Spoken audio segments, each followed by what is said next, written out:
Greetings, travelers. It's me, recovering voice, misshapen chair here. Yeah, I think I'm alright. I probably streamed a little bit longer than I should have yesterday, but who fucking gives a shit? It doesn't matter.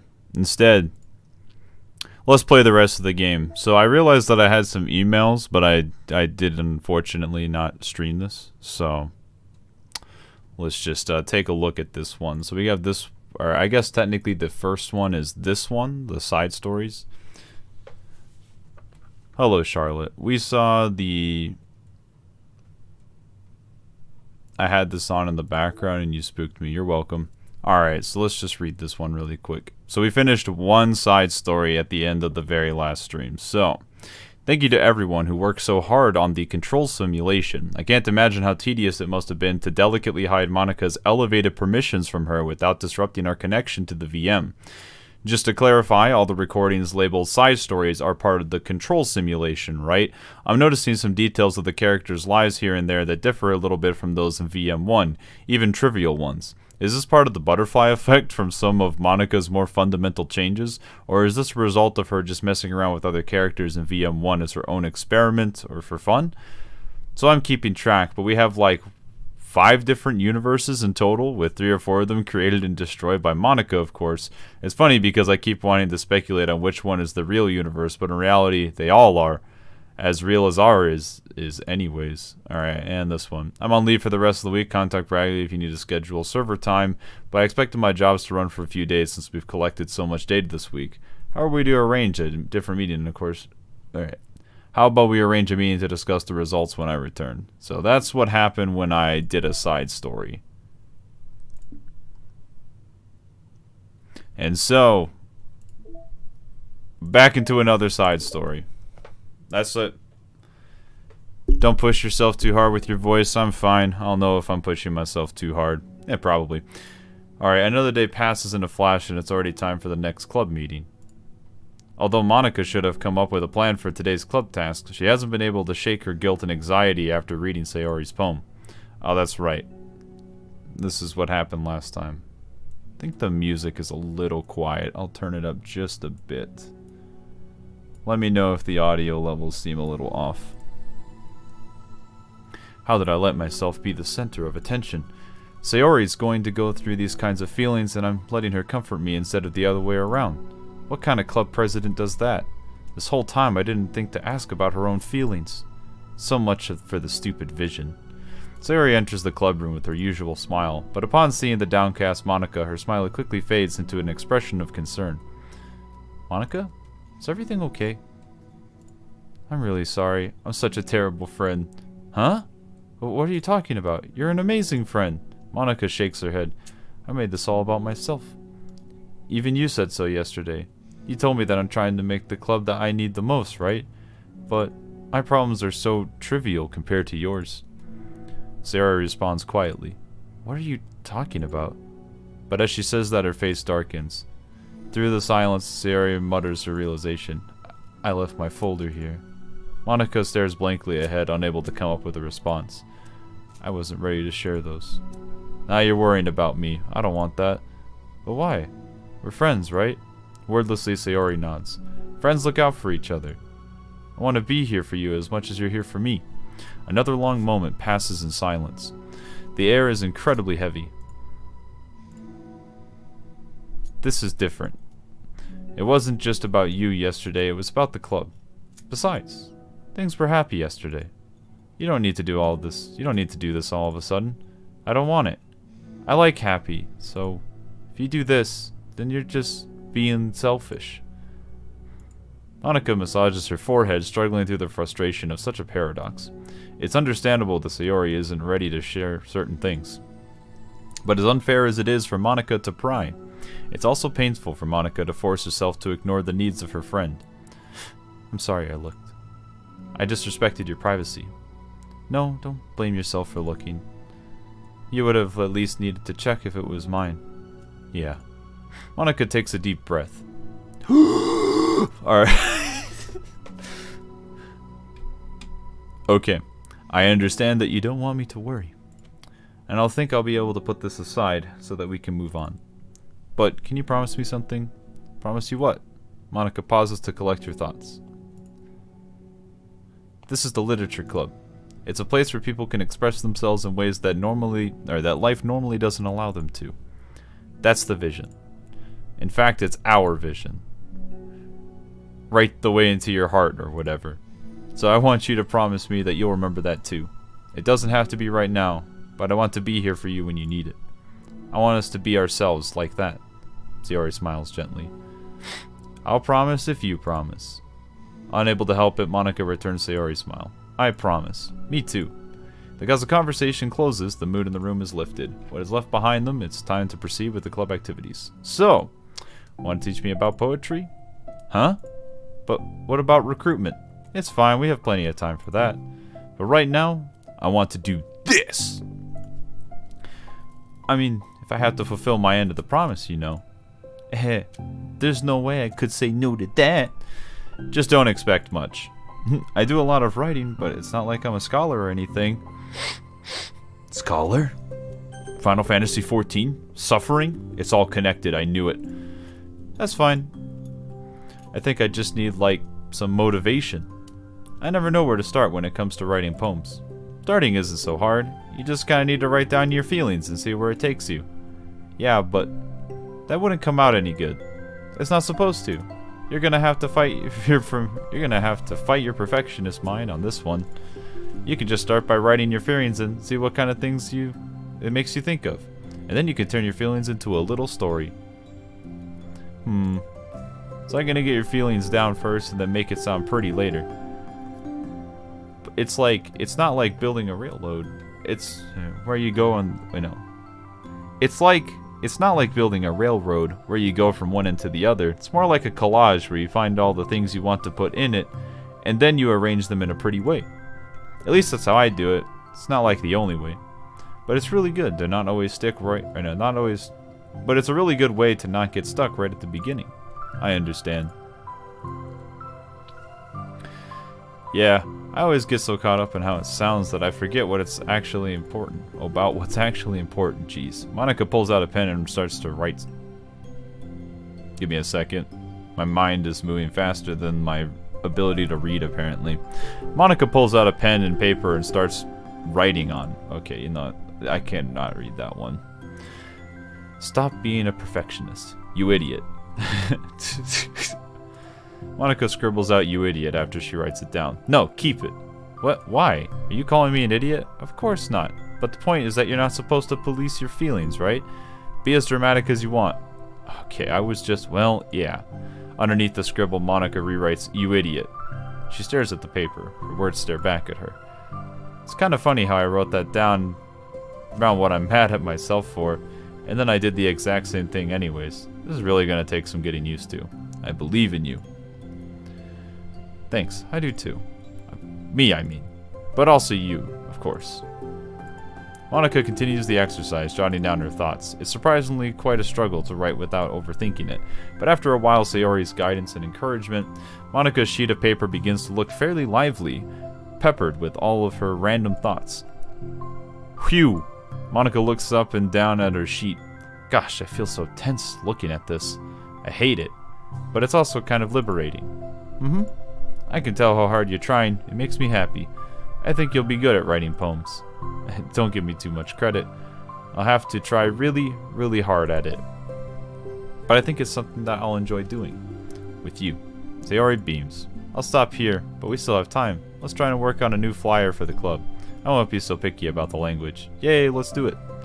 Monica and Sayori proceed with their work. Each passing day, the two of them become more and more confident in the club.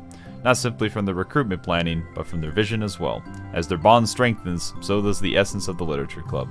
Finally, they begin to truly feel like it's only a matter of time before they find some more members.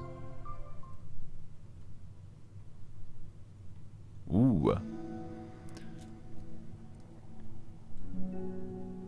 Another day passes. As usual, Monica is the first one into the club room. With her printout, revised Literature Club flyer, complete with all new ideas Monica and Sayori came up with. If only there was a flyer we gave If only this was the flyer we gave to the one reading girl the other day.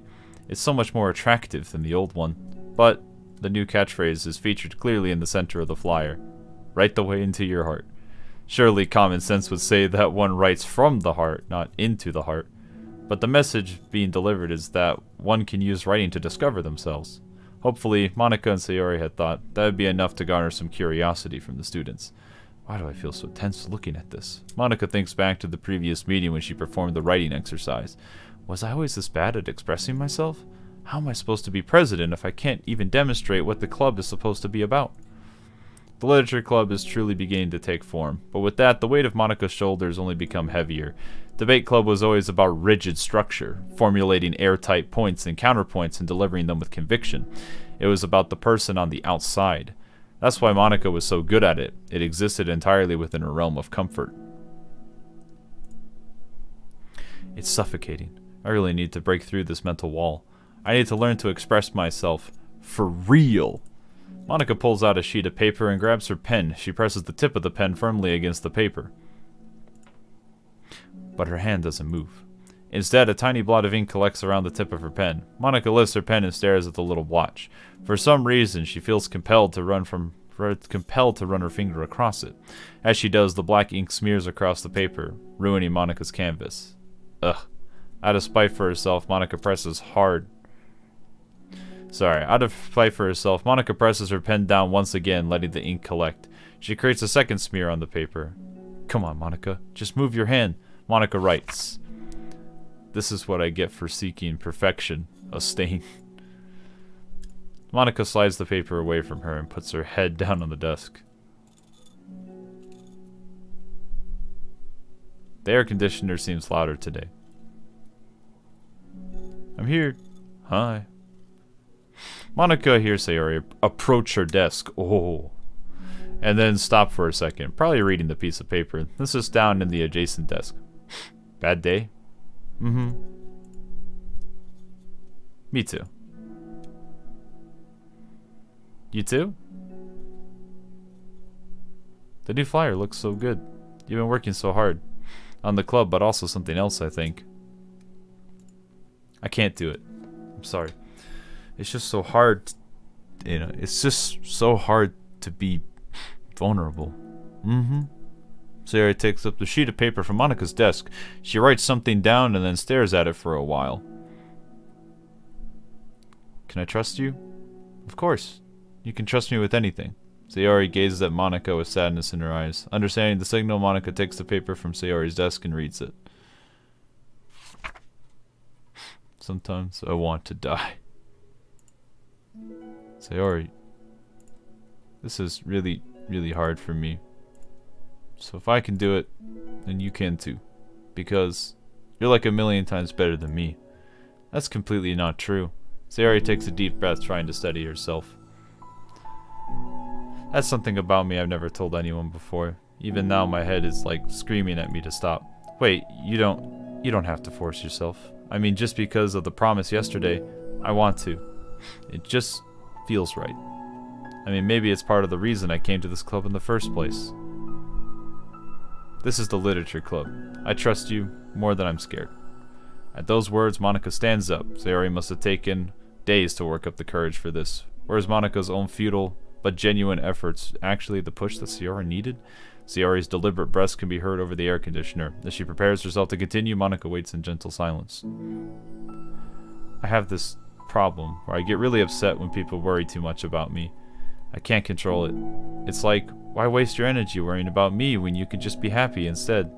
So I never tell anyone about these kinds of thoughts I have. It's so much easier to just smile and help everyone else be happy. But that's terrible. That's what Monika wants to say, but she stops herself in fear of saying the wrong thing. It's just that if everyone knew about it, they wouldn't treat me the same anymore. Like whenever I'm not smiling, everyone would worry about me and ask me what's wrong. But I know that because it used to be like that. Sayori pauses, seeming to recall something in the past. I just want everyone to be happy. That's the most important thing to me. And letting people look inside my head doesn't bring happiness to anyone. Sayori pauses again, her solemn expression making her look almost like an entirely different person. How did you find the courage to tell me this? You're not worried that I'll be the one of those people. You're not worried I'll be one of those people too. I am worried, Part of me really hates myself for doing this, but another part of me, I think, just felt like it would be different this time. Whenever we talk about what the club is supposed to mean, I kept feeling like it was right for me to do. Especially after you've been trying so hard to express yourself too.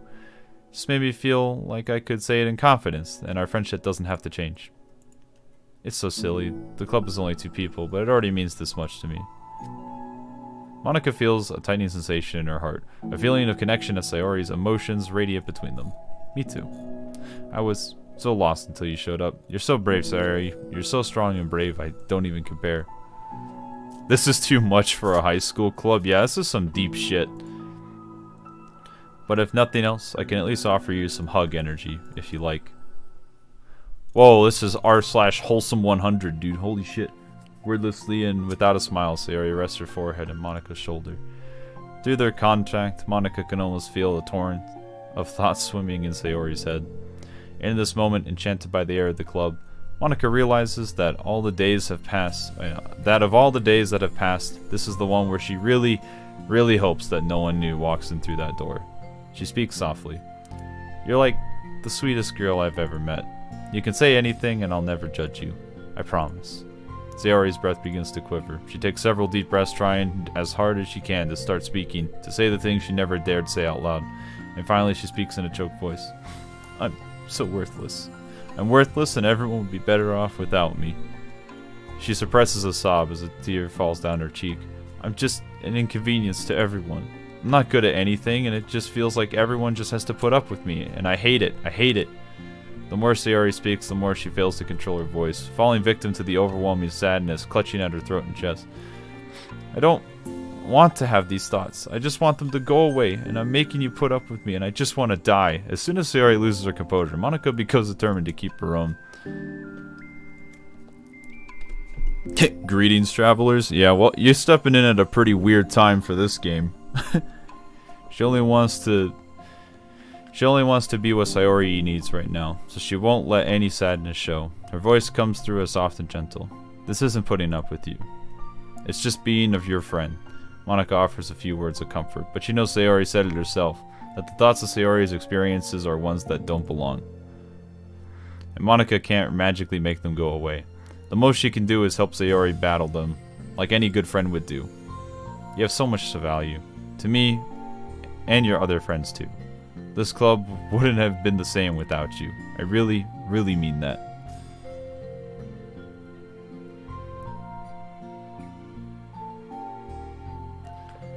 Really wanted a sequel to this game where it wasn't creepy at all. People are looking for more than they have to. I think that was kind of the original idea. Even reading through these side stories, I'm always kind of wondering if something weird will happen. You coming here was the best thing that could have happened. And even if we never get any other members, I would still be happy. That's what you brought here. You brought us a vision, and you also brought happiness. That's your favorite thing to do, right? Sayori doesn't respond, but Monika feels her gently nod. No more words needed between them.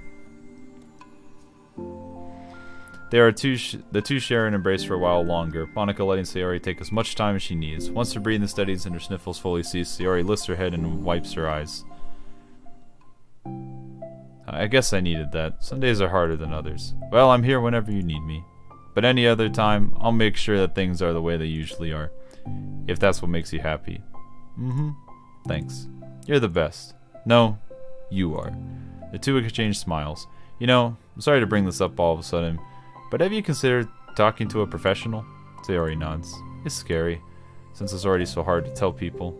Yeah. Well, of course, it will always be your choice, but if you're ever looking to find the courage for it, I can do my best to help you. Thanks. I think it helps knowing that you would. Sayori suddenly yawns and stretches.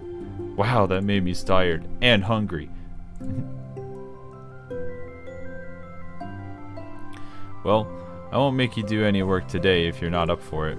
No, I want to. I mean, I can say that it's definitely one thing that makes me happy. Monika smiles, but I might want to get a snack first. All of a sudden, the sound of the door causes the two of them to turn their heads. The door opens halfway, then stops. A face peeks inside.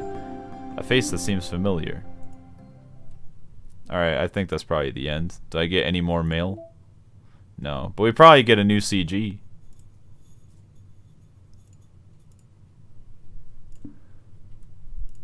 Nothing new. Anything in the files? No. Just curious. Yeah, that's probably tied to the normal game. Alright, well that's one side story. That was pretty cute, to be honest.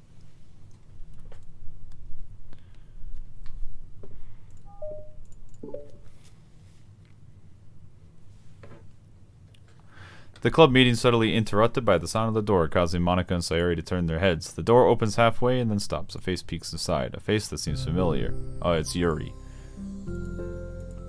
Sayori's eyes widen, recognizing the girl. She is very conspicuously mouse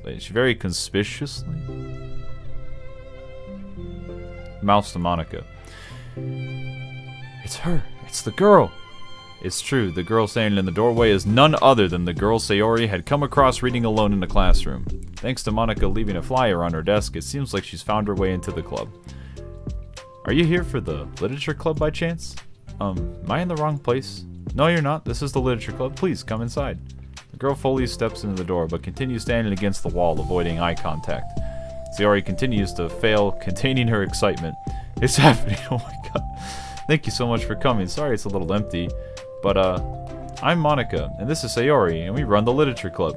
Even though it's just us so far, but... What's your name, by the way? I'd like to join your club. Well, I'd like to join your club? That's a weird name. Already? Wait, are you sure? I mean, I should be good enough. Everyone's welcome here, you don't have to be good enough. Oh. Do you want to have a seat? We'd love to get to know you. The girl nods, sliding over to a nearby desk and gently sitting down. So, what's your name? Yuri. I'm Sayori, and this is Monica. Sayori, nice to meet you. Do you like fantasy? Like books? Yuri looks at Monica. Fantasy is cool. Yes, have you heard of Annabelle Dupont? I can't say that I have. Oh, she's my favorite author. I'm on her 5th book, and it's just... Yuri grins as she presses her knuckles against her cheeks in joy. You can borrow my books. I wouldn't mind. You're really in for an incredible experience. Monica stammers, caught completely off guard by Yuri taking control of the conversation. She glances sideways at Sayori, silently asking for help. I'd love to. It sounds like you're really into them, so they must be great. I'm so happy I found this club. Oh, I'm so stupid. I left all my books in my locker. I should have brought them. Yuri quickly stands up. I'll be right back. I'll go and get them for you. You probably only need to bring one for now. Sayori nervously says that, noting to herself the considerable heftiness to the book that Yuri set down on her desk. True. Okay, I guess I'll get the first one then. Yuri exits the club room in a flash, leaving Monica and Sayori silently exchanging glances. Oh my god. I wasn't prepared for this. How do I handle someone so intense? I have, like, no experience with fantasy, except maybe stuff I read when I was a kid, but that's probably like a joke compared to what she's into. I'm sure it'll be fine. In fact, I think it's neat that we have different people who are into different kinds of literature. It'd be fun to learn from each other. I mean, I don't disagree, but what if it's her only interest? Doesn't it kind of seem like that? Monica, don't you think that you should be more optimistic? We have a new club member. There shouldn't be room for anything but being happy. I'm excited to get to know her more, aren't you? Yeah, I guess you're right. Sorry for being so hasty. I just get really anxious all of a sudden. It's because you're afraid of not being able to take the lead. What the heck is this? It's kind of scary how you can point things out like that, Sayori. It's just learning what makes people happy or sad. Yeah. Hey, you know what? You'd probably be great at helping Yuri feel more comfortable here. Maybe you could take a break from helping me with the administrative stuff and just focus on spending time with her. Yeah, that's exactly what I wanted to do. Besides, Yuri slowly lowers her voice. I'm probably gonna need all the time I can get. She taps a finger against the dauntingly chunky book that Yuri left sitting on the desk. Right afterwards, the door opens to reveal Yuri's return. I'm back. Her breath is slightly heavy, which, combined with her short time gone, indicates that she may have ran at least part of the way. She makes her way back over to Sayori and sets the book down on her desk. Just as Sayori feared, the book Yuri brought for her is about equal in size to the one already on Yuri's desk. Well, there are probably a few things you should get to know before starting on it. There are some things that are more explained in other books that take place in the same universe, so going over those would be good to keep you from getting confused at the start. Sayori nervously interjects. Well, I was thinking that maybe today we could just get to know each other a little bit more. You know, I think we like if we're gonna be reading together, then I would like that. From across the room, Monica smiles and nods at Sayori while Yuri isn't looking. Oh, okay. Yuri sits down and looks at her book and then glances around the room, showing no indication that she has anything more to add. So, what made you decide to join the club? Well, I like reading, so I was immediately interested. I had no idea that someone had been starting the literature club, but that's my fault since I haven't been paying attention to any of the club recruitment advertisements. I only found out because Yuri glances over at Monica. Monica came into my classroom and put the flyer on my desk. Suddenly Yuri's face darkens as she shakes her head at herself. I was so stupid. I got too nervous and couldn't even look up, so she just walked out. It took me several days to come here because I was just afraid that Monica told everyone how inconsiderate I was, but I decided that was probably irrational. Wait, no, that was totally my fault. I felt so bad about interrupting you that I just, walked out. I was actually really hoping that you'd come by. Yuri exhales in relief. I always seem to interpret things the worst way possible. Well, I was really nervous to come here for some other reasons too, such as being too many people. Not that I mind that much, but I have a really hard time having to meet a large number of new people at once. So it's actually amazing that it's just the two of you. I definitely came at the right time. Aw, that makes me happy. I'm proud of you for working up the courage to come. Yuri smiles warmly to herself. I never really had the privilege of sharing my interests with others before. It's hard to find others who are into the same thing I am, except online. So I thought the literature club would provide a chance for me to do that. What kinds of other things are you into? Like, genres? I don't know, just anything, even if it's not literature. Oh, just things you would think are dumb. Sayori pauses, a look of concern on her face. How about I'll tell you something I'm into and you can tell me something you're into? I suppose that'd be okay. Okay. Well, I'm pretty into like crafty things. Like making cute little collages or decorating things like cards or jewelry boxes. My room's always cluttered with random stuff because I keep buying things to make gifts for my friends, but I don't put it off until the last minute. So yeah, that's something kind of silly that I'm into. You sound quite creative. Not that much. It's just stuff that you'd be surprised by how much you can do with scissors and glue and stuff. So I have to share something that I'm into now, right? Sayori nods. Well, I guess I'm into nature? I love nature. Monica, I'm gonna start a nature club. No, you're not. You're stuck here with me now. Am not. Oh, yeah? Well, I hereby appoint you as vice president of the literature club. There, now you're stuck with me. Hey, don't give me responsibilities. Oh, I'm sorry, Yuri. I interrupted you. Go ahead. It's fine. Yuri pauses, feeling awkward after having gotten cut off. I like going out into the woods or to the park, just places where you can walk and sit and not have people around. It's peaceful. It's just nice to remove myself from everything that matters and let my racing mind operate autonomously for a while. When do you like to do that? It depends on my mood. After school, on the weekends, whenever I feel like I need it. Wow, I feel like I would never have... I feel like I would never have the time to do something like that.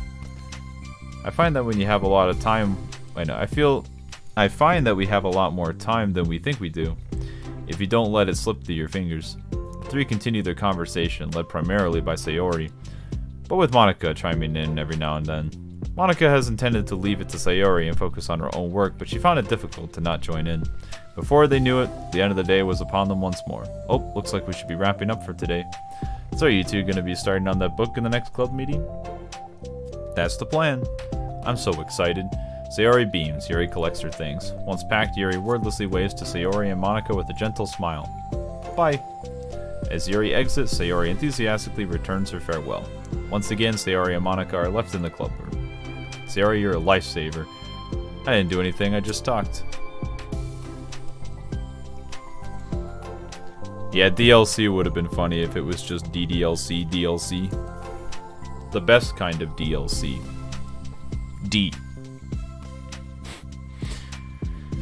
Besides, it really lifted my mood. I feel like it's really nice when I can put my energy towards other people like that. She was really excited to be included, you know? It made me happy. Well, there's no doubt in my mind she'll have a great time here with you encouraging her. Yuri likes NTR? Damn. How are you feeling about starting the book with her next meeting? I'm kinda scared, but I think she'll be happy as long as I'm trying my best. I think you'll do great. After the surprise of a new club member, it seems like everyone has their spirits lifted with something new to look forward to. Is that the end, or is there more to this? More. Another school day ends. Swallowing her anxiety, Yuri makes her way to the club room, expecting to be the last one to arrive. As she opens the doors, she's surprised to find only Sayori in the club room. It's club time again. Monica went to the computer lab, so it's just us today. Is that okay? Yuri silently nods, unable to make eye contact. I'm sorry about yesterday. Huh? Sayori tilts her head, unsure exactly what Yuri is talking about. Well, I mean, the way I got overly excited to share my books and how you had to stop me so we could talk first. Oh, so inconsiderate of me. I got too excited and forgot to think about everyone else in the club, so... Yuri, you didn't do anything wrong. I thought it was cute how excited you were. Well, still. I think I changed my mind about the book. We don't have to read it. Huh? Why?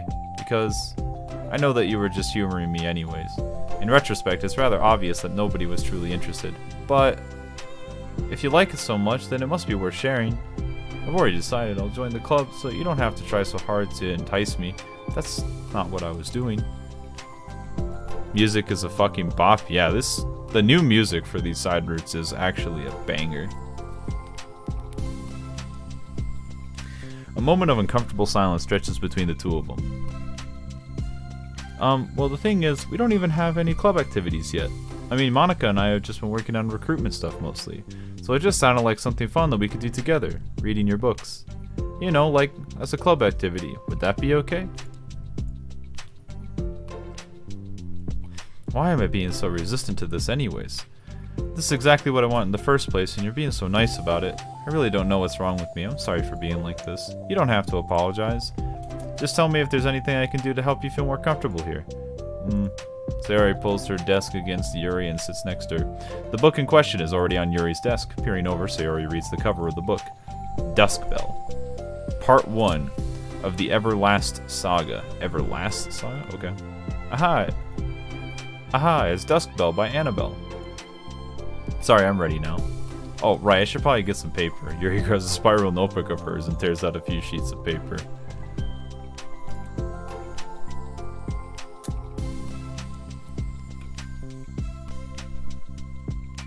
Cool, made it to your live. Thanks for your recent video. Our ninja read for a good 10 minutes. I see I have done my job properly then.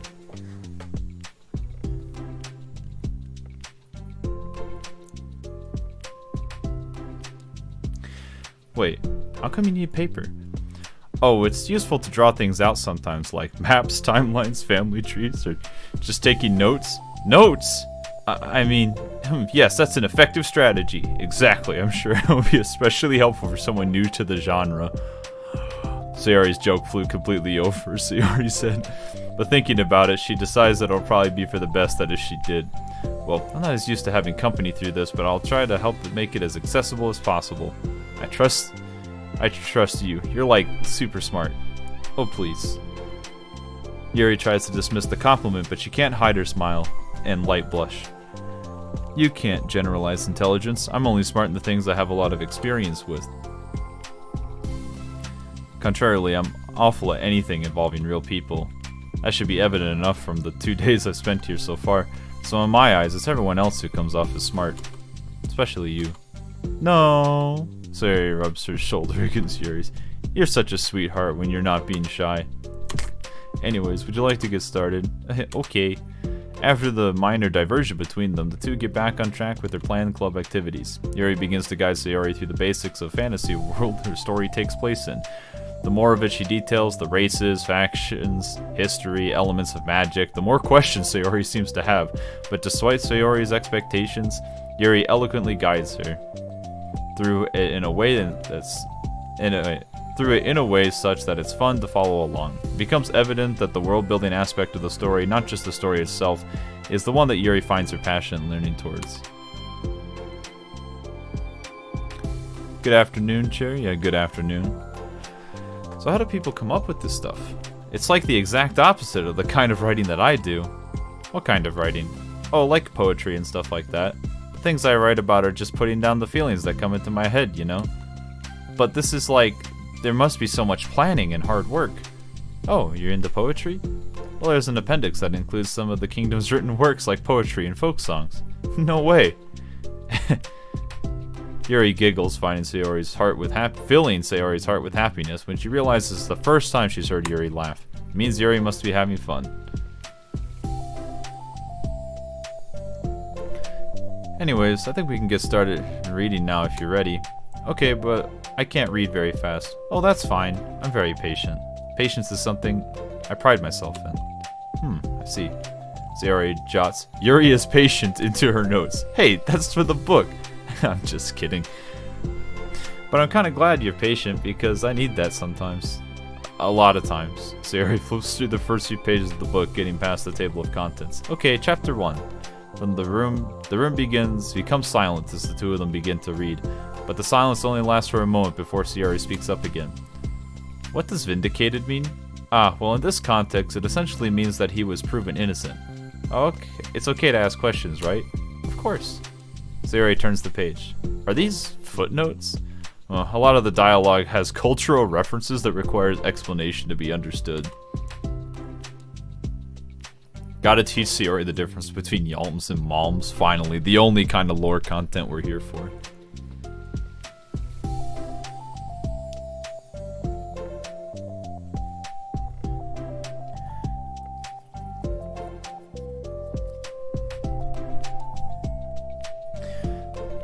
The two continue reading. Yuri's relaxed expression remains unchanged. Meanwhile, Sayori's expression goes tense as she tries to make her way through the dense text. Up until now, their expressions have been reversed, with Sayori easily navigating social situations and Yuri struggling in them, but the tables have turned. Wait, are they talking about the past right now, or the present? Where? Right here. They're talking about the past. These paragraphs are describing a flashback that Barnus is having. But they didn't tell me that. It's implied from the context. Sayori rubs her temples. The two of them continue with Sayori asking fewer questions. She begins to understand the value in the notes, and she finds herself referring to them somewhat often and even adding to them. But her reduction in question comes not from her getting used to the reading, but rather from her fearing that she'll come across as stupid. At last, Sayori reaches the end of the chapter. I think we can stop here for now. Okay. Sayori takes a deep breath and closes what little of the book she's gotten through so far. So what are your thoughts up until this point? Sayori tries to find words. Am I doing well so far? I'm not sure I understand. Well, I don't know. When it takes so long for me to read and understand things, it makes me feel really dumb. But I really like how into it you are. It makes me want to keep going. It makes me want to do my best so I can see it the way that you do. The relaxation in Yuri's expression fades. I see. Yuri quietly gathers her things. We can continue tomorrow, right? Yuri pauses, then shakes her head. We can do something else tomorrow. But, I'm sorry. Wait, what? Sorry for what? I don't understand. I'm sorry. I don't want to do this anymore. That's all. I'm sorry that I made you. Yuri leaves. You weren't making me... Sayori is left alone with her words. How did this happen? We were having fun just a second ago. It's my fault. I said something stupid and hurt her. I should have just told her that I enjoyed it. Monica trusted me with this. It's the only thing I'm good at, and I still messed it up. What if she doesn't want to come back? Downed in guilt, Sayori stares blankly at her desk, spared with notes. Oops. Am I having an internet connection problem?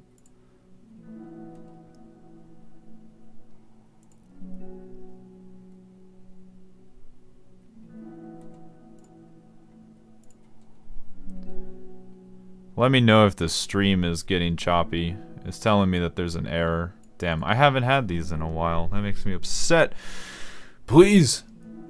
I just want to stream stuff. The book sits next to them. Right. If she wasn't planning on coming back, then she wouldn't have left the book here, right? Unless she just forgot to take it with her. Oh, this is horrible. Was it really because she thought I wasn't enjoying our time together? Or maybe she was enjoying our time together because I'm not good enough? I probably let her down so much by having trouble following along. Yeah, I'm sure if I was smarter, she'd be having so much more fun. I need to do better for her. Stream is fine for me? Okay. Did we get anything else out of that? Just, more stuff. Oh, I see. We're getting some different poses.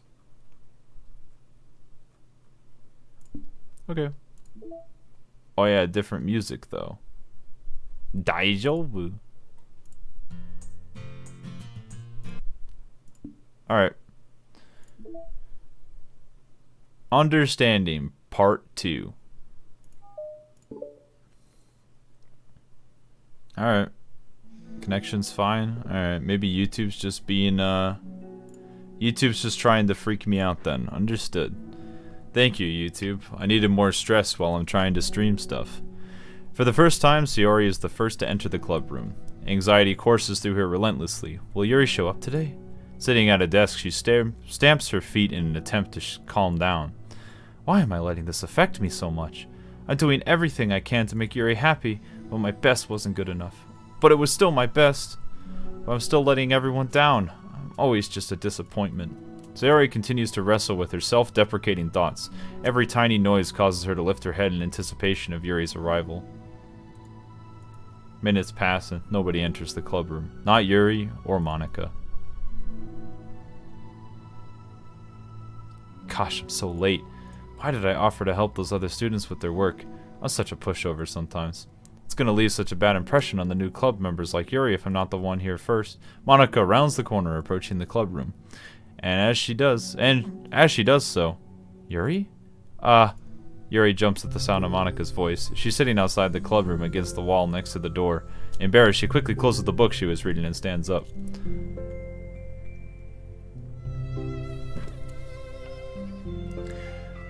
Oh shit, I almost missed this. Hello. Hello, hair? Hello. Oh gosh, I'm sorry I'm late. You didn't have to wait outside for me. The door to the club room is open. It's not... Yuri stammers, unable to explain herself. She peers inside the club room through the window, then looks away. Actually, I was just worrying if I could help you today instead. If I could help you today instead. Huh? Me? With club publicity stuff? Yes. Monika is utterly confused. Why is Yuri asking this all of a sudden when she was so eager to spend time with Sayori before? Did they not get along after all? Monika looks into the club room to see Sayori sitting alone inside. Okay.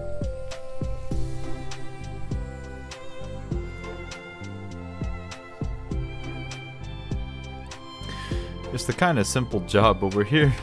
But I'd be happy for you to tag along. Me too. Monika is worried, but she finds it difficult to insert herself into whatever conflict may have arisen. It's a little ironic, she realizes, that she could be so conflict avoidant after having been in the debate club. Alright, let's take a walk together. I just have to make copies of this new flyer and then go around to the billboards and replace the old ones with new ones. Yuri nods and the two set off. The two walk in silence. Without Sayori, Monika finds it quite difficult to strike up a conversation. So, how's everything been going? Fine. That's good. Neither of them follow up with anything more. Monika tenses up at the stinted conversation. How the heck does Sayori do it? Sorry I didn't see you yesterday. I went straight to the computer lab to work on the flyers. Sayori told me. So did you two end up doing yesterday? Just some reading. Oh, I'm glad. It's really starting to feel more like a literature club now. Yeah. It's kind of funny. I felt so intimidated at first when I heard about the kinds of reading you were into. But you know, it's kind of stupid of me because I'm just intimidated by things I'm not good at. And it's silly to assume that everyone who comes into the club will just have the same interests as me. But it's so cool that you're able to get Sayori into it. It's like the club is working, and I'm really happy about that. She's not into it. Huh? She's not into it, and I'm stupid for forcing it onto her. Yuri falls silent again as if she started her thought but can't figure out how to continue it. Did something happen? Yuri sighs. No, it's just me. Yuri pauses. I'm thinking. A moment passes in silence, and then Yuri shakes her head. I shouldn't be complaining to you of all people. Don't be silly. I won't think you're complaining. I just want to make sure you feel welcome. It's important to that. And if it's important to that, then you can tell me anything. Well, I do feel welcome. Too welcome, I guess. It's not an issue with the club, it's just an issue with me. I feel so wrong to inconvenience you with it. Monika pauses and thinks. Well, what if we put it this way? My job as president is to understand the needs of the club members, right? We're gonna have all kinds of people joining this club. Hopefully, anyways.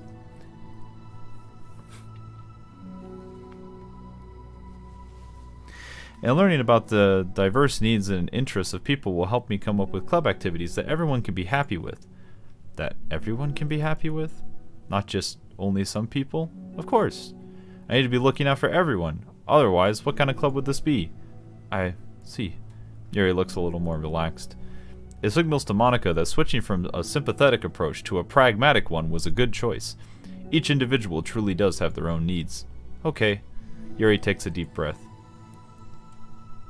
I'm really weird and an awkward person. I've accepted that about myself.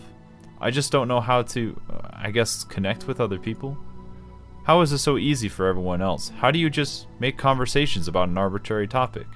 I can talk for hours about the things I'm into, unfortunately so much that I don't know when to stop. But for everything else, I have no idea what to say. So I understand that about myself. I'm just not good with people. I can't help it. So it feels, whenever I'm confronted with a new social situation, man, I really had a lisp on that one.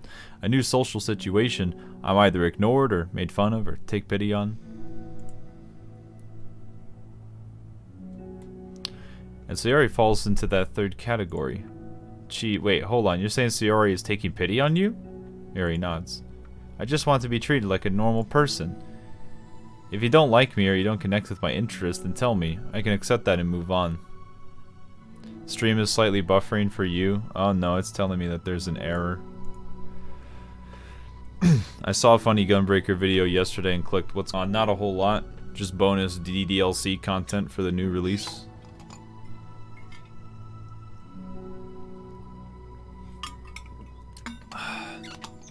It might not just be you. I can see. Am I dropping frames? Let's take a look. I am dropping frames. I don't know why. Unlucky.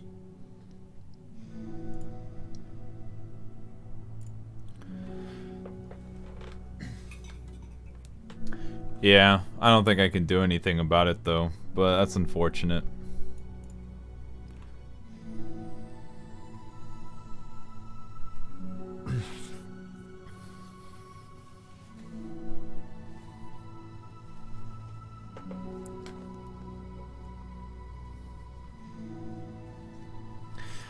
Alright, if you just don't like me or connect with my interests, then just tell me. I can accept that and move on.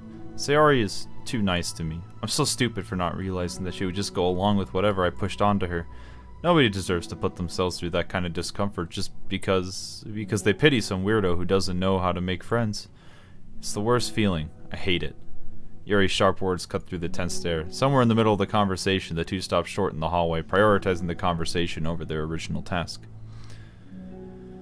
Monica looks at Yuri. Yuri only looks down with her fists clenched. I think you should tell her that. I could never say that to someone's face. It's pathetic. Sayori is different. Making people happy is the most important thing to her. I'm sure that's all she's trying to do.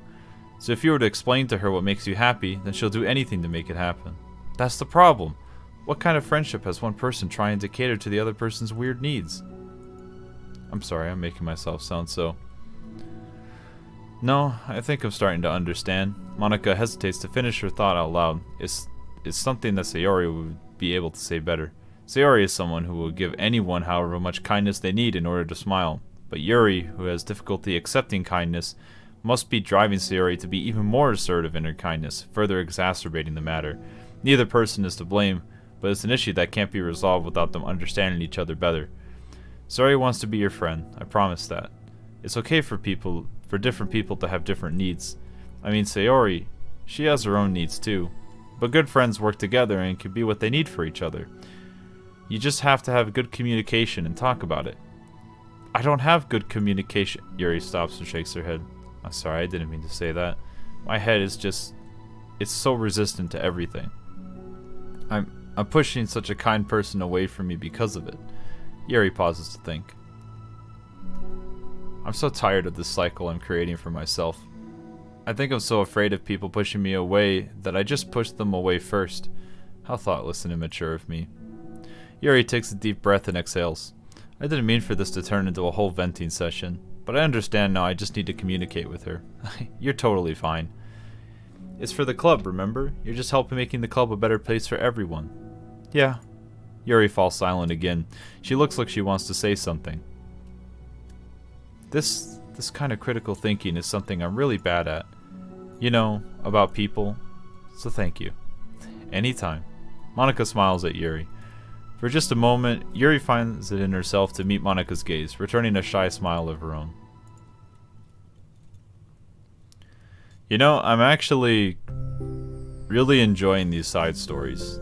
They feel like they're really fleshing out the characters more. Which, I mean, the original game obviously didn't intend on it, but this is kind of nice. Yuri and Monika finish replacing the old flyers with the new ones. More accurately, Monika mostly did the work while Yuri followed along. But as the club room once again draws near, so does Yuri's confrontation. I can't do this. Yes, you can. It'll be great. Yuri sighs and shakes her head. I'm never gonna feel confident enough. I just have to do it. If I don't do it now, I never will.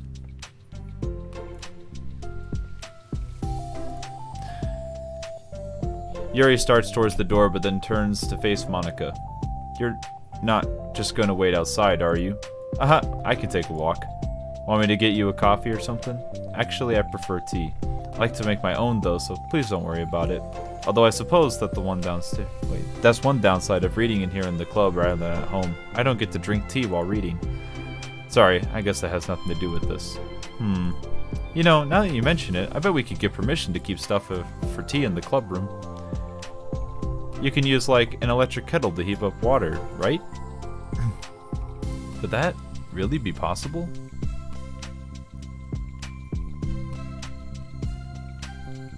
I'll look into it. I think it would be great. Yuri smiles and nods at the thought. Well, I'll be back in a bit. Good luck.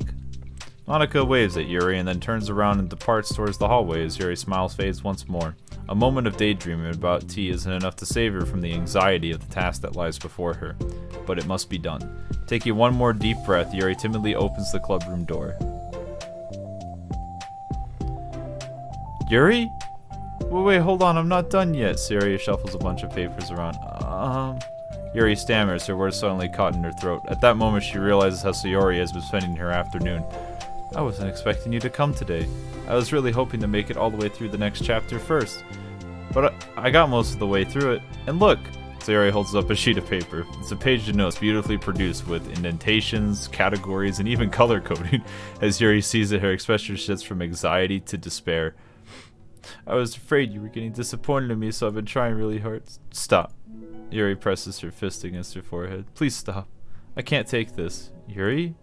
Sayori's voice quivers in shock after having received the exact opposite response she was expecting. I'm sorry, I'm sorry, I'm sorry.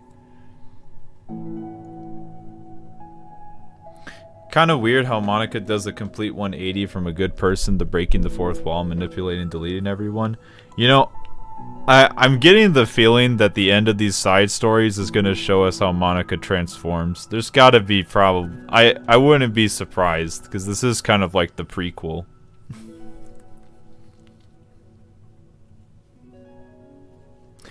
Sayori looks away in guilt. Did I do something wrong? I don't understand, so if I did something wrong, please tell me. Yuri shakes her head. No, it's me.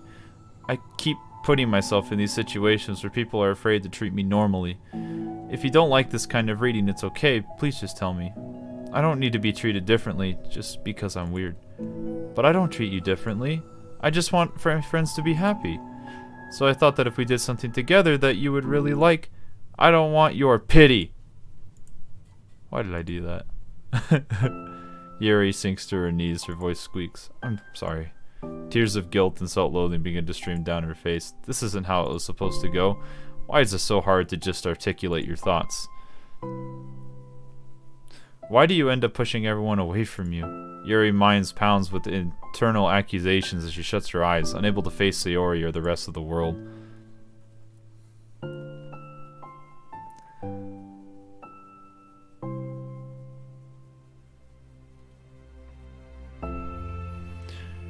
She should leave, just escape from here, before Monica sees her like this, and before Sayori tells Monica what she did. But before Yuri could put any strength into her leg, she feels a warm pair of arms gently around her from behind. It's okay, Sayori whispers in a soothing voice. It's okay. It's okay. Overcome by despair, Yuri finds herself unable to protest or pull away from Sayori's kind gesture. Yuri sniffles, breathing heavily through the clenched throat, trying with all her willpower to control herself. I understand. I understand that the things you're feeling in your head are different from the things you're trying to say. I know that must be what you're feeling right now. I promise I understand that. So I'll give you as much time as you need. When you're ready, just tell me your feelings and we'll talk about them together, okay? Yuri sniffles again and nods her head.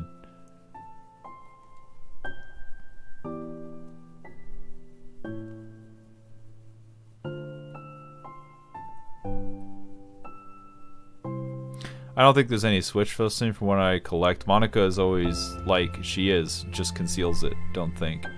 Well, we read some emails. It feels stupid to say that. We read some emails at the beginning of this, and they talk about how they're, like, doing things with Monica's AIs, so it might be kind of interesting. I wouldn't be surprised if we get some more stuff unveiled. She gives herself a minute to compose her thoughts and then speaks while steadying her voice.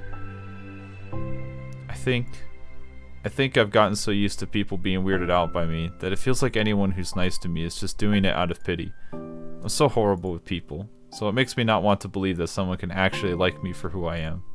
Yuri pauses, but Sayori doesn't interrupt. Rather, she waits for Yuri to continue. I got so excited when I joined the literature club. I thought it was finally my chance to make friends through my interests, because my interests are the only things I know how to talk about. It's all I have going for me.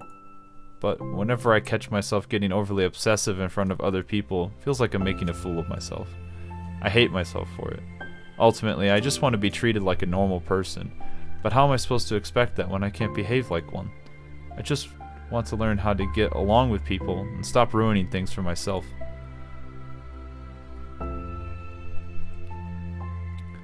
That's all. Yuri finishes her thoughts, feeling more steady after having gotten them out. Sayori, who could feel Yuri's breath rise and fall from beneath her arms, realizes that as well. Thank you for helping me understand you a little bit better. You know, you were great at helping me while we were reading, so I'll help you with things you need too. But I would feel like it would just be frustrating for you with how much patience I require sometimes. That sounds kind of familiar. I couldn't stop worrying about that while we were reading. I was afraid you would get frustrated with me. But I would never do that. I did my best to reassure you by mentioning how I have a lot of patience. Yeah, I know, but my irrational fears just won't be quiet sometimes. I'm sure it's the same for you, right? Yeah. Irrational fears. Well, you know. There's no way you could frustrate me, because I already like you as the person that you are. I know you said that you have a hard time believing that, but I promise that it's true. You don't have to be a social person for people to like you. I think you're really considerate in your own way, you know?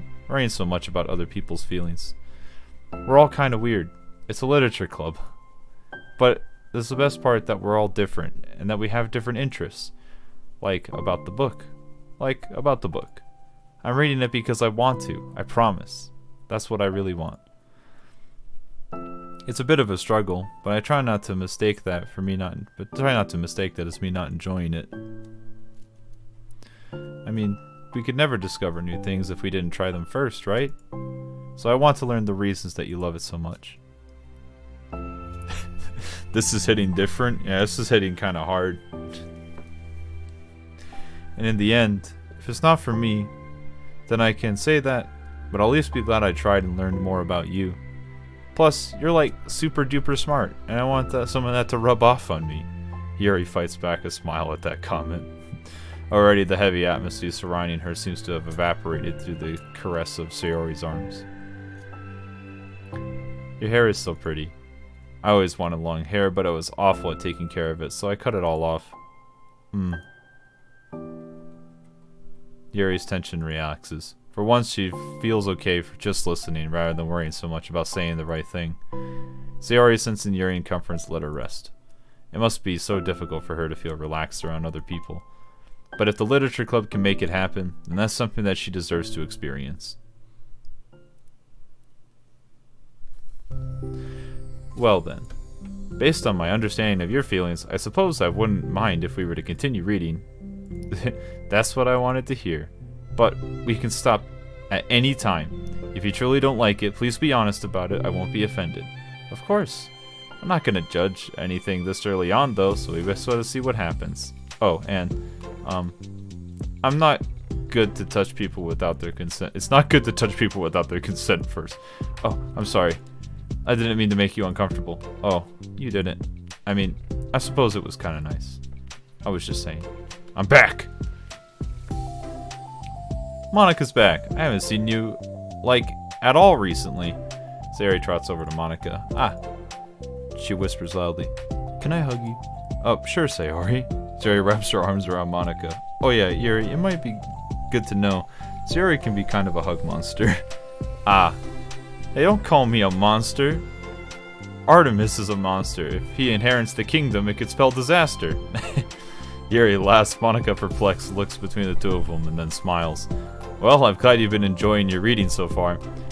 It looks like our first real activities is a literature club. How about that?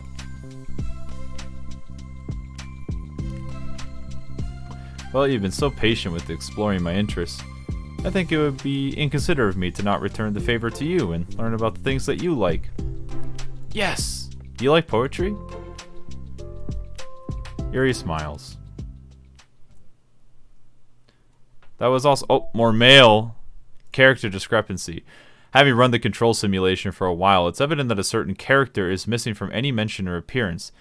This makes me speculate that Monika's meddling is less clumsy than we think, because she would have had to manufacture this character herself as a way of forcing interaction between her and the user.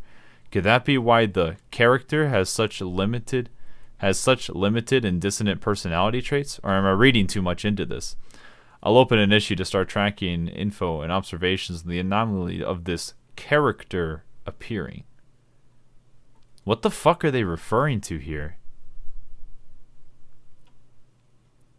Is it Natsuki? I guess. That was a nice little CG though. Very cute. I also don't think these files ever change.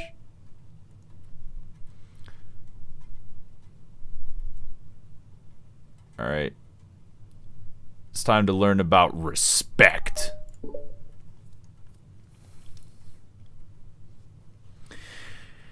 It's been several weeks since the club has officially started. Through their initial setbacks, the three club members so far, Monika, Sayori, and Yuri, have increased their collective bond with the club. Monika's character is literally built different. This is some near-level shit. Yeah, pretty much. Sayori has partaken in some of Yuri's high fantasy literature, and all three of them, led by Sayori, have taken an interest in poetry. On a day like any other, the three find themselves suddenly interrupted by the clubroom door opening, and in walks a girl none of them have ever seen before. Hi. Sayori tugs excitedly at Monika's sleeves. Yuri shifts in her seat and buries her eyes in her book. Are you here for the literature club?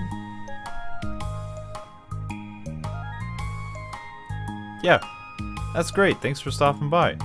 It's kind of a small club still, so it's really exciting to see some new faces. Yeah, come and sit down somewhere. You can sit next to my desk. Sayori prances over to her desk and presses her palms onto it. Oh, and Yuri can make you some tea. Yuri looks up at Sayori and protests for having drawn attention to her. Natsuki suddenly glances between everyone and sits down next to Sayori. Monika follows by sitting nearby. Then suddenly, gathering prompts from Yuri to stand up, deciding that standing in the corner and making tea doesn't sound too bad after all. Okay, and how we all introduce ourselves. Okay, well I'm Monika, and I'm the one who started the club. I was originally in the debate club, but I really wanted to do something that felt more passionate about, if that makes sense. So I started the literature club as a way for people to express themselves through writing, or reading, or whatever kind of literature. You know, I figured it was your club. You have that vibe. I have what vibe? Oh, you know, like... Never mind. I'm not gonna judge people. I just meant like that. Very adult-like of you. I always judge people so hard. Oh, no you don't, Sayori. Yes, she does. Yuri's deadpan voice carries across the room. Natsuki giggles. I'm Sayori. I just like learning about everyone and making friends. Oh, and I also like poetry. Oh yeah? That's very adult-like of you. I am an adult. The sound of Yuri's electric kettle steaming up fills the room. Oh, that's Yuri. Sayori lowers her voice. She's kinda shy, but she's really nice and super smart. She likes big fantasy books and tea, and I love her. Well, I guess that leaves me then. I'm Natsuki. I like listening to music and hanging out downtown and stuff. And my favorite ice cream flavor is strawberry. Oh, let's get ice cream. My favorite flavor is probably cookie dough? Or maybe chocolate. It's cookie dough. And Monica's is probably vanilla? What the heck? I take way too many online quizzes. The ice cream ones are always accurate. What's Yuri's favorite? Natsuki shrugs. Probably green tea. I'm just joking. I have no idea for Yuri. Still, it's pretty chill here. Do you just, like, hang out, or do you actually do club stuff? Oh, we do club stuff too. It just hasn't been very structured yet, since we're only, like, 3 members. So we just kind of usually spend our time doing stuff we like. But I keep thinking it's about time we start with like some more structured club activities. It's been a while by now since I started the club, so yeah. Well, with that being said, what kind of literature are you into, Natsuki? Anything you like the club to get into? Well, I guess I'm literature. Well, I like manga. Manga? Hey, why'd you say it like that? I want to read some manga in the club. Wait, hold on a second. That sounds so great. Like, after all I've been doing this, Yuri returns to the desk with a tray of teacups, which she has shut down on an empty desk shelf. After all the deep and immersive reading I've been doing, I wouldn't mind doing something a little more simple. Manga isn't simple. If you think that, you just don't understand the nuance. I didn't mean simple like that. Well, anyways, putting manga aside, is there any other kind of literature you're interested in? Not really. Well, in that case, have you considered the anime club? Are you serious? I am not joining the anime club. It's full of weird guys. Fuck. Come on. Is it that big of a deal? Manga is literature, right? I mean, I guess if you consider the literal definition of literature, then technically... I get it. Look, I'll do whatever club activities you want. Can I please just join? I won't bother anyone. If I can just, like, keep my manga here and hang out after school, I'll do literally whatever you tell me to do. That's fine, right? Yeah, I guess there's nothing wrong with that. Oh my god, thank you! You're the best. I have most of it crammed in my locker, so I'm gonna start getting it, okay? Natsuki stands up. Need some help? Nah, I got it. You don't have to see my locker. If you say so, but there's no way it's worse than mine. I hope we never find out then. Natsuki exits the club room, leaving everyone in silence, save for the sound of Yuri sipping her tea. Ugh, I'm such a pushover. Hey, it's not that bad. Natsuki seems like a lot of fun. Maybe, but I mean, she has like no actual interest in literature, you know. And that's normally fine, but she said she would participate in club activities like it's some kind of obligation. Her tea is going to get cold. Yeah. Wait, that's not related. Yeah, I think everyone deserves a chance, especially when we can bring her happiness. Besides, maybe she'll take a liking to literature. Are you sure you don't want to just read her manga, Sayori? Hey, who do you think I am? Sorry, I didn't mean that. I just feel really uneasy about this. Do you have any opinion, Yuri? Not particularly. She said she wasn't going to bother anyone. That includes me, so... Does that mean that I bother you? No, you're a pleasure to be around. I was just fishing for a compliment. I know. But still, I really think that we should give her a chance. Yeah, alright. But I'm really going to start enforcing club activities. I'm willing to cooperate. Suddenly, the three of them hear a thump against the door. What was that? Sayori stands up and walks over to the door, then opens it. Thank you. Carrying 3 boxes of what is presumably manga, Natsuki grunts and wobbles inside before slowly bending over and dropping the snack on the floor as gently as she can. That's quite a collection. Sayori giggles in excitement. While catching her breath, Natsuki replies, "There's still 1 more box. I can put them away myself. I know how to organize them." Monika anxiously glances between Sayori and Yuri. Is this really okay for the club? Maybe it's what she needs to really kick the club into gear before everyone gets too complacent. It seems like things are finally going to start getting more serious.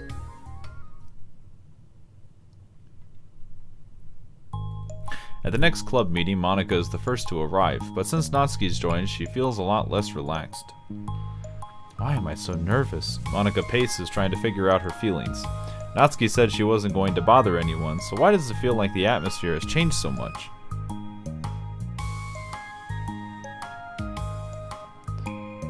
While Monika thinks, the club door opens, revealing Natsuki carrying a box. Monika forces a smile as Natsuki makes her way to the closet. Natsuki forces one in return. Need help? No, I got it. Monika awkwardly tries to start some kind of conversation but fails. Curious, she peeks in the closet where Natsuki is stashing all of her manga. Once dull with school supplies, the shelves are now vibrant with bright colors and cute-looking artwork. You know, the top shelf is pretty empty. Maybe we can keep it up there. I can't reach up there, so it would be inconvenient. Yeah, but... Monika sighs. The teachers are going to ask what all this manga is doing in here, and I have to tell them it's for the literature club. So... Monika backs off and slumps into a desk. With this kind of tension, it feels like the relaxed atmosphere accumulated over the past few weeks is being sucked right out of the room. Good afternoon. Sayori spins into the club room. Oh, I see. Someone's in a good mood. Yeah, because I have this.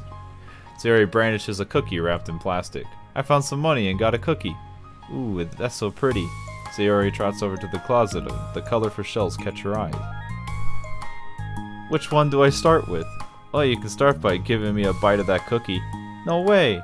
I saved up all my luck to find that money. So if you want entry into my kingdom, you need to pay the tax, peasant. Boo. Defeated, Sayori unwraps her cookie and breaks off a piece for Natsuki. Then Yuri silently walks into the club room. Monika glances at her with pleading eyes. Yuri returns a quick nod of understanding. Well, everyone's here now. Despite the club only having 1 more person than before, it somehow feels twice as lively. Okay, so I think we should go over some potential club activities and see which ones we want to do first. We have 4 members now, so it'd be great if we found some stuff to do as a group. Does that sound good to everyone? I agree. Okay, so I have some ideas of my own, but I want to hear your ideas too. Well, I've been having a lot of fun learning about everyone else's interests. Maybe we can give each person a day to share their favorite kind of literature with everyone. Well, maybe. Something tells me that. Monika glances at Yuri and Natsuki, who both appear very unwilling to consider each other's interests.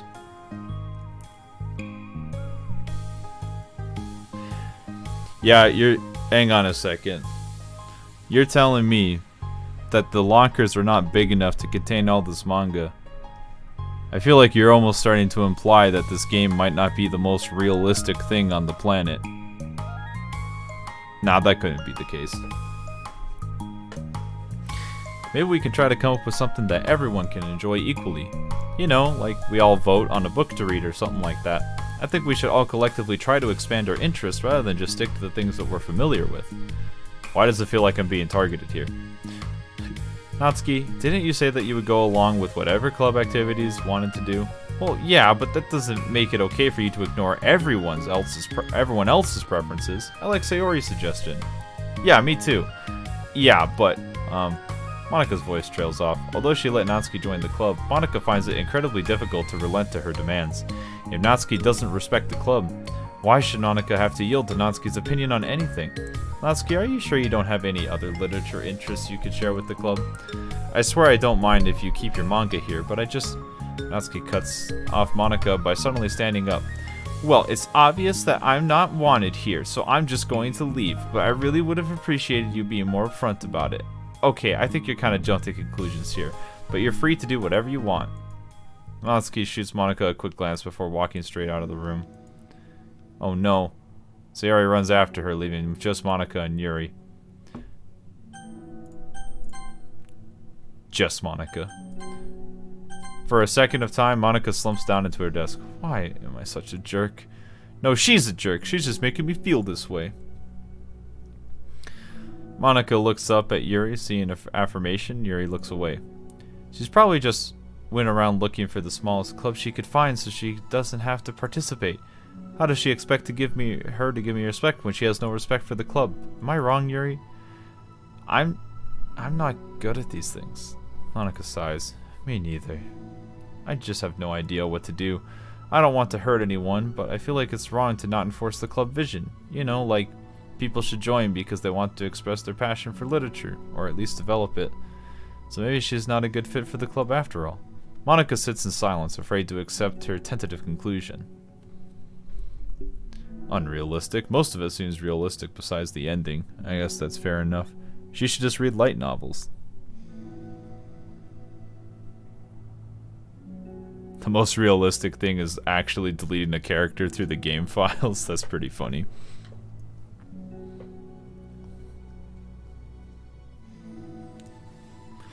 Yuri looks tense, but it doesn't seem that she wants to add anything.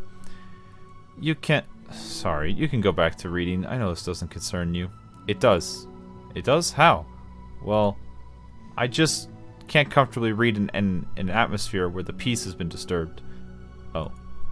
Well, great. I'm just ruining the whole club then. That's not an accurate conclusion to make. I know, I'm sorry. It's just kind of voicing my frustration and I guess guilt. It's like my frustration wants to blame her, but my guilt wants to blame me. Ugh, why is this the hardest to be rational during the times you need it the most? I don't think you're being irrational. I think Natsuki is. She has no authority to walk in here and make demands of the club. Your club. Something as ridiculous as manga has no place here, and the fact that you're even storing to her should make her completely indebted to you. Well, you're right, but I don't know. It's just kind of harsh to say things like it's ridiculous and it has no place here. Do you not feel the same way? You've been doing everything you can to avoid associating the club with it, so I assume you felt the same way about it. That's not true. Well, recalling her confrontations with Natsuki, a realization starts to set in. You might be right. I mean, if it was anything besides manga, would I really be acting like this? Maybe I've just been convincing myself that it has nothing to do with the manga. I'm really upset that I would let myself do that. With a sigh, Monika walks over to the closet. She finds herself staring at the colorful shells. It's just... this really wasn't what I had in mind for a club about literature. There shouldn't be anything wrong with that. Monika starts defending her position once again. It's a complicated issue that Monika has failed to consider before now. Where is the line drawn at what's considered literature? Lost in thought, she reaches into one of the larger boxes and pulls out a volume, inspecting it for no particular reason. The cover features four girls, striking in cute, exaggerated poses, all dressed in short skirts.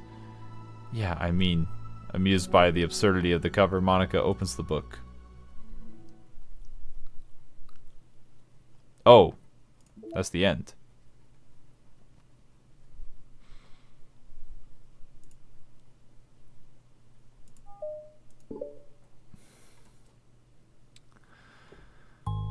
This sucks. Why is Monika such a jerk? She should be grateful that I even joined her stupid club. It's not like she could find any members. Monika's usually really nice. She cares so much about everyone in the club being happy. Yeah, right. Well, she usually does. Maybe when she's not busy being so judgmental. So what if I'm into manga? Why can't just one person accept that instead of being so condescending about it? I accept it. I think it's cute. Oh, come on, that's condescending too. I mean, I'm sorry. I didn't mean it like that. I just want to support you. Natsuki sighs. I know, thanks. It just really sucks. Do you want me to talk to Monika? I don't know. It's not like it's gonna change her opinion of me. Like, even if you were to convince her to back off, that wouldn't suddenly make me feel like I'm actually welcomed in the club. I should just find another club. Wait, you don't have to do that. We can figure this out, please. I mean, I'm the vice president. Or at least I think I am. I don't want you to leave. Everyone deserves to feel welcome and to be happy, so I want to make that happen for you. I was wondering, what was the reason that you decided to join the literature club? Well, Natsuki hesitates. It's kinda dumb. Don't say that. There's no such thing as a dumb reason when everyone is welcome. I wasn't welcome. You were to me, so just don't tell anyone, okay? Especially Monica. I promise. Natsuki sighs. I'm just tired of everyone judging me all the time. I can't enjoy any of the stuff I'm into without people making snotty comments about it. Not that I care about what anyone else thinks. But you know, the signs for the literature club say you can be yourself or whatever. So I decided it was at least worth a shot. But that was a lie apparently. Natsuki dejectedly kicks her toe against the shoe against the wall. Oh, and I like writing too. Really? How come you didn't say that to Monica? Because she was being so judgmental, I didn't just want to tell her something she wanted to hear. She didn't deserve that kind of satisfaction. Do I think manga is literature? Yeah. Boom. Alright, that was easy. And if she knew I was into writing, then she would just be like everyone else and try to push me away from the manga in favor of the more mature thing. The two of them remain silent for a while. Sayori understands that it's out of the question for Natsuki to return to the club room for today at least. But Natsuki has a reason for not wanting to join the club like everyone else. Look, you know, this is something that I can actually speak of just a little bit here. I feel like things like, you know, comic books, manga, and other things that kind of get a lot of flack for being lightweight. There's actually fine. I would just say as long as you enjoy doing stuff, it kind of hardly even matters a lot of the time. I don't know. It's a pretty easy thing. I think even this game tries to make that point pretty obvious. But it's kind of just like... I think it's just funny because you'll see it and it'll be like, you know... As if like manga somehow can't have like deep moments. Not to say that all manga are deep, but even the superficial stuff can still be pretty enjoyable. So that's why I just kind of think the whole conversation is a bit pointless anyways, because it's like whether you consider it fine literature or not barely even matters. But I'm not even saying anything controversial. I'm sure most people have that kind of opinion anyways. It's part of the club vision for her to be welcome. You deserve to express yourself as much as everyone else does. That's supposed to be what the club is for, so... I'm going to do everything I can to fix this. I promise. It's lunchtime the next day. The cafeteria and halls are bustling with students rushing to meet their friends and make the most out of their limited time. Where could she be? Among them is Monica, who always eats lunch in her classroom, but she has some additional business today.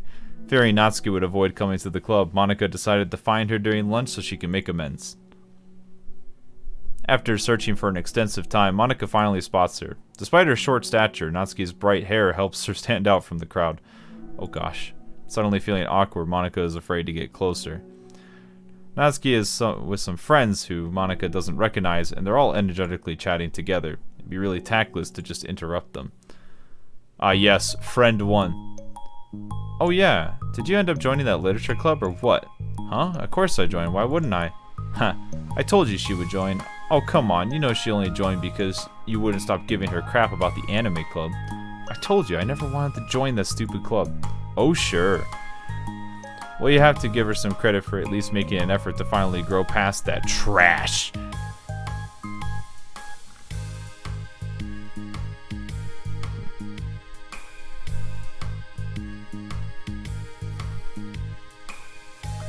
True. Well, congrats on finally graduating middle school, Natsuki. We're all proud of you. Shut up. Just let me do my thing. I'm just joking. You know we love you. Yeah, once the literature club makes you a famous writer, we'll be the first ones to buy your book. What, are you gonna buy her smutty fanfiction?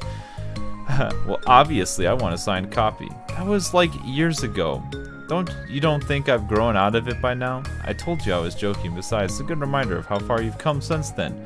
Not to mention you couldn't have done it without us. That gives us a pass to joke about it. Yeah, sure. They grow up so fast, it brings a tear to my eye. Natsuki suddenly glances in Monika's direction, prompting Monika to quickly turn away and distance herself. What the heck? That was horrible. I should have said something to defend her. Why do I have to be so conflict avoidant? Not that I deserve to say anything. I'm hardly better than them after the way I treated her. I'm so awful. I'm not doing anything right. After school ends, Monica distractedly makes her way to the club room. Natsuki has bad friends, what the fuck? Yeah, who could have seen that coming? She finds Yuri already inside, eyes on a book as usual. Monica picks up a desk and slumps into it. Picks a desk and slumps into it. Something she seems to be doing rather often lately. Yuri, I don't think I could be club president. I suck at handling anything that doesn't go, like, exactly my way. Yuri looks up from her book. It's like the literature club is a place where you get to express yourself. Unless it's in a way that I don't like. I'm so mad at myself. And I'm especially mad that I didn't have the self-reflection skills to realize what I was doing. So much for maturity. Sorry, I really shouldn't be complaining out loud like this. There's just like a ton on my mind. No. I enjoy listening. Really? Why? Yuri shrugs. It just makes me feel nice. It should be called Bitch 1 and Bitch 2. Yeah, exactly.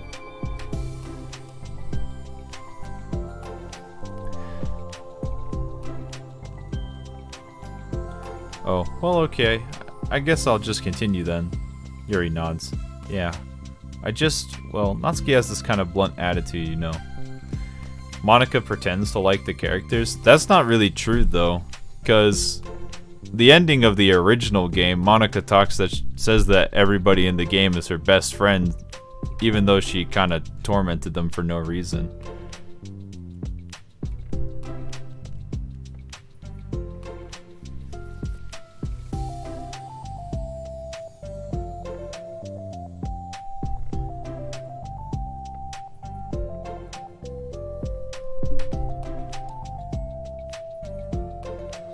Well, Natsuki has this kind of blunt attitude, you know? And it makes me feel like she wasn't taking the club seriously. I couldn't even figure out why she wanted to join. I saw her friends talking to her in the hallway during lunch, and they were just so mean to her. Telling her to grow up and stuff like that the literature club would help her grow out of her manga. It just made me so mad, like, just let her enjoy it. It makes her happy. Why are you trying to take that away from her? And then when I thought that, it was when it came to the realization that I was kind of doing the same thing. Just in a roundabout way.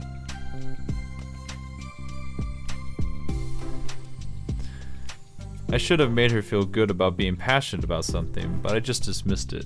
No, I was actually trying to avoid acknowledging it at all. I even did that with you, Yuri, when you first joined the club. You did? Yeah, I remember. Fantasy isn't really my thing, so I was just kind of trying to dismiss it, but then Sayori jumped in and took over the conversation. I should have reflected on that, but I didn't because I just let Sayori handle it instead. And now I'm repeating the same mistake, except I really hurt someone this time. Monica shakes her head. I'm so tired of being afraid of things I'm not comfortable with. I'm so stupid. Like, I can't just picture how much joy it would bring Natsuki if I let her share her passion a little. I'm so angry that her friends were treating her like that, and I'm going to get them back for it. Get them back? Yeah. I'm gonna get them back by making sure that this is the literature club that Natsuki wants, not the one they want. Suddenly, Sayori bursts through the door, making Monica and Yuri jump. With a rare stern face, she marches over to Monica's desk and sits down with her. I'm having an intervention. I could do that because I'm vice president. Is this about Natsuki? Yes. Yeah, I know. I messed up. I'm super sorry. I was just talking to Yuri about it. Really? I was so dismissive of her passion that she felt threatened, and I probably just unwelcome. Literally the opposite of what the literature club is supposed to be. I just need to make it up to her. Oh. Yay, I did it! Thanks for the intervention, Sayori. I'm glad we're on the same page. Friendship wins again. So how do you want to make it up to her? I have a plan. Sayori, do you know if Natsuki is coming to the club meeting today? I don't think she is. I see. Monica was afraid of that, not because of her plan, but because she's facing the consequences of the damage that she inadvertently caused. Sorry, I could not read it. But the only way to do the right thing is to face it head on. So it's easy to just duck away from the conflict and wait for her to blow over. But that's not enough. To truly respect someone's feelings after you've hurt them is to face them and admit your wrongdoing. Not the wrongdoings of mismanaging the club, but the wrongdoing of disrespecting Natsuki's feelings. Okay, do you think you can get her to come to the meeting tomorrow? I can do that. Okay, awesome. Yuri, you don't have to worry about anything. Thanks for being my friend. You're a good listener. Fidgeting with her hair, Yuri turns away to hide a smile. Well, I guess for today it's gonna be a pretty quiet club meeting. I'm gonna step out for a bit. Is that okay? Yeah, I'm just gonna read with Yuri. Hey, it's one of Natsuki's books. How come it's out here? Sayori picks up the manga that was resting on an adjacent wall. Oh, that? Natsuki's probably just left it out by accident. But I thought she hadn't been coming to the club. Actually, Monika's been... Okay, Yuri, I'm sure it was just someone else who was using this classroom then, okay? Monika smiles at both of them. Then, with a wave, she exits the club room. I really shouldn't have left that out. If Sayori catches on, she'll definitely tell Natsuki, and that would get really awkward. Now, I wonder if there's a keyboard I could borrow from the music room.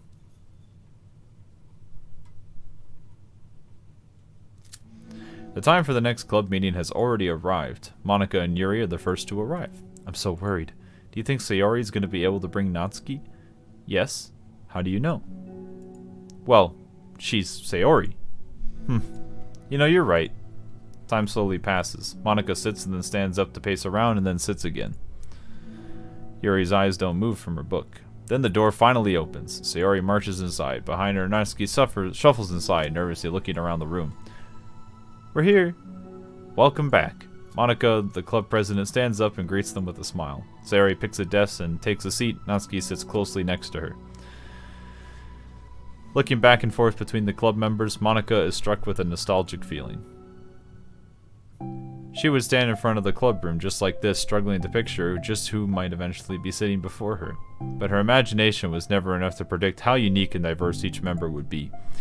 Even with each with her own struggles, her own reasons for seeking the vision that Monika had admittedly been so vaguely advertised, seeking trust, understanding, respect.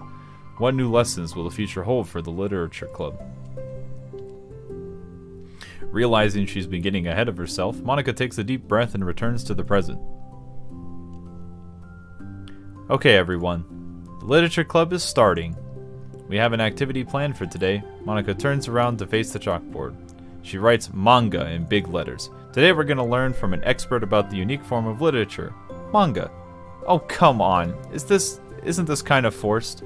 I know you don't actually want to do this, so just... Monika shakes her head. Natsuki, this is the hardest part. After making it this far, it would be easy to just smile and move on. But that's not enough, not this time. I'm sorry. I was in the wrong to not take you seriously when you were kind enough to show your interest in my club. I thought about it, and I realized how biased I was against manga. It caused me to disrespect you, and I'm sorry. But I think you deserve to be able to share your passion with us. So, can I make it up to you? Well, thanks, but I know you're only doing this because Sayori told you to. Wait, that's not true. Monika planned this all by herself. I didn't even get a chance to talk to her. I was a witness to that as well. This is the literature club. Chair-nated audiobook win? Never.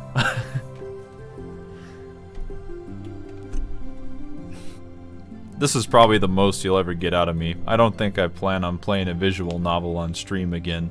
Nah, just kidding. I'll play fucking... I'll play the new Nekopara Catboy Paradise one. But that'll be voice acted.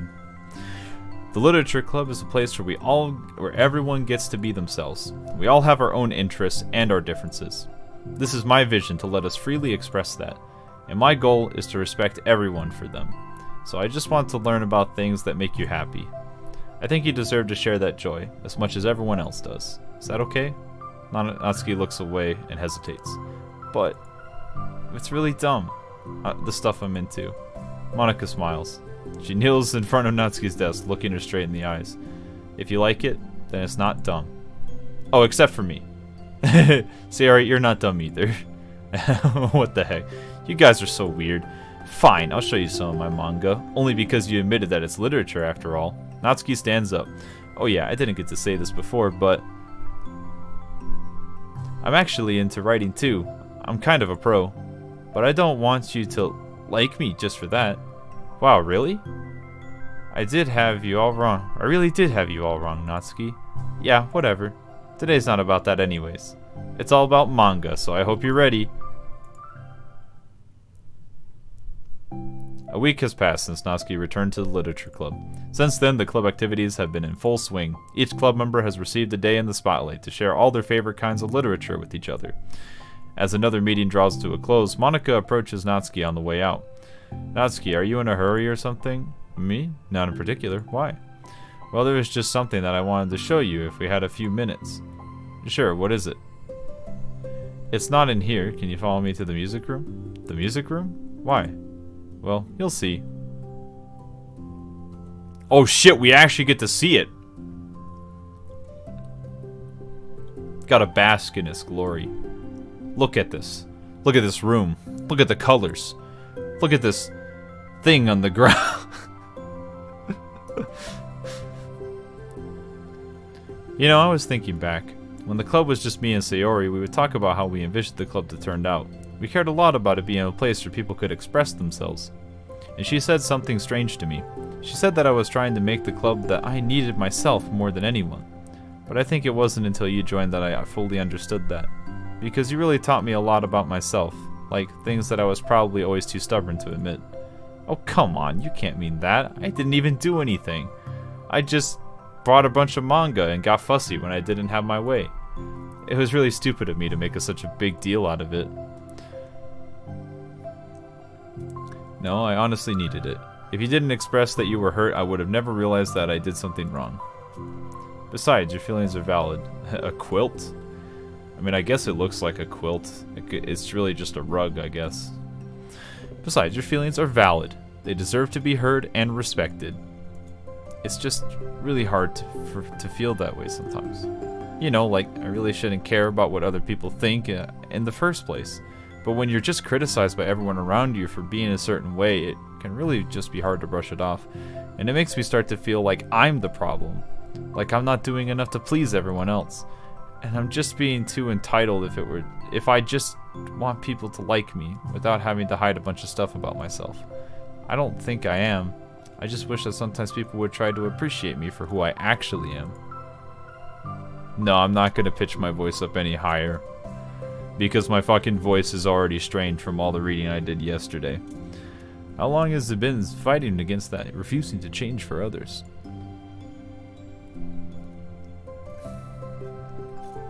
Why are the amplifiers, well, actually, you can see the cord does actually come out the bottom right there. I'm trying to highlight it with my mouse. It's gonna be kind of hard, but it's there. It's just going under it. Probably plugs into the back of the room. You're so honest with yourself. I'm like always trying to come off as perfect to other people, and anytime that there's a hint of contention, I just crumble. But it's thanks to you that I really started thinking about this stuff. You really inspired me to start working on it.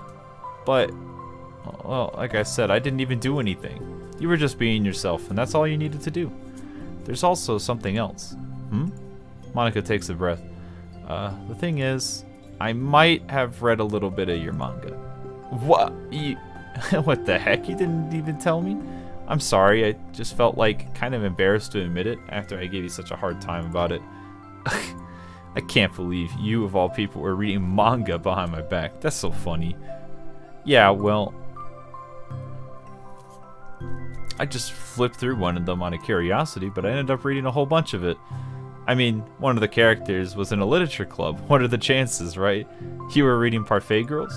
Wow, you have good taste. just one volume, and I just kind of picked it out randomly. Well, you have good intuition then. You have to tell me all your favorite parts.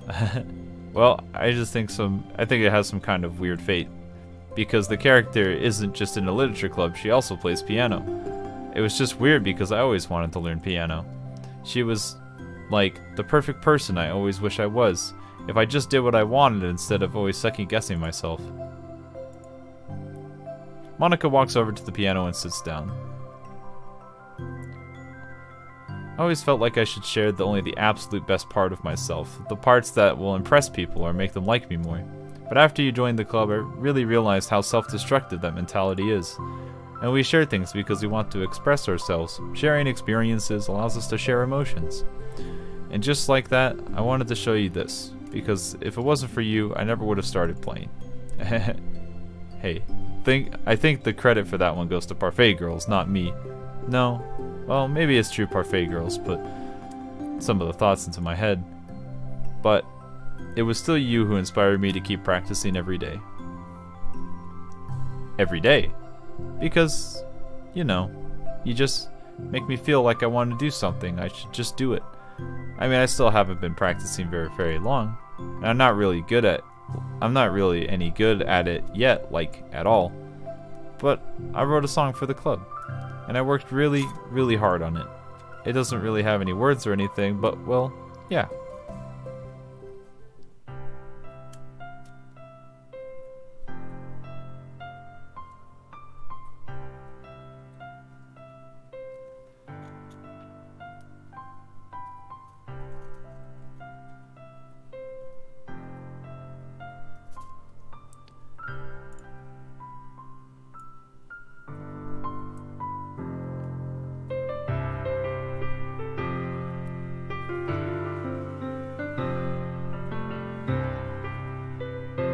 I'm ready to get copyright struck again.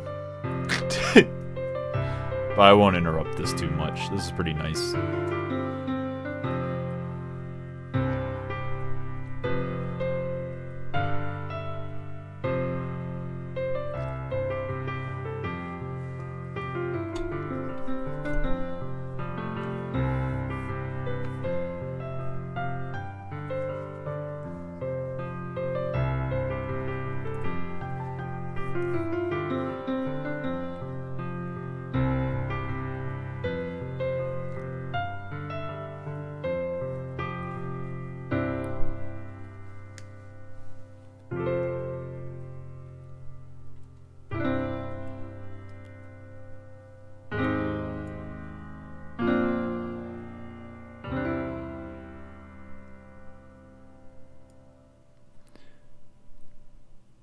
And then Monica deleted everyone. You can get copyright from this?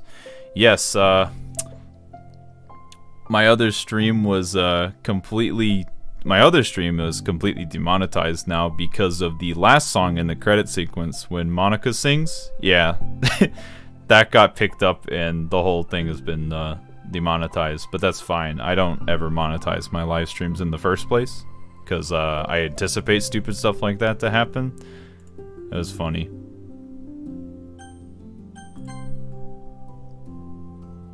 Doesn't have any words or anything, but yeah, that's all. That was so good. It was? Yeah, are you kidding? You're like already a pro. Not even close. Does the song have a name? You said it was about the club, so yeah. It's called My Song, Your Note. Because everyone brings something so unique to the club. It's completely different from how I first imagined it, I think. First, I was such a selfish perfectionist. It shouldn't have been about me. It should be about everyone.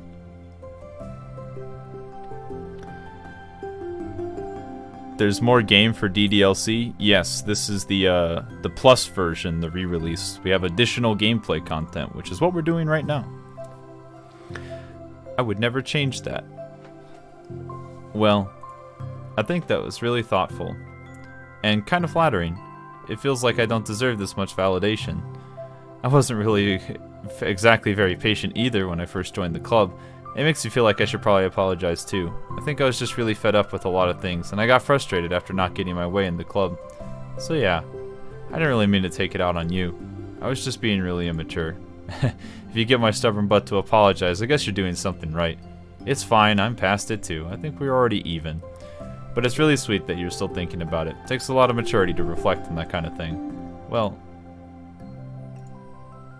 I wonder who I got it from. Oh, never mind. Well, anyways, while we're here, you can let me keep my manga in the club room. You did admit that it's a form of literature. You totally can't take it back now. You got me. The closet's all yours. I'll tell you what. I'll bring a little something to the club tomorrow. I want to do something nice in return. What kind of little something? Oh, you'll see. But I don't think you'll be disappointed.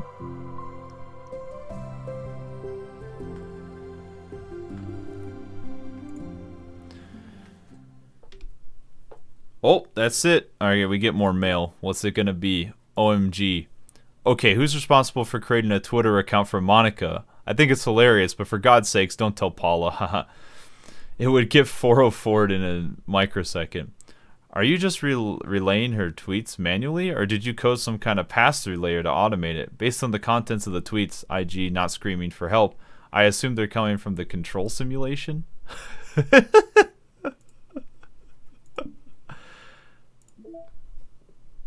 Oh, you get different pictures. These are from the stationary stuff, though.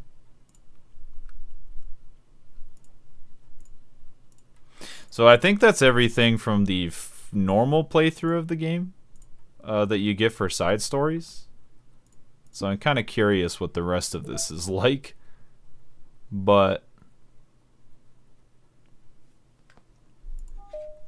we'll try it.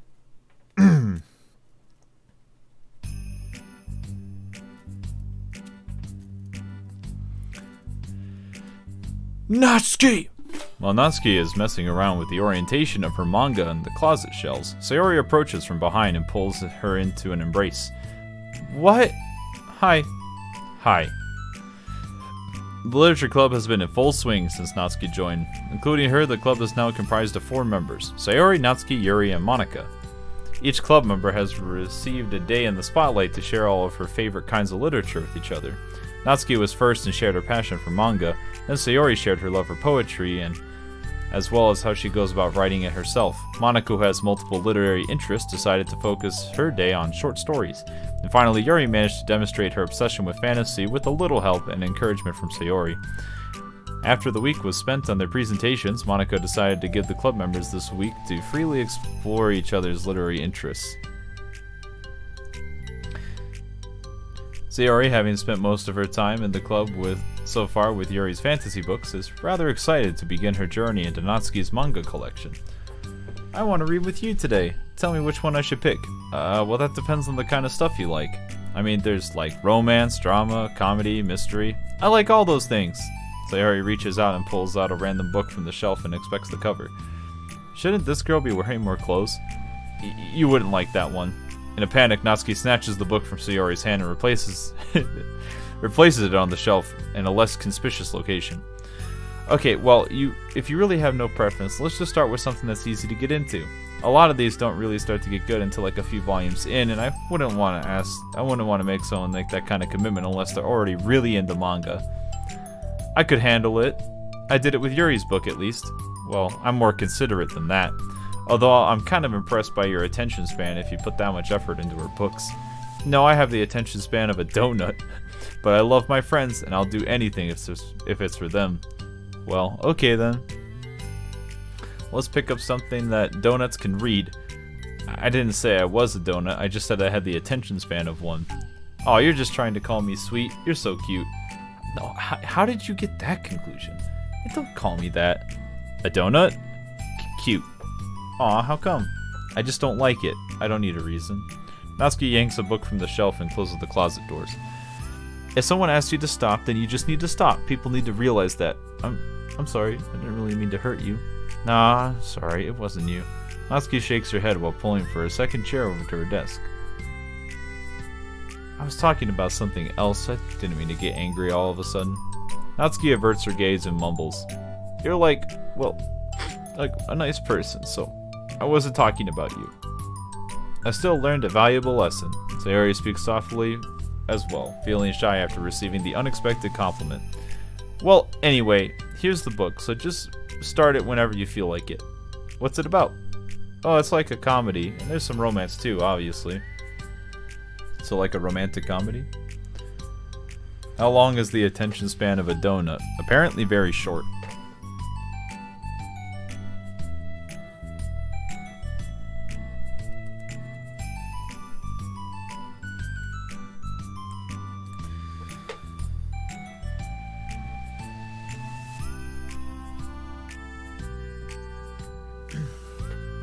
Sayori looks at the title. It's called Love is Another Word for Luck.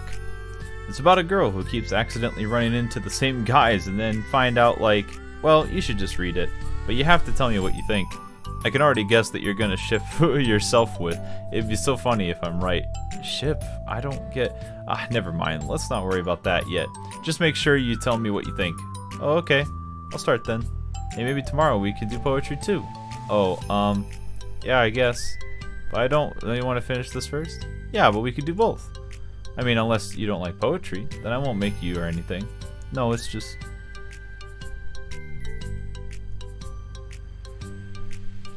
Well, never mind. We can worry about it tomorrow.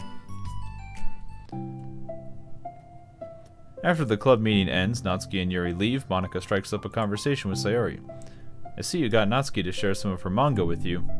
I really want to become better friends with her. She's so enthusiastic and expressive. I could just listen to her talk. She's so cute. I'm not really sure if she meant I can say that to her, or I can't say it at all. Say what? Nothing. I am a woman of respect.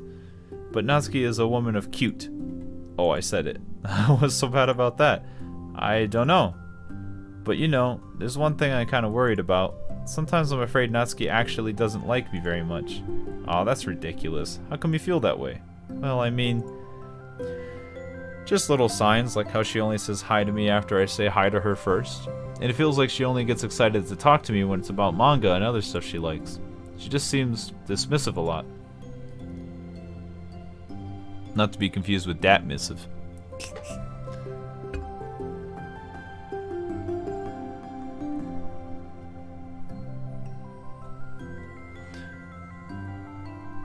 And she was like that when I brought up poetry.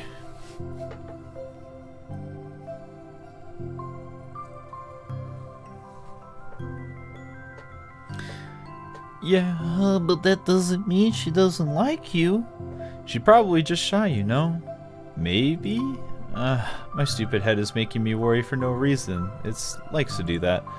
It's okay, try not to worry so much. Everything will be great. You can always talk to me about any concerns you have. I'm here to help. You're the best.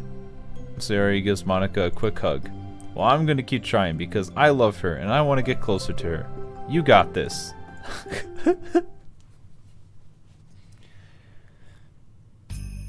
After the next club meeting starts, Sayori is the last one in as usual. Trotting into the room, she sees Natsuki sitting alone by the closet, reading what must be manga. Without hesitation, which is defeat, Sayori pulls up a chair and plops herself down right next to Natsuki. Hello there. Fuck. I'm memeing too hard. Hi. What's she reading? Can I help you? Can I help you with it?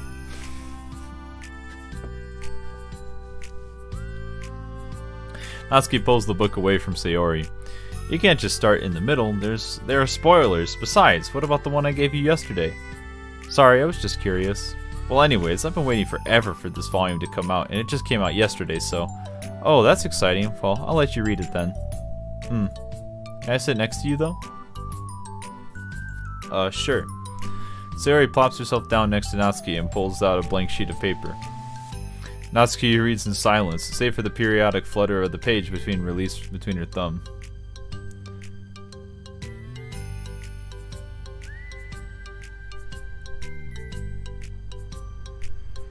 Oh yeah, this is actual DLC territory now. This is completely different from anything in the game up until this point.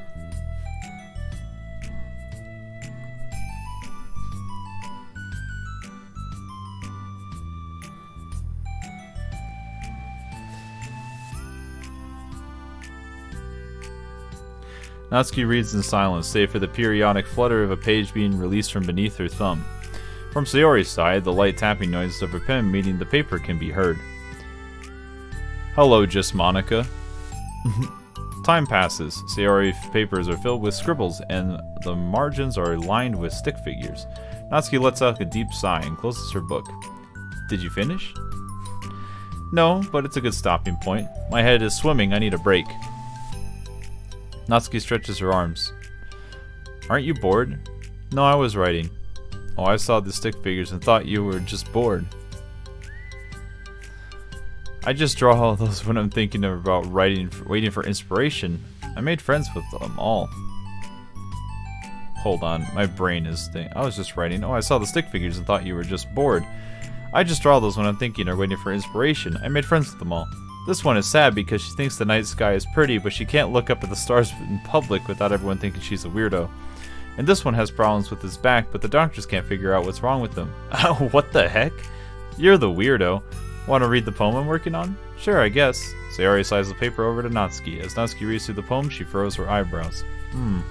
She slides the paper back to Sayori. Don't you ever feel weird for just sharing all your thoughts and feelings like that? I mean, your poems are like, really emotional. Is that bad? Well, no, it's just an observation. I think people can get closer to each other if they find ways of expressing their feelings. Well, Natsuki begins to protest. Protest? Protest? Shit, what is the proper pronunciation there? Whatever. But she can't find a good way of putting her thoughts into words. Doesn't that depend more on the kind of friends you have? I don't know. To each their own, but I've never met anyone I felt comfortable sharing my poems with. Not that it's you, just how I am, so. You write poems? You never told me that. I thought you just wrote other stuff. Yeah, that too, but you should. I mean, would you ever want to share? Like I said, I don't do that. But can we talk about something else? I'm sorry. It's not your fault. It just makes me uncomfortable. I can't help it. Still, I'm sorry. It's fine. Well, let's move on to something that makes us both happy. I should continue the book you gave me, since I didn't get very far yet. Sure. Over the next few days, Sayori begins each club meeting by approaching Natsuki with unwavering enthusiasm. It's Natsuki! It's Natsuki! Oh my god. Hi, Natsuki. I assumed that Natsuki's starting to get kind of sad. At the end of the club meeting, Monaco, who has become rather invested in Sayori's friendship mission, starts an innocuous conversation with Natsuki while she packs up. It's cool they've been finding more time to play with Sayori. She was pretty excited for the chance to read manga with you. Yeah. I'm sure you've been enjoying the chance to share it too, right? Yeah, mostly. Natsuki glances over his shoulder but doesn't reply further. What's on your mind? Nothing. I don't talk about people behind their backs. Oh. Natsuki falls silent, but she fidgets instead of just back to where she was doing and says she wants to say more. It's okay to share your feelings. That's different from talking about someone behind their back. I guess. I just hate it when other people talk about me behind my back. I'm better than I'm better than to do it to others. That doesn't sound right. What the fuck? I just hate when people talk about me behind my back, so I'm better than to do it to others. I don't know if I got super dyslexic during that line. It did not read right. Monica shares a bright smile. You're really considerate. Thanks, I guess, but it doesn't really feel like it. You can trust me. Natsuki stands in silence for a moment, still fidgeting. I just feel smothered sometimes. I'm not used to someone being like all over me right after we first meet.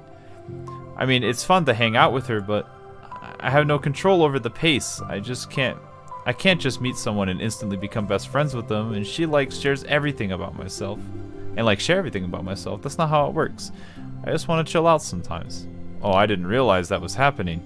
It's fine, why would you have? I know, it just doesn't feel... I just feel bad about it. I know Sayori, so I should have realized. Monica navigates through her tinge of guilt, which has surfaced mainly due to her being the one who previously encouraged Sayori's behavior. Despite not knowing the situation, Monica can't help but feel a little responsible. Do you want me to talk to her about it? No, I wouldn't like that. Well, I could divert her into another club activity for you or something. No way, that would be so underhanded and mean. I didn't think that one through. Besides, just because I complained about it doesn't mean I'm asking for someone to solve my problems for me. True. I'm sorry. I just instinctively want to try to solve problems, even if I haven't been invited to. It's fine.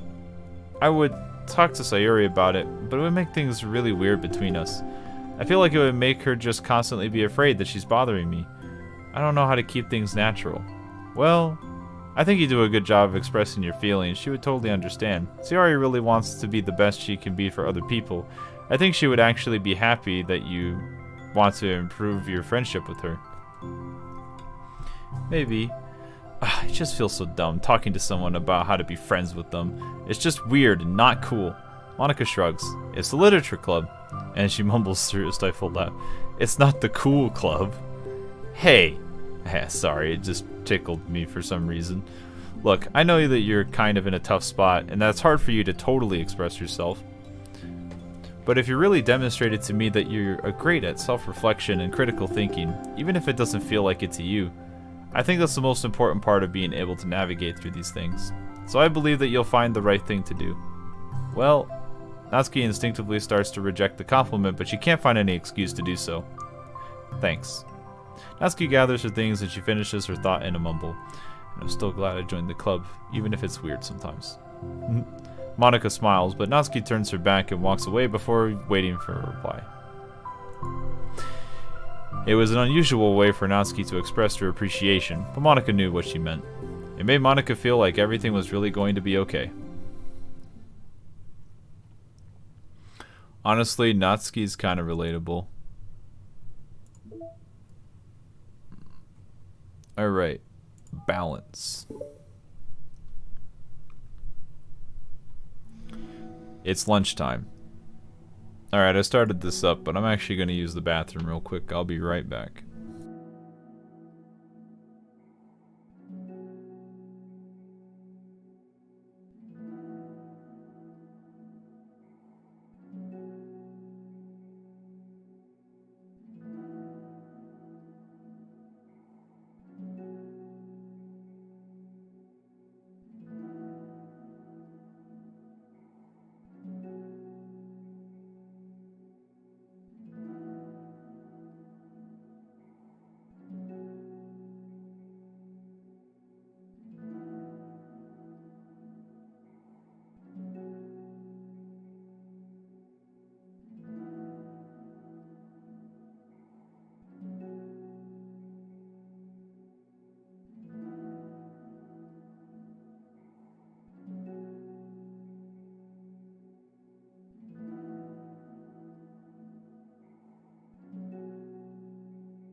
Are these stories like Monica's first playthrough or something?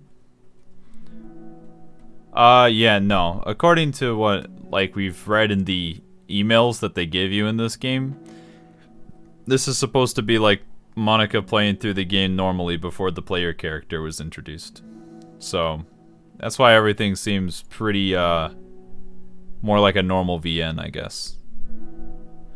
Honestly, I kind of didn't expect this, but I'm also not, upset at it. It's actually pretty good, so I'll take it.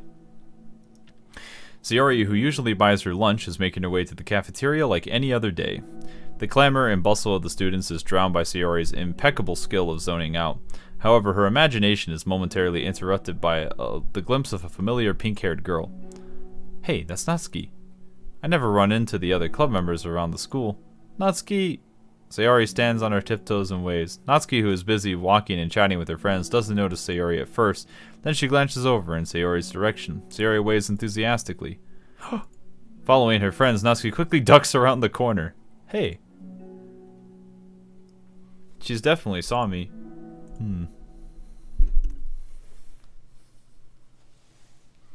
Monika's the first to arrive in the club meeting, then Natsuki. Sayori, having glanced through the window to see if Natsuki's already inside, is unable to work up the courage to enter. Natsuki's been so distant with me. I was stupid to think she ever wanted to be friends. She only got excited because she got to say her manga. But aside from that, she doesn't even like me. I should go home today. Sorry, but do you plan on going inside? No. Why? I'm sulking. Oh.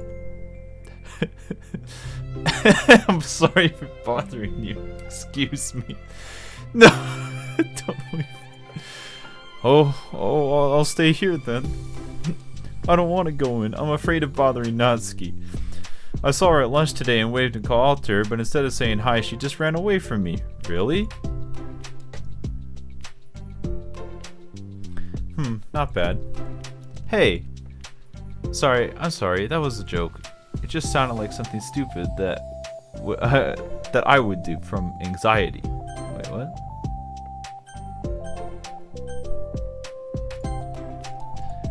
From anxiety? Well, I just don't like the intention being drawn to myself. Oh. Well, that makes sense based on the person you are. But Natsuki isn't shy like that at all. I thought we were friends. But it feels like every day she's just trying to distance herself more instead of getting closer. Makes me feel like she was only spending time with me during the club because I was reading manga, and that she doesn't actually want to be friends with me. Well, I feel like I'm missing a lot of context here. Was she in the middle of anything when you approached her? No, she was just walking with her friends. With her friends. Yuri pauses for a moment. How do I put this? Sayori, you're very fond of your friends, right? You always want to be spending time with them. Yeah, of course. I don't think there's anything more important to me. I mean, the best part of my days are always with my friends. Besides that, I really hate being alone, so... You hate being alone? Sayori nods. We're very different people. I cherish my time alone. I wouldn't trade it for anything.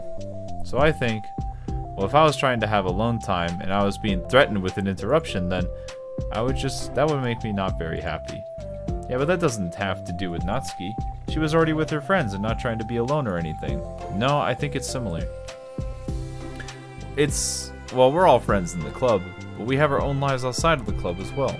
If you think about it, making new friends isn't some casual occurrence that happens on a daily basis. A friendship is an invitation to intertwine your lives together.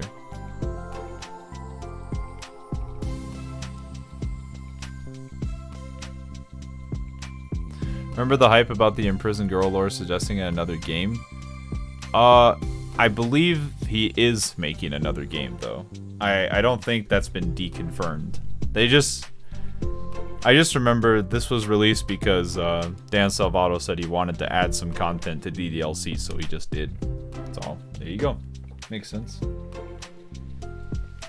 But the capacity at which each person is ready to do that might be different. There are friends who just like to have fun together and others who talk every day and share every detail about their lives with each other. I think when establishing a friendship, it's important to consider the comfort level of the other person. I mean, we don't really know much about Natsuki's life outside of the club. It'd be that she simply needs to make friends at her own pace rather than jump headfirst into a new commitment. I don't watch YouTube live streams. Is the chat UI always this bad? Yes it is. But that means I was really bothering her? I just wanted to be good friends with her, so I treated her like one. Was I actually hurting her? I don't know, I'm sorry. My insight was only really based on what I understand about my own needs.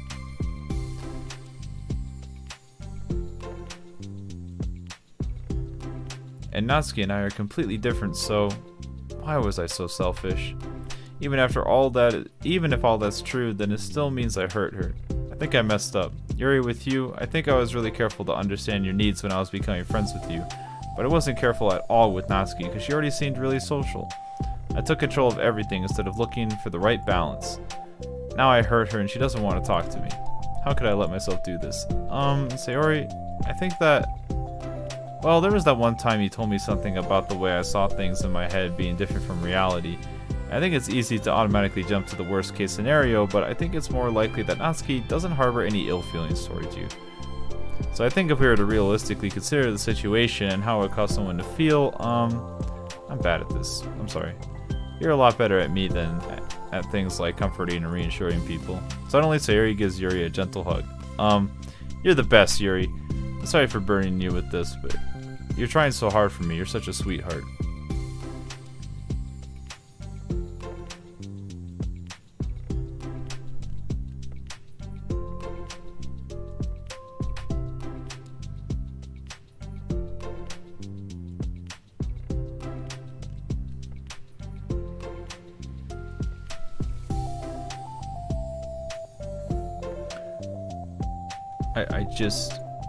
It's not a burden. I enjoy listening to others. Why did the previous live stream have a gruesome warning? Because I played through the base game. There's a lot of gore. How is this a prequel? No player? Yeah, it is. Only 4 girls and some backstory.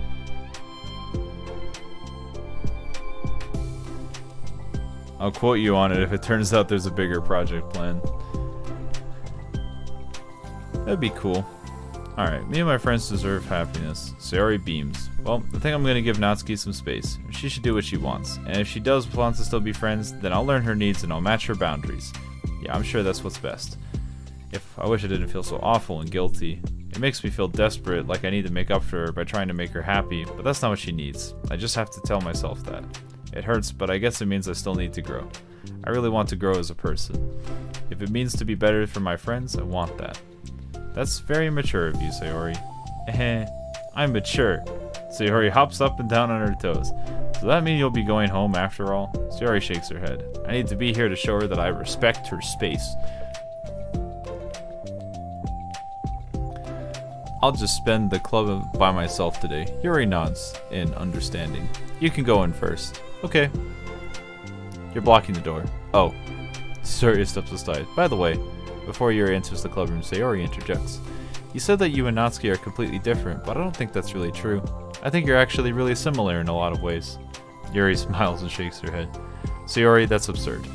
You're very silly sometimes. Yuri turns and enters the club room. After a moment, Sayori follows.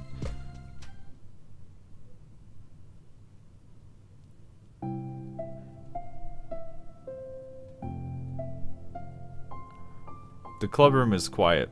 The player is just a token for us, a blank slate. Not entirely, because, you know, even in the original game, when all the fucked up shit is going on, the player character is always like, oh yeah, that's no big deal. I don't really care about all the weird stuff that's happening. So, I mean, it is mostly an insert, but it's just kind of funny. The club room is quiet.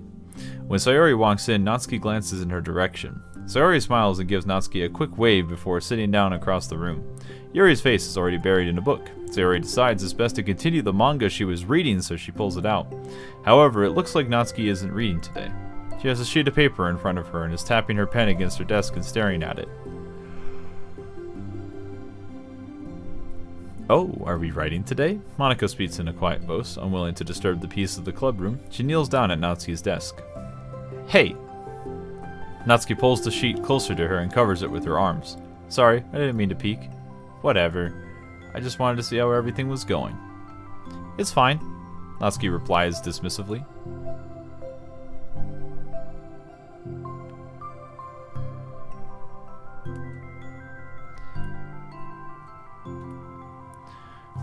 She glances over at Sayori, who is focused on her manga. Monika follows Natsuki's gaze. I think she's mad at me. Yeah, I mean, so far with everything that we've seen in the side stories, like, Sayori never mentions her childhood friend. So it really does seem like the character just doesn't exist at all in this universe. I think she's mad at me. How come? I'm busy right now. Ask me later. Monika falls silent. Natsuki looks back down at her paper. She inches her hand away from the top margin, allowing Monika to see. It says, to Sayori. Understanding, Monika smiles. She places a hand on Natsuki's shoulders and whispers softly, I'm proud of you. Natsuki looks away, but makes no motion to remove Monika's hand. Monika gives Natsuki's shoulder a quick squeeze before standing back up and pulling away.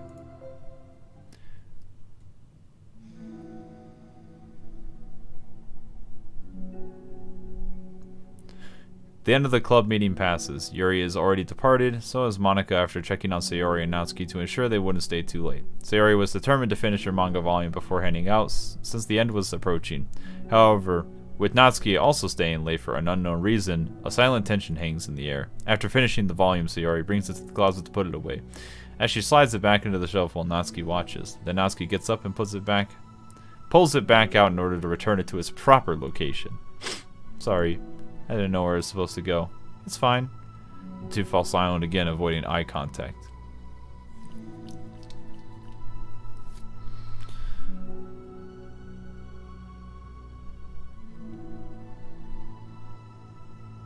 They both look like they're about to say something, but neither can break the silence. A moment passes. Well, I'll be on my way.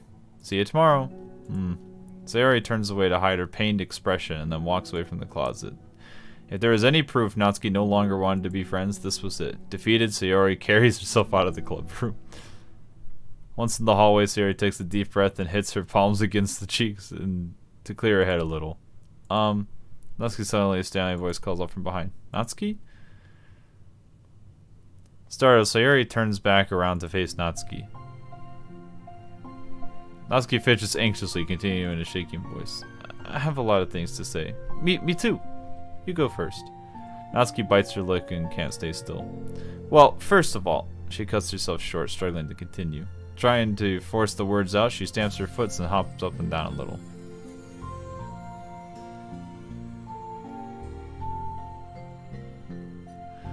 I guess it's actually, no, I'm wrong. Sayori does mention having a friend all the way at the beginning of like one thing, but it does seem weird for her not to bring it up more often in what we've seen. But she might have technically made a reference to the player character at one point. I can't tell. I already forgot everything that I've read. I'm sorry for the thing I did at lunch, and I'm sorry for just being kind of mean lately. It's really hard for me to I'm not good with things that make me uncomfortable.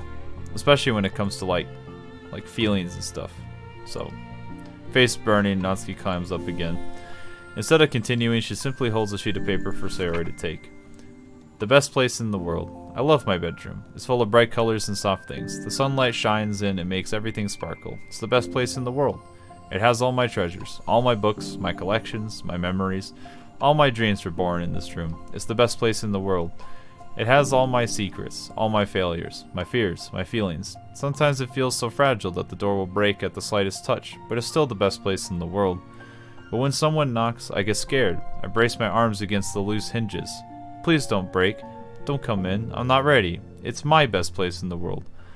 The knocking won't stop. I block the door with furniture. An eye peeks through the keyhole and I panic. I'm trapped in the best place in the world.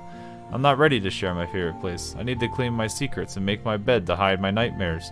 I need to touch them all. I need to touch them to put them away, to see them again. I have so much to do and I'm scared. I'm not ready, but it's still my favorite place. I still want to share it, however long it takes. If you wait patiently, I'll eventually open the door and I'll show you the best place in the world. It's a poem. But I thought, well, I sucked it up so that I could work things out with you. So just be happy about it. Please?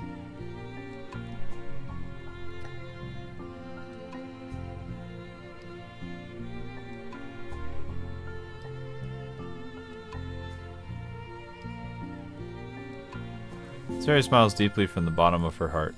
I'm happier than I could express. I feel so awful, but I'm so happy that you would do this for me. I actually realized before the club meeting today that I made a mistake. I got so caught up in the chance to get closer to you that I forgot to think about what you wanted. And that we probably have different ways we like to make friends. About the, friendship stuff, I mean, it's okay. I understand. You don't have to force yourself to talk about it. Your poem did a good job. So don't force yourself if you're not ready yet, okay? Natsuki nods. You don't have to feel like you did anything wrong. It was my fault, and I'm sorry. But I wasn't mad at you today or anything like that. I actually really felt guilty and wanted to give you space. I was thinking that it's silly to just approach you all the time, and I thought I should let you approach me when you want to.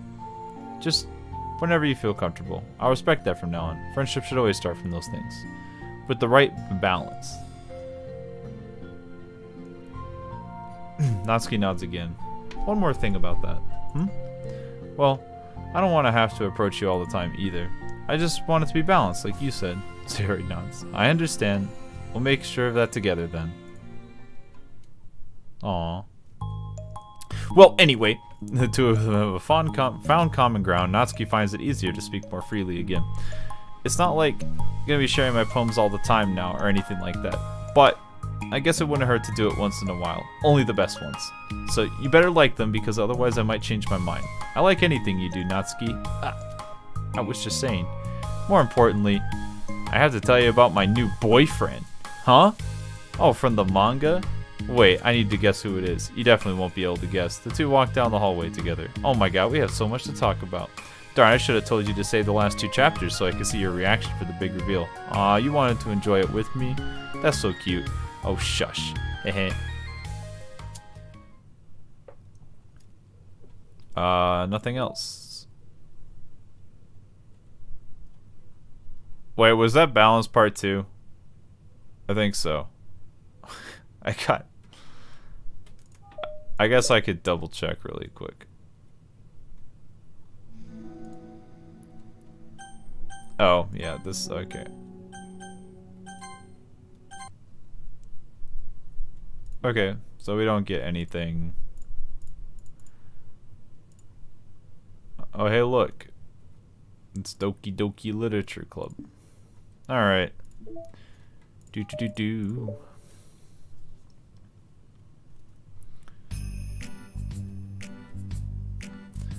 Am I bothering you? No? Okay, just checking. It's hard to tell since you always look so into it when you're reading. Makes me scared to interrupt. Well, it's within my expectations to be interrupted when I read here. It's mainly when I'm by myself that I don't like it. Ah, well that makes sense. I guess you're in here in the first place and you're more ready to socialize even if it takes a bit of prodding. It's not so bad to be social if I let others do the work, so I can be healthy to put myself in social environments every now and again. It's mostly difficult when I don't know anyone, or that there are too many people, or everyone's being too silly for me to keep up with. Yuri glances across the room at Sayori and Natsuki. Sayori has her head cocked back and her mouth open, trying to catch pieces of a cookie that Natsuki is lobbing into the air, but the pieces keep bopping off her face and hitting the floor. Maybe I should say something. No need, they just ran out of cookie. What a waste. They really become good friends, haven't they? I'm happy. Sayori seems particularly good at making that happen. But the two of them are both on the energetic side, so I suppose it works out well.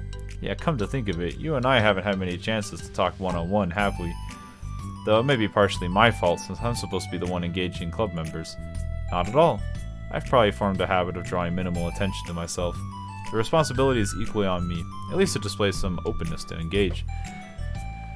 Well, what about during times like lunch? Do you meet up with friends? I just read. Oh. But I like it that way. It feels nice to be carried off again after a morning of classes. Do you always read fantasy? Oh, not always. I suppose it's all I've read recently, but only because I'm in the middle of this series. There are still 2 more books after this one. I guess those long books suit you well, since you spend so much time reading. Well, fantasy may be my favorite, but after that, I'm more or less indiscriminate to genres. I read anything with depth and maturity. Oh yeah? Like, even romance? Well, there are a lot of books that have elements of romance in them. Oh come on, Yuri, you know what I mean. Monica lowers her voice. It's a guilty pleasure of mine, so I won't tell anyone if you do too. Maybe. More when I was in middle school. I mean, I was really lonely and people were mean to me a lot, so I just kind of felt like... please don't make me think about the past. Sorry, I just got super curious. You know, we should totally pick out a romance novel to read. That would be so much fun. Absolutely not. Really? Even if it was just between us? Try asking someone who has no shame, like Natsuki. Ouch. Sorry, I swear I didn't mean that. Well, I guess it was my fault for pressuring you. I'm like that for things in my past too, you know. Things I feel too embarrassed to re-experience. There's nothing wrong with growing out of things. It happens to everyone. For instance, Natsuki's interest in manga reminds me quite a bit of how intense I used to be about my own interests. Makes me think that she'll likely grow out of it too. Hey, were you talking about me? No, we were just talking about how our interests have changed over the years. When did you get into manga, Natsuki? Like a couple of years ago, I guess. I was already sort of into it before that, but it really got going hard. It wasn't really going hard until then. Oh yeah? What was it that inspired you to get more into it? I don't know. Let me think. It was after I discovered a series that I really liked. Yeah, and I was just like really fed up with lots of things and got super into this one series that I really related to. I guess I had an edgy phase where I just hated everyone around me and wanted to be myself. Hey, that's kind of like Yuri. Monica... Oh, sorry. That's completely wrong, so it's still cool that you both really found your thing. They're almost like opposites, but it sounds like they helped you a lot through hard times. You know it. Wow, what the heck? Is this book even bigger than the last one you were reading? It's technically slightly longer, but not by very much. How high do you think it would go if you stacked up the whole series? Natsuki immediately estimates by holding her hand above her head, sizing up an imaginary stack. I should get you one of those mangas that's like 50 volumes long so I can say I've read more than you. Not that I have money for that. Please, that would hardly count when your books only have a few words per page. I know, I was just joking. I could never actually read books like yours. It's too boring for me. Yuri shoots a glance at Natsuki. It's not boring. Chill, I said for me, not for you. I can have my own opinion. I think it's too convoluted. Sayori, are those from the floor? Gross. Also, wash your hands before touching any of my books. But my hands are dirty. Just do it. The oils are there even if you can't see them. Fine. Sayori tosses out the door and Natsuki follows. Yuri, you look a little upset. What kind of nerve does she has to call my hobby boring? Well, she did correct herself. Hardly, she was so condescending. I don't mind if she thinks it's not for her, but I already understand that it's not for everyone. But she knows well how much these mean to me. So how about just leaving me alone instead of needlessly telling me the things that you hate about it? I'm sorry, Yuri. You might be right. This won't be the last time people have strong feelings about what they like and don't like, especially in literature club, so you should figure out how to mediate discussions and keep them positive and constructive. For the record, I've always been impressed by the level of creativity in your books and also your ability to get through them so quickly. Thank you. Okay, well, this is just something I'll have to think about and I should revisit. I'm sure I can help Natsuki find some common ground with you. Common ground isn't unnecessary, I just wish to be respected. Then. Either way, I'll do my best. I'm skeptical when it comes to Natsuki. I trust you, Monica, but I'm skeptical.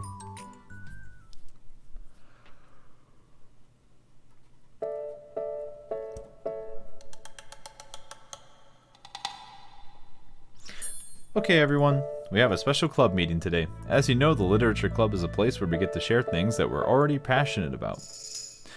But that also means we should be mindful of how we respond to each other's feelings. I think that we have the chance to turn our differences into positive energy for each other. Aren't you being a little dramatic about this? This is important to me. Well, sorry, I feel like I'm being accused or something.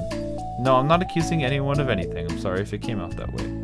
But our conversations yesterday made me reflect on the power of language, and I thought that it'd be a good topic for the Literature Club, don't you think?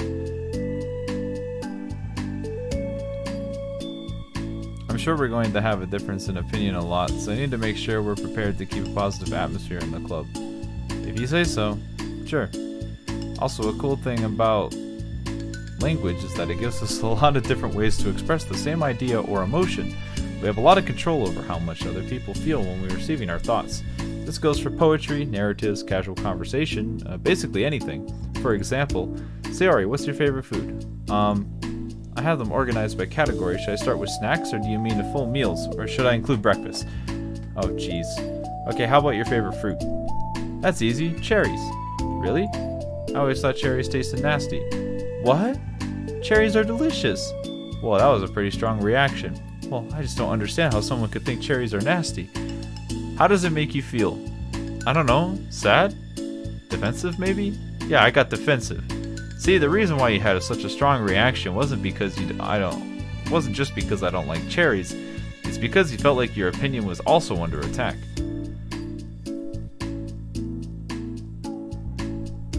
Why is Yuri getting upset when she's doing the exact same thing to Natsuki? Yeah, the irony is missed on her. Or I guess more like the hypocrisy is missed on her.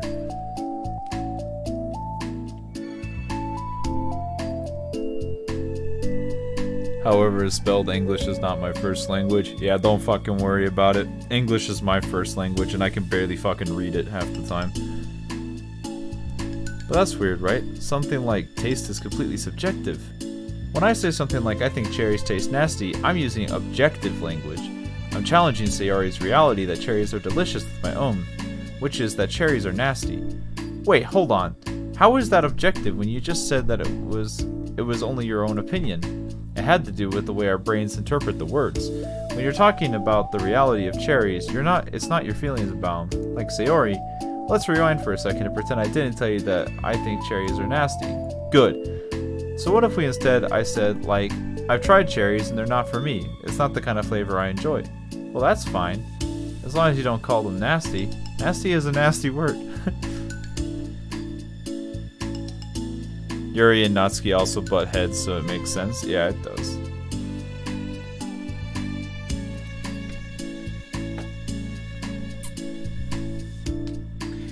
Okay, so cherries was kind of a weird example, but I think I get the point across. This time around, instead of talking about cherries, I just talked about my feelings, and Sayori didn't get defensive. So instead of clashing with each other, it's like we received an invitation to talk about our differences. Yuri, you don't like to take notes. Hey, you don't need to take notes. I'm not going to give you a quiz or something. I know that. I was just... Sorry, I didn't mean to call you out. You can do whatever you want. But does anyone have any thoughts so far? Yeah, I just feel like I shouldn't have put all my language through a filter just to protect someone's feelings. Well, you don't have to. The choice is yours on how you want to come across to other people. I'm only suggesting it as a tool to help turn your differences into a positive experience rather than an argument. Right, Sayori? Whatever you say, cherry hater. Oh, come on. Sayori, I actually like cherries. I was just saying that to demonstrate. What the heck? I've been duped. I'm sorry, Sayori. I'll make it up to you later. How about a cherry sundae? You are welcome to dupe me anytime, my beloved president. Buying your people's loyalties. How deplorable. How deplorable. Oh, like you would turn down a free sundae, Yuri? You were certainly a fan of those cupcakes I brought in the other week. I was reading and not keeping track of them. Oh, that's enough. We're getting off topic. So now we have the gist. How about we try it with something more relevant to the club? Like manga, right? Let's try and have a productive discussion about our differences in opinion. Yuri, do you want to start? Well, no, I'd rather not. Aw, how come?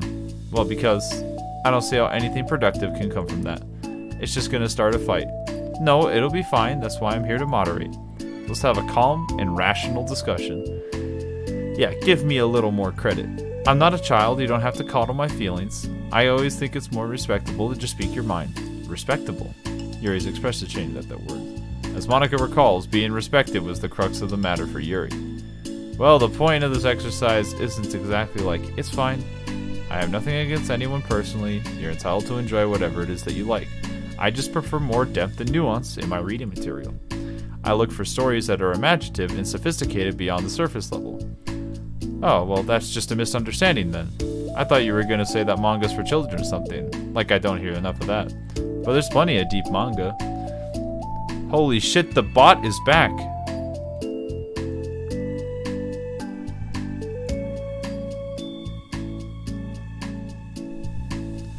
It's another stream day. Dude, how many times do I have to end up banning something? This is like the 6th time I've done it. Jesus Christ.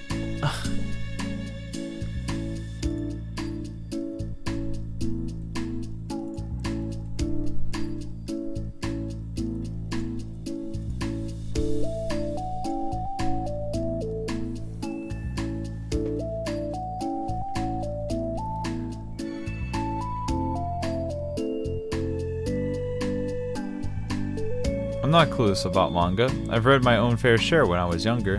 What? Are you serious? How come you never told me? Because I'm past that point in my life, and I really prefer not to revisit it. I prefer more mature things now. Excuse me? Okay, hold on, can I jump in here? Let's try and keep things subjective. Because you imply that manga is immature, then aren't you implying that someone is immature for being into it?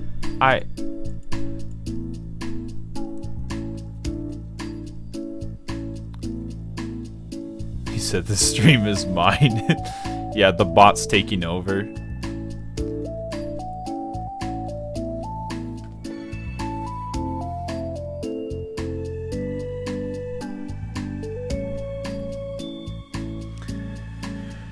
I hate this bot. Alright, whatever. Well, maybe it's immature to judge people for having different tastes than you. Natsuki? Nobody's immature. I've read Natsuki's manga and Yuri's fantasy, and I love them both in their own way. Okay. It's great that you like it, but I still find it boring. Boring isn't subjective. Okay, it bores me. That's subjective. But, I mean, the thing about... This is ridiculous. Do you see why I wanted to participate in this? I knew it was just going to make people upset. I'm not upset. Like I said, I don't care what other people think. But I always got the impression that you secretly looked down upon me, so I'm glad my suspicions were confirmed. That's not true at all. You're making assumptions. I can't blame me for getting defensive when nobody has ever the least bit of respect for the things that I'm into. The only thing I look down upon is when people make fun of me for just being myself and trying to mind my own business. What, have you looked in the mirror? Tell me again about respect after calling all of my interests immature. You can't. Please stop. Please. You don't mean the things you're saying right now. Let's just be friends. I didn't mean for this to happen. Well, it did. So please, don't invite yourself to try and solve other people's problems next time, okay? Yuri's piercing words send the club into a choked silence. As she gathers her things, she leaves.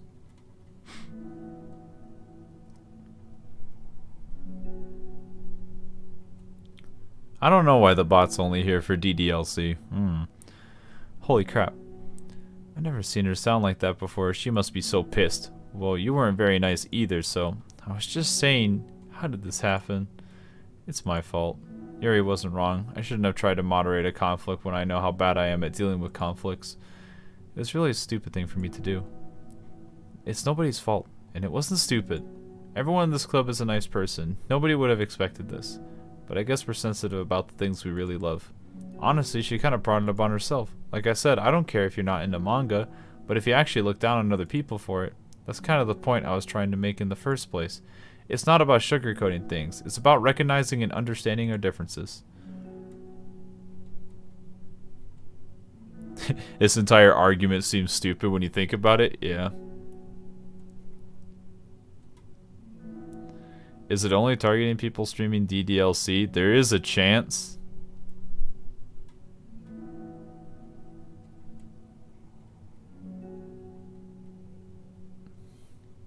Yeah, you know, makes sense. I never see bots on my fucking Persona 3 videos, and that game's old as fucking shit, like holy moly.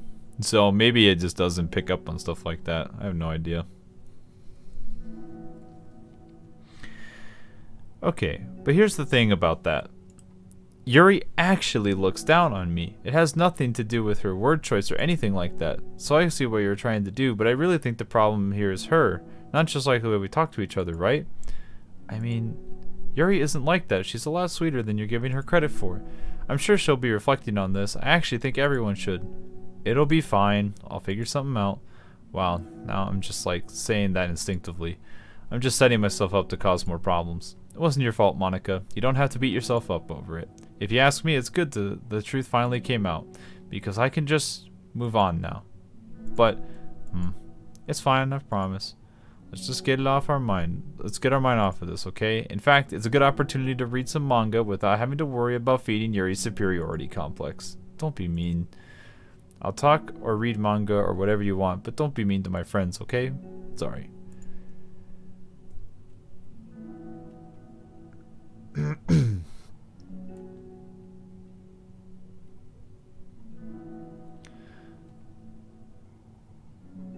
I'm just bitter. Everything will be okay. I mean, I don't have the answers, but I at least know that we're all good people and I don't want to hurt each other.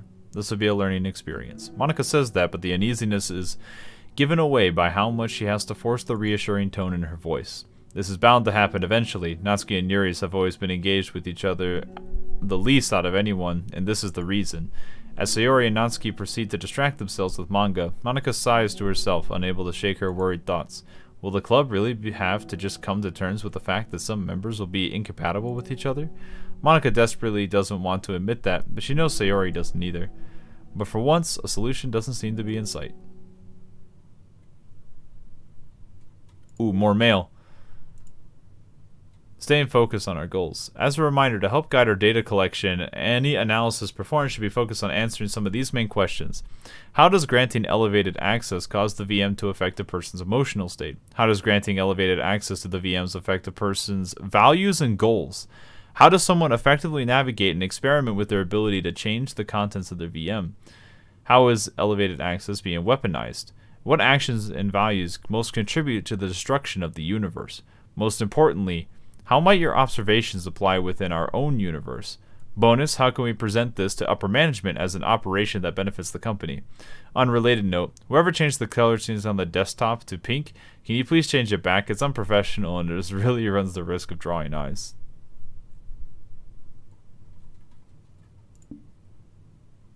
Interesting. Alrighty, going back in.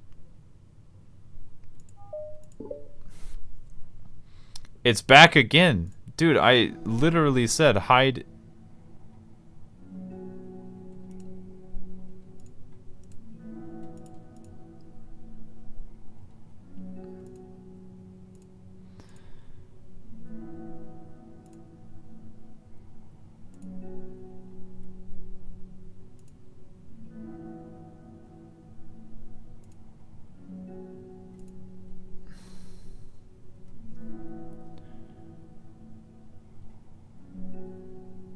Jesus Christ, this is so difficult.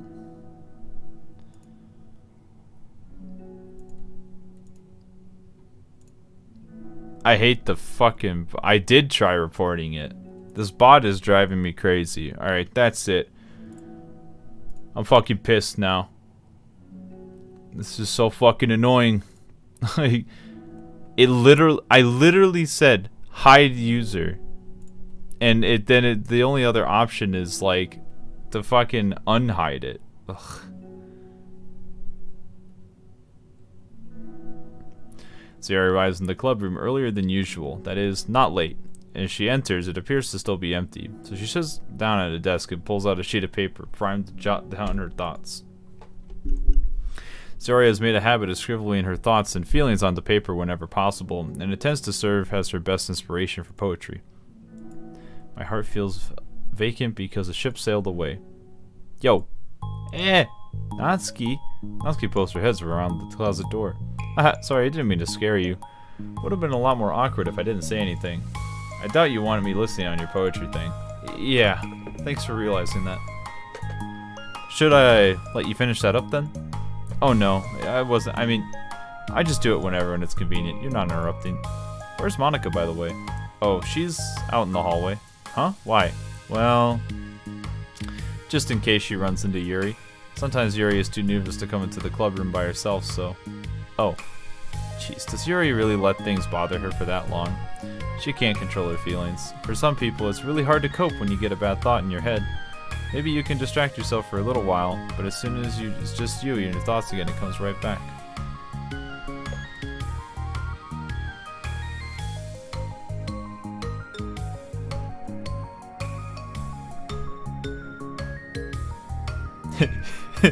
To be fair, adults also put their personal selves into their interests and get insulted too. Look at all the FIFA 14 players. I mean, look, it can actually be kind of hard to separate yourself from your interests.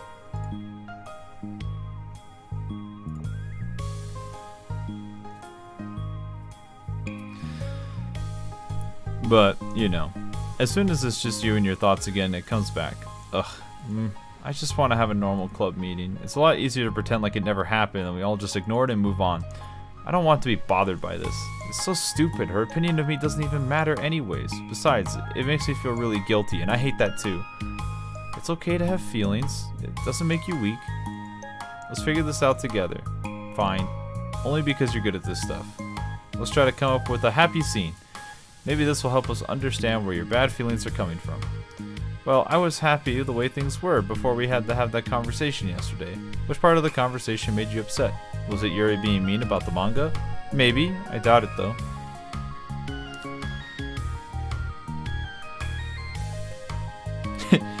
Don't summon the cultists. You can't say that here. There aren't enough people to clap. Yeah. We all have to clap at each other. That's right. Misshapen Chair says it requires a lot of emotional maturity to separate your interests from yourself and not allow negative things about your interest to be taken personally as an attack on yourself. Well, not everyone is as mature as me, because I am obviously the most emotional mature person on the planet. I would get upset at people if they insulted me for liking it. Maybe because you're a fucking nerd for liking Final Fantasy 14. Sorry, I had to do it, but I don't mean that, obviously. Anyways, let me get back to this. Shit. Because my friends and other people make fun of me for manga all the time, but I just brushed it off and ignored them.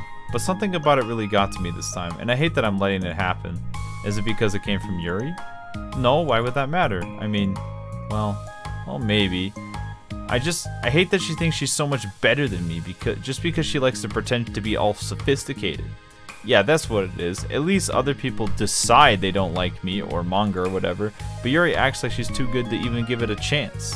I'm sorry.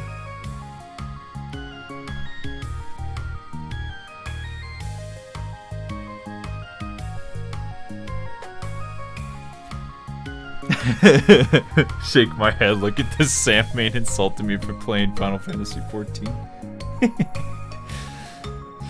Making videos for YouTube gives you +10 emotional maturity. I mean, you do have to have thick skin to make YouTube videos. Otherwise, you'll go insane. Everyone deserves a chance. Yeah, exactly. Would you give Yuri's book a chance? Ha! After this? Obviously not. What about before this? Well, I would until I got bored, which wouldn't take very long. But if you actually keep an open mind, then it's not hard to realize that a story can be deep and meaningful without being needlessly complicated. I see.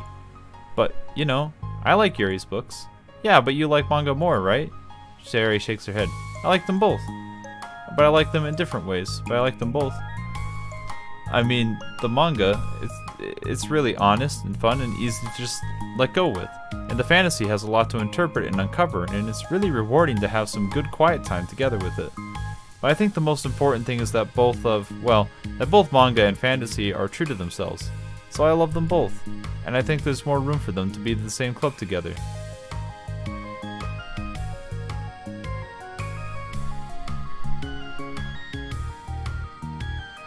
I just feel like maybe they have more in common than you would think. I can never get used to playing Sam because of the way their big damage burst windows work.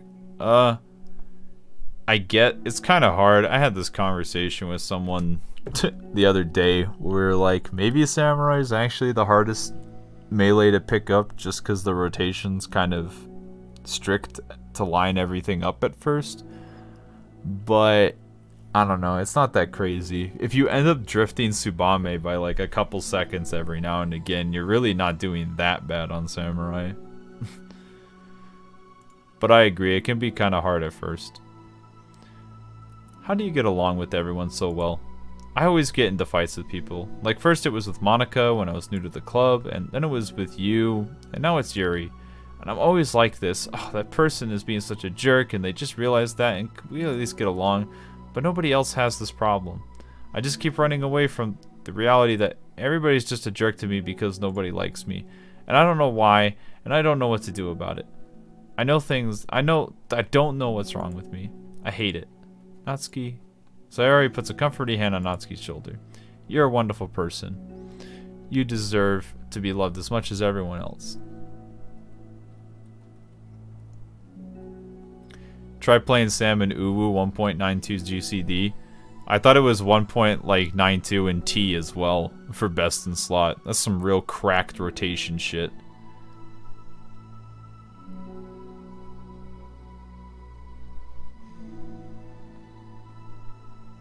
I bow to the east 3 times a day, chanting great community way in front of my Yoshi peace sign.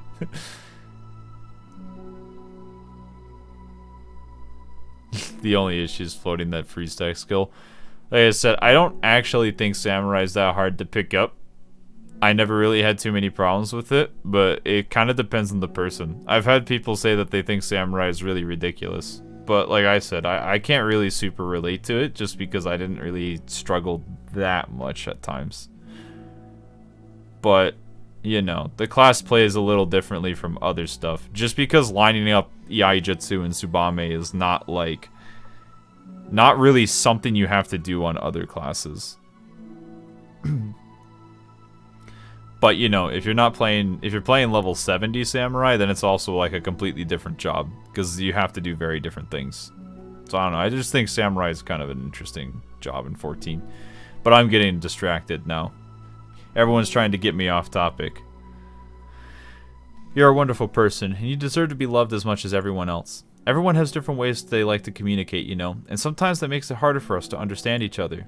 I think sometimes we get lucky and we make friends who are really good at the same kinds of communication, and it feels like you magically connect with them.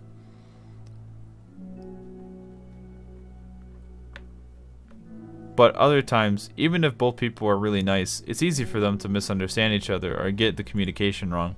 It's something that Yuri struggles with a lot too, but it can be really hard. It takes a lot of, like, reflection and self-awareness and vulnerability. I'm bad at that one, vulnerability. I always have to be the strongest. What do you mean? Tell me about that part of you. Well, it sounds stupid, but I'm really used to people being mean to me. Like my friends and I guess my dad, like when I don't get good grades or when I do stupid things if my room isn't clean. So what am I gonna do? Cry about it?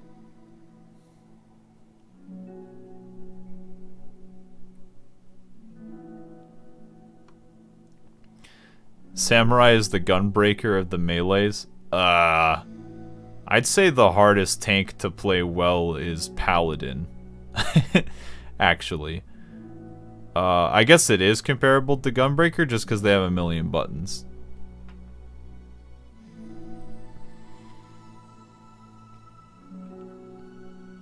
I don't know. It's kind of an interesting thought exercise, although I think comparing difficulty of things is different. I'd say Samurai's skill floor is really easy to get into, pretty hard to play well. Kind of similar with even Paladin a bit too.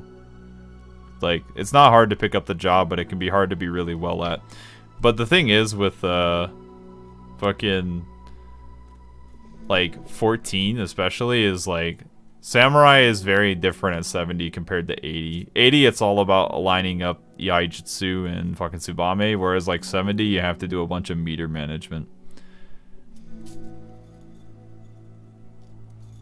Paladin has like 2 optimizations. It's very fight by fight.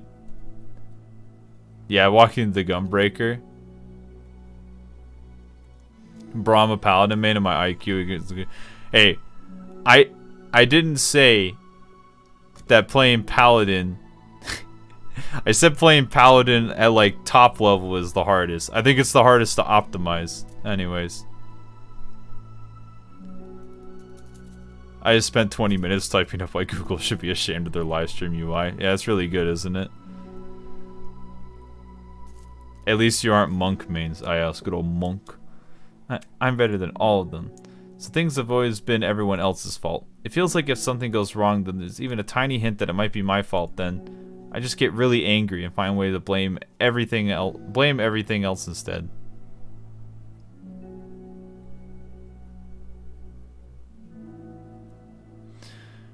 Where do you see yourself as better than Yuri? I said that, then I would just sound really full of myself. No? Our thoughts and our feelings are 2 different things. Even if we don't like our feelings, we have to understand them if we want to learn more about themselves. That's part of vulnerability, you know, accepting that we have feelings that we don't like. I hate that. My feelings make me a bad person, because my feelings just want to tell me that I'm so much better than her. That she's a judgmental know-it-all who's stuck in her edgy phase and I'm just trying to be above that garbage. But I'm terrible for feeling that way.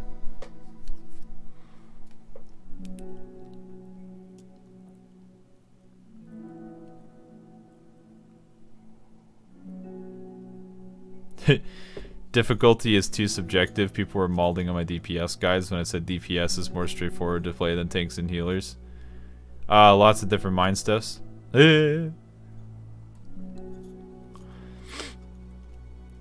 Yes, difficulty is very subjective just because of the nature of things. I mean, if we're gonna go down this path, like, healing is a lot different than playing DPS, and I would just say from that standpoint already, you just have to play very differently. Some people just find certain things easier than others. Really depends.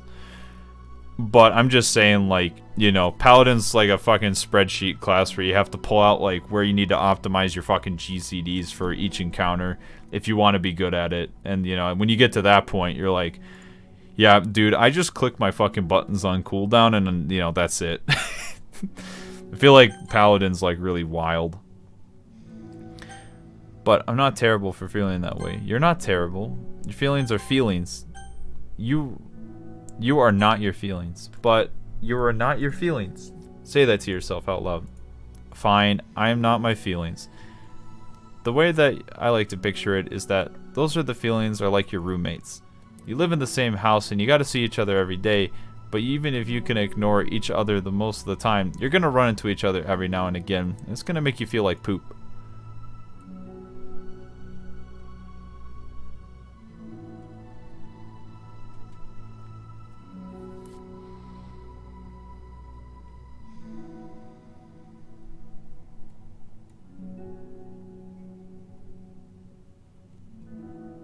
So the other option is to get to know each other.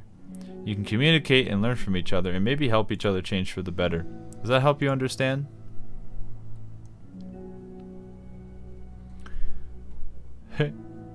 Ah yes, see, we're all having okay conversations. Alright, so here we go. I can answer all of you all at once, alright? Are you ready for this one? Okay, here we go. Gunbreaker can be hard because it has a lot more buttons compared to the other tanks. Some people think having a lot of buttons makes the class more difficult. You have to be in melee range 100% of the time. Okay, Paladin has actually the worst fall off if they have to start relying on, like, what is it, Shield Lob? Shield Lob's really bad. If you don't have it timed perfectly to where you're in your Holy Spirit combo for the melee downtime, then Paladin gets instantly worse than the other tanks. So you have to plan around that cooldown very specifically. Unga Bunga, yeah.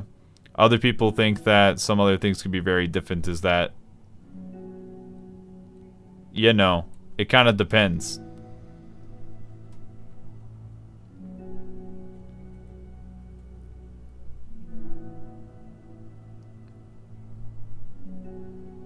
That's pretty much about it. And then double weaving, like, some people think double weaving is hard, some people don't. I don't think double weaving is that complicated. There you go. I've now read through this and skimmed it very, very easily.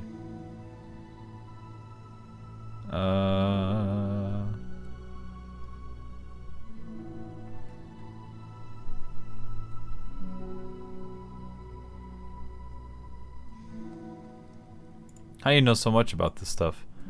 I just have a roommate that can be really hard to get along with, called depression. Depression? But you're like the happiest person I know. I am not my feelings. I want to be a good person like you. Aw, you little sweetheart. We're all good people. You, and Yuri, and Monica. And I think Yuri will eventually learn that about you. Natsuki remains silent, feeling a little overwhelmed. Despite Sayori's kind reassurance and complex mixture of pain and sadness, everything seems to fill her as though she's following from the wound inside of her.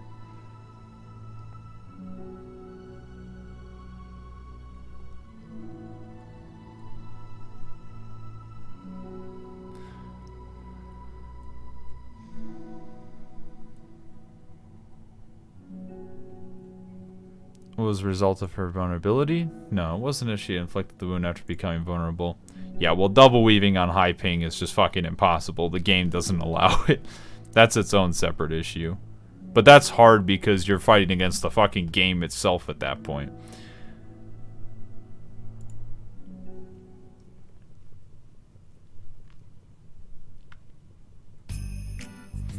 Yuri, what are you doing all the way over here? I was looking for you. Please don't yell at me. Oh, I'm not gonna yell at you. I just wanted to say that I'm sorry what happened yesterday. It was unfair of me to put everyone on the spot like that. Next time I won't try to jump in and solve everyone's problems. I guess it's a bad habit of mine. You're not mad at me? I thought you were the one mad at me. I was so awful yesterday. Yuri curls up, recalling the details of the argument. I can't even have a normal conversation without saying something wrong and making everyone upset. Hold on, that's not what happened at all. Let's talk about this, okay? Yuri pauses for a second, the man just to nod. Monica takes a seat next on the staircase. I'm having a lot of negative thought patterns, and I can't get away from them. What kind of negative thought patterns? Like everyone hates me. Especially Natsuki. Oh, that's terrible. I don't think Natsuki hates you. How do you know? Well, because Monica thinks back to the time that she herself found herself in an alteration with Natsuki. How to display immaturity from Nanako was enough. Oh. display maturity from Monaco is enough for Natsuki to reevaluate her own feelings as well. Can we at least all agree that Dark Knight's Ice, despite being the flagship job for the expansion? Incorrect. Yeah, actually I can say the job sucks, because if you want to be a rank 1 parsing Dark Knight, you have to get the MP ticker tracker. And that's fucking bullshit. Alright.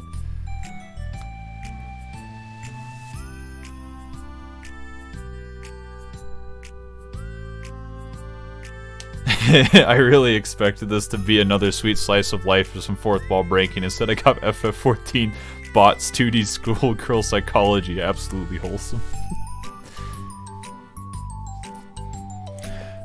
Look, when we talk about best and worst jobs to play, it's going to be entirely opinionated. I know that's surprising for some people, but everyone has really different opinions on that stuff. Unless we're talking about fucking Summoner, in which case it fucking sucks. Okay, sorry, I'm getting mad. Will I do a guide on Gunbreaker? Yeah, I'll do one. Alright, it's done. Okay. And how... and how a display of maturity from Monaco was enough for Natsuki to reevaluate her own feelings as well. I think Natsuki is just naturally defensive. I think she acts mean when she feels like she needs to protect herself. But you know, she's not really a bad person. In fact, I think she can be really thoughtful and considerate. She just, well... I guess the way it works is that she really wants to receive some degree of kindness first before she feels comfortable returning it. Oh. That means the burden is on me. I don't know how to say things that make people like me. Every time I open my mouth, I just... Yuri shakes her head at the tugs at her hair. It's okay, Yuri, you don't need to beat yourself up. I think anyone would like you if they had the chance to get to know you. Well, unfortunately, the opposite is true. That's why I'm not talkative anymore in the first place. Because everyone used to think I was weird and talk about me behind my back.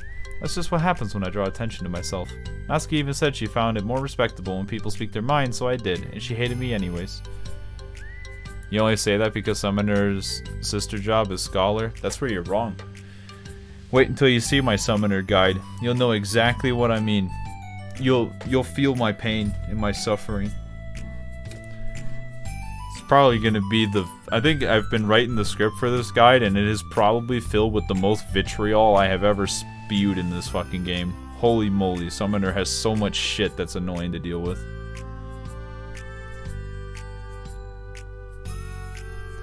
Natsuki said that she found it more respectable when people speak their mind, blah blah blah. I already read this. That was enough for me to confirm my fears. But Sayori and I like you, and we've gotten to know you a lot by now, right? Yuri doesn't seem to have a response. Hey, what do you think of Natsuki? I don't think about her. That's not what I meant, really. I was just wondering if you had an opinion of her. I do. What is it? Natsuki seems to bring out the worst in me, and I feel really ashamed of it. I like to think of myself as a fairly sophisticated person. For someone to just, treat me like I'm inferior despite my tastes. That's just the worst kind of insult coming from someone like her, and it makes me think bad things about her. But everyone else seems to like her, so the only explanation is that it's me who's doing something wrong again.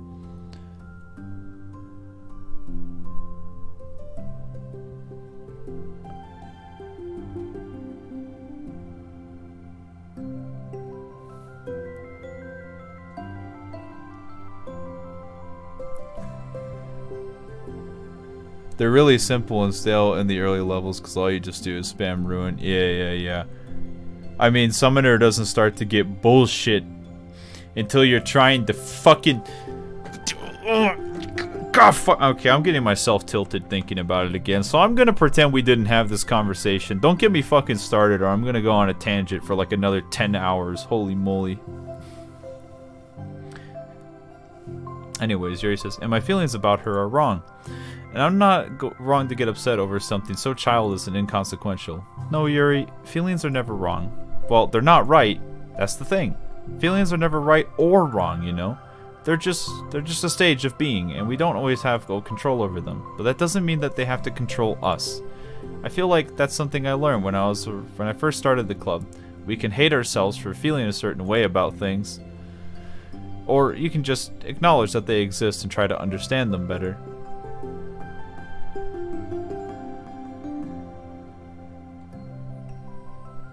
Alright. I can never be mad at you for just feeling a certain way. What conversation? Nothing. We're not having a conversation about anything.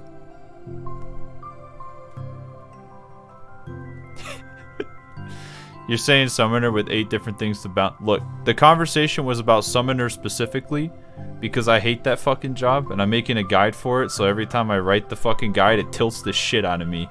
Also, there's a lot of things I don't like about summoner.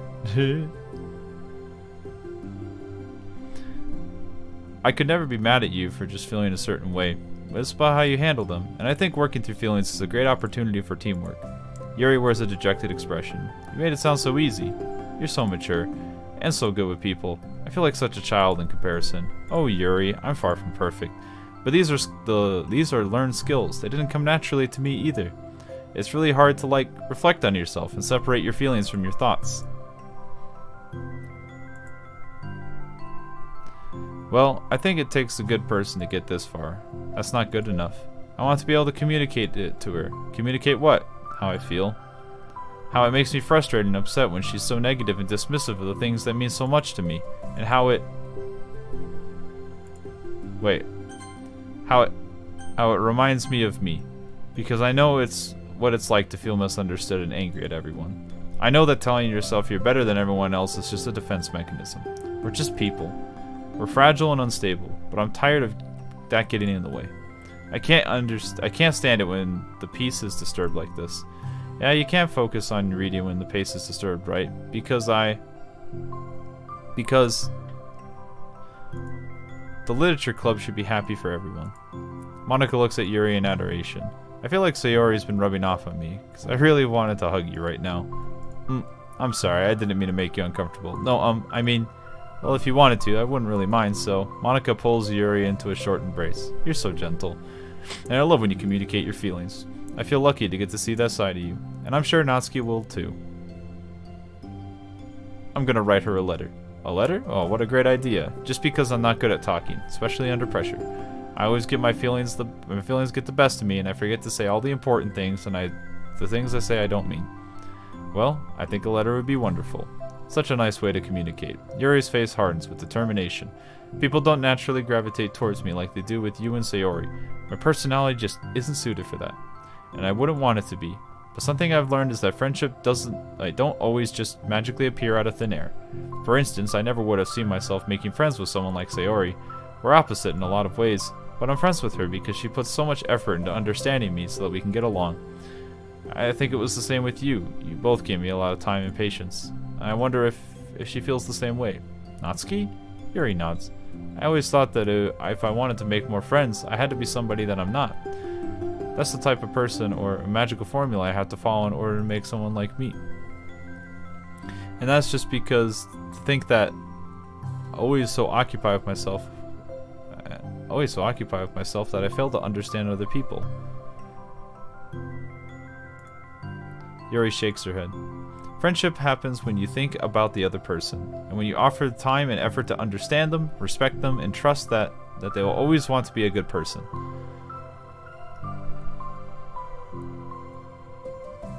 That's what I wanted to learn through my observations in the literature club.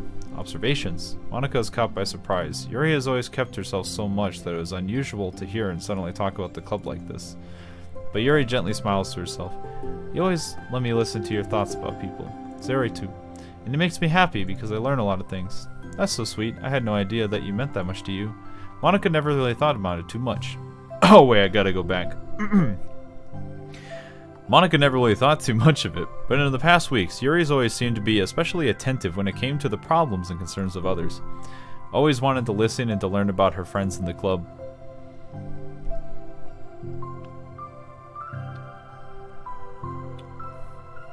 It's true, Sayori and Monika are naturally more comfortable with other people, and we can more easily work through situations in conflict, but that doesn't make them better people.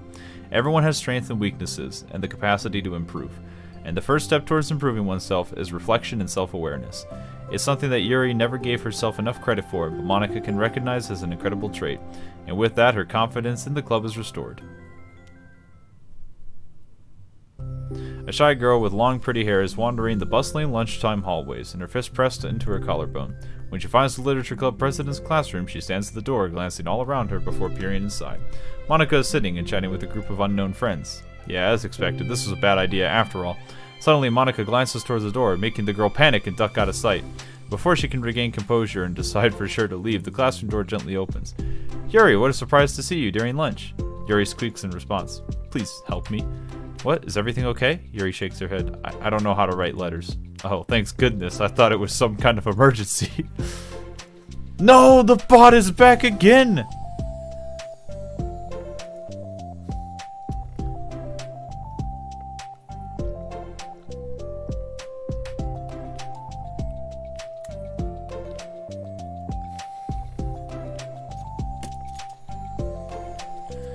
Do you want some help? We can find an empty classroom or something. Is that okay? I feel bad taking you away from your friends. Oh, it's totally fine, I promise. We weren't really doing anything. 1 second.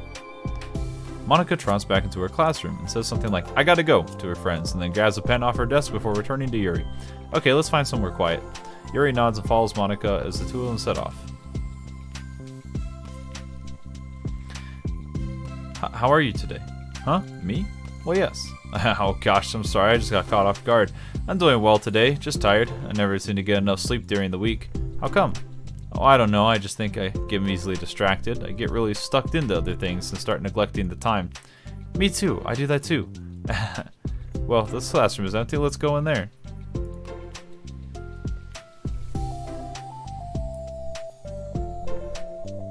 Yeah, so far we've only had bots during the DDLC streams, never anything else.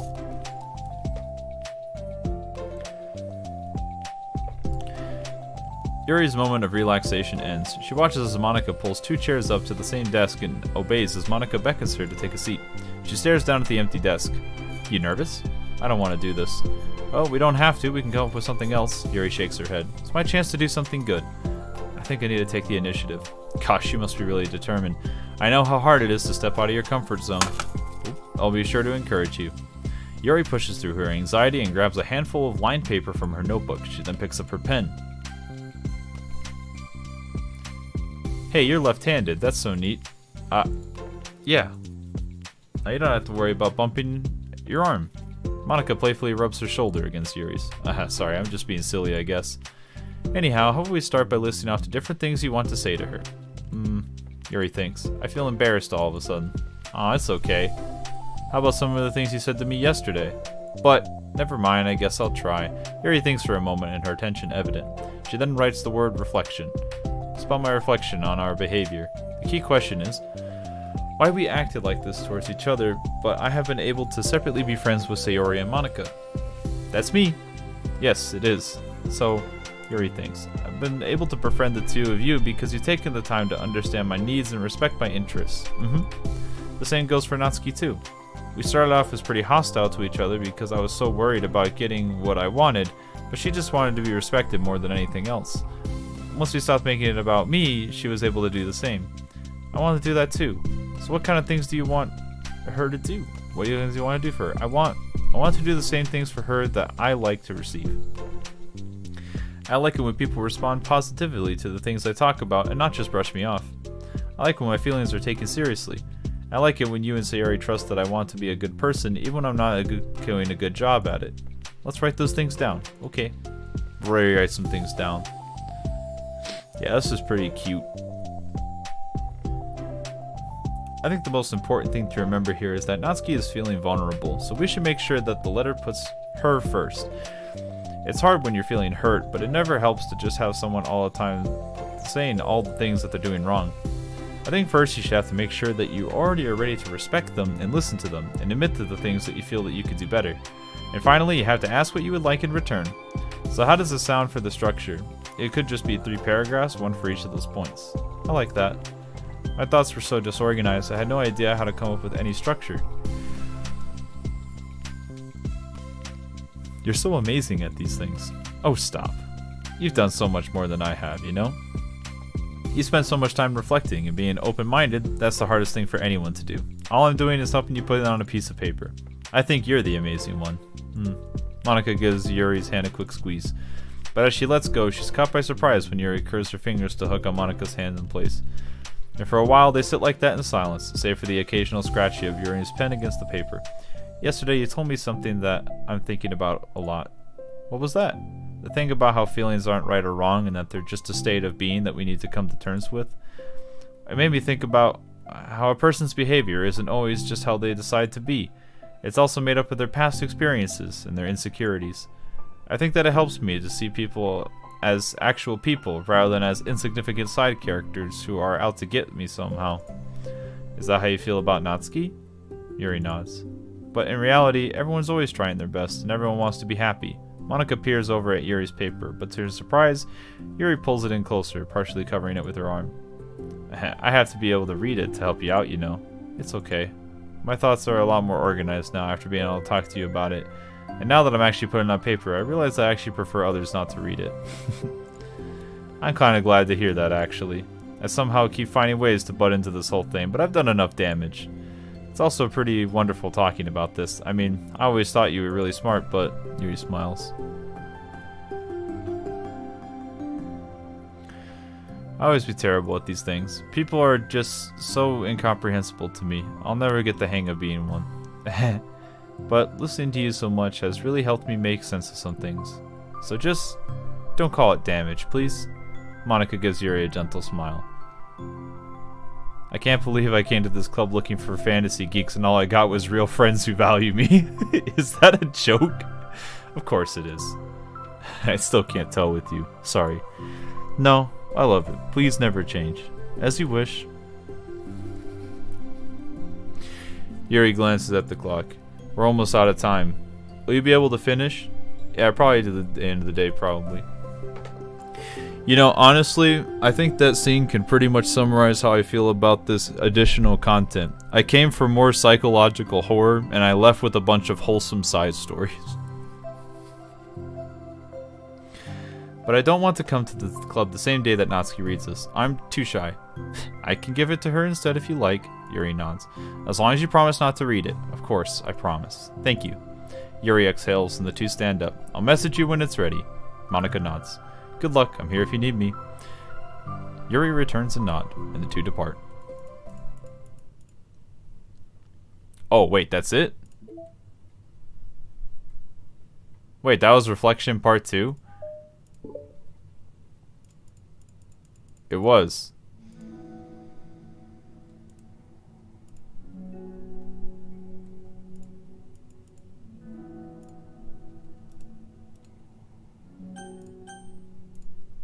Oh, okay. For some reason, I felt like I lost track of everything. Okay.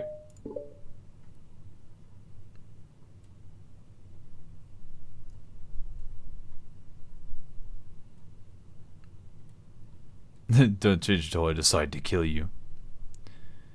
Yeah, it becomes the DDLC DLC, exactly. This feels like fan service. It kind of is. A little bit? I don't know. I think it's actually kind of fine. I mean, yeah, it's kind of like pretty fucking straight to the point, but it's fine. It's only been 1 day since Yuri's letter was delivered to Natsuki with Monika's help. Because Yuri chose not to attend the club meeting that day, she and Natsuki haven't faced each other since. Although it's only lunchtime, Yuri finds herself anxiously counting the hours until she'll need to face the outcome of her efforts, whether good or bad. And because the passing by of students was making her feel even more anxious, Yuri picked out the most secluded spot she could find to spend her lunch.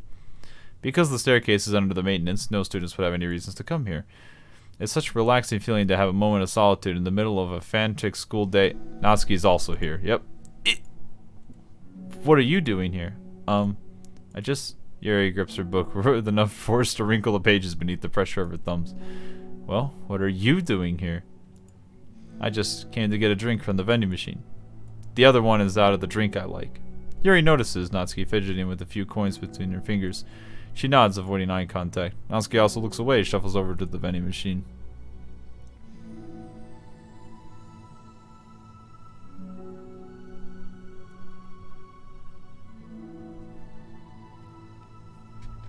A lot of the modding community puts in wholesome stuff. Yeah, pretty much. I'm not surprised. There is probably a pretty strong demand for it. It's so quiet that every one of her movements seems to reverberate through the entire stairwell.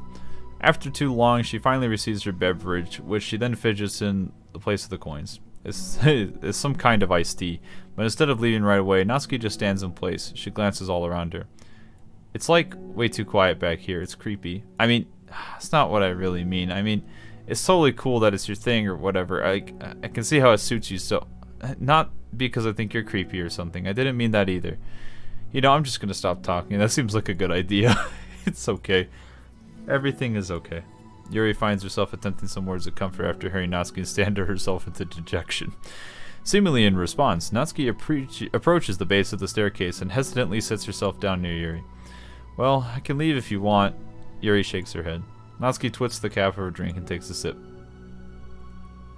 Despite receiving Yuri's general permission, Natsuki doesn't see anything more. Yuri continues to read, or at least pretends to.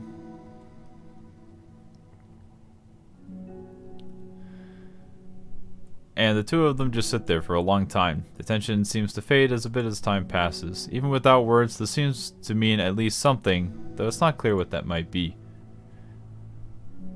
Lunch ends more quickly than expected. Natsuki is the first to stand up with her empty drink bottle.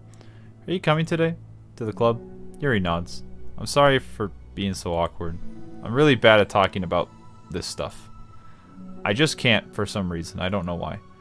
But I want to, eventually. There's no rush. I promise. Thanks.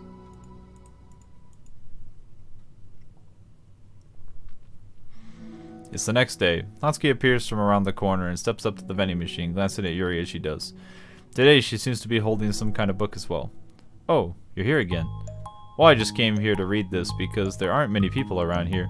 Oh, I thought you didn't like how quiet it was. Well, I don't, but there's no people here. I see. Natsuki sits down. The mood feels much different today than it did yesterday. After yesterday's lunch and the club meeting that followed, Natsuki and Yuri began to feel more relaxed around each other again.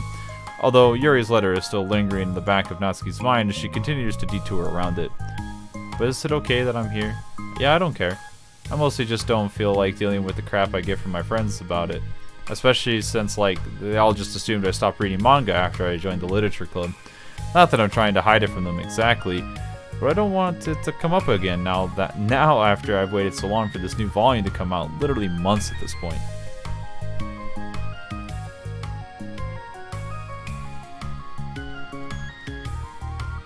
Isn't a VM without a choice is just a kinetic novel? I mean, yeah. Don't you have any other friends who are into manga? Not unless online friends count. And Sayori, but that's different, because she's not exactly into it. She dislikes it, you know what I mean.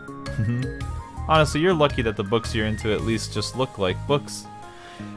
So you don't have to feel like everyone is constantly judging you by what you're reading. Oh, that would be so awful, especially when I already hate attention so much. Well, it's a good thing I have thick skin, I guess. By the way, I wouldn't totally recommend finding some friends online I would totally recommend finding some friends online if you haven't already. If you're like me and you have no one to share your hobbies with. Oh, I have friends online. Since middle school, actually. I was especially desperate back then.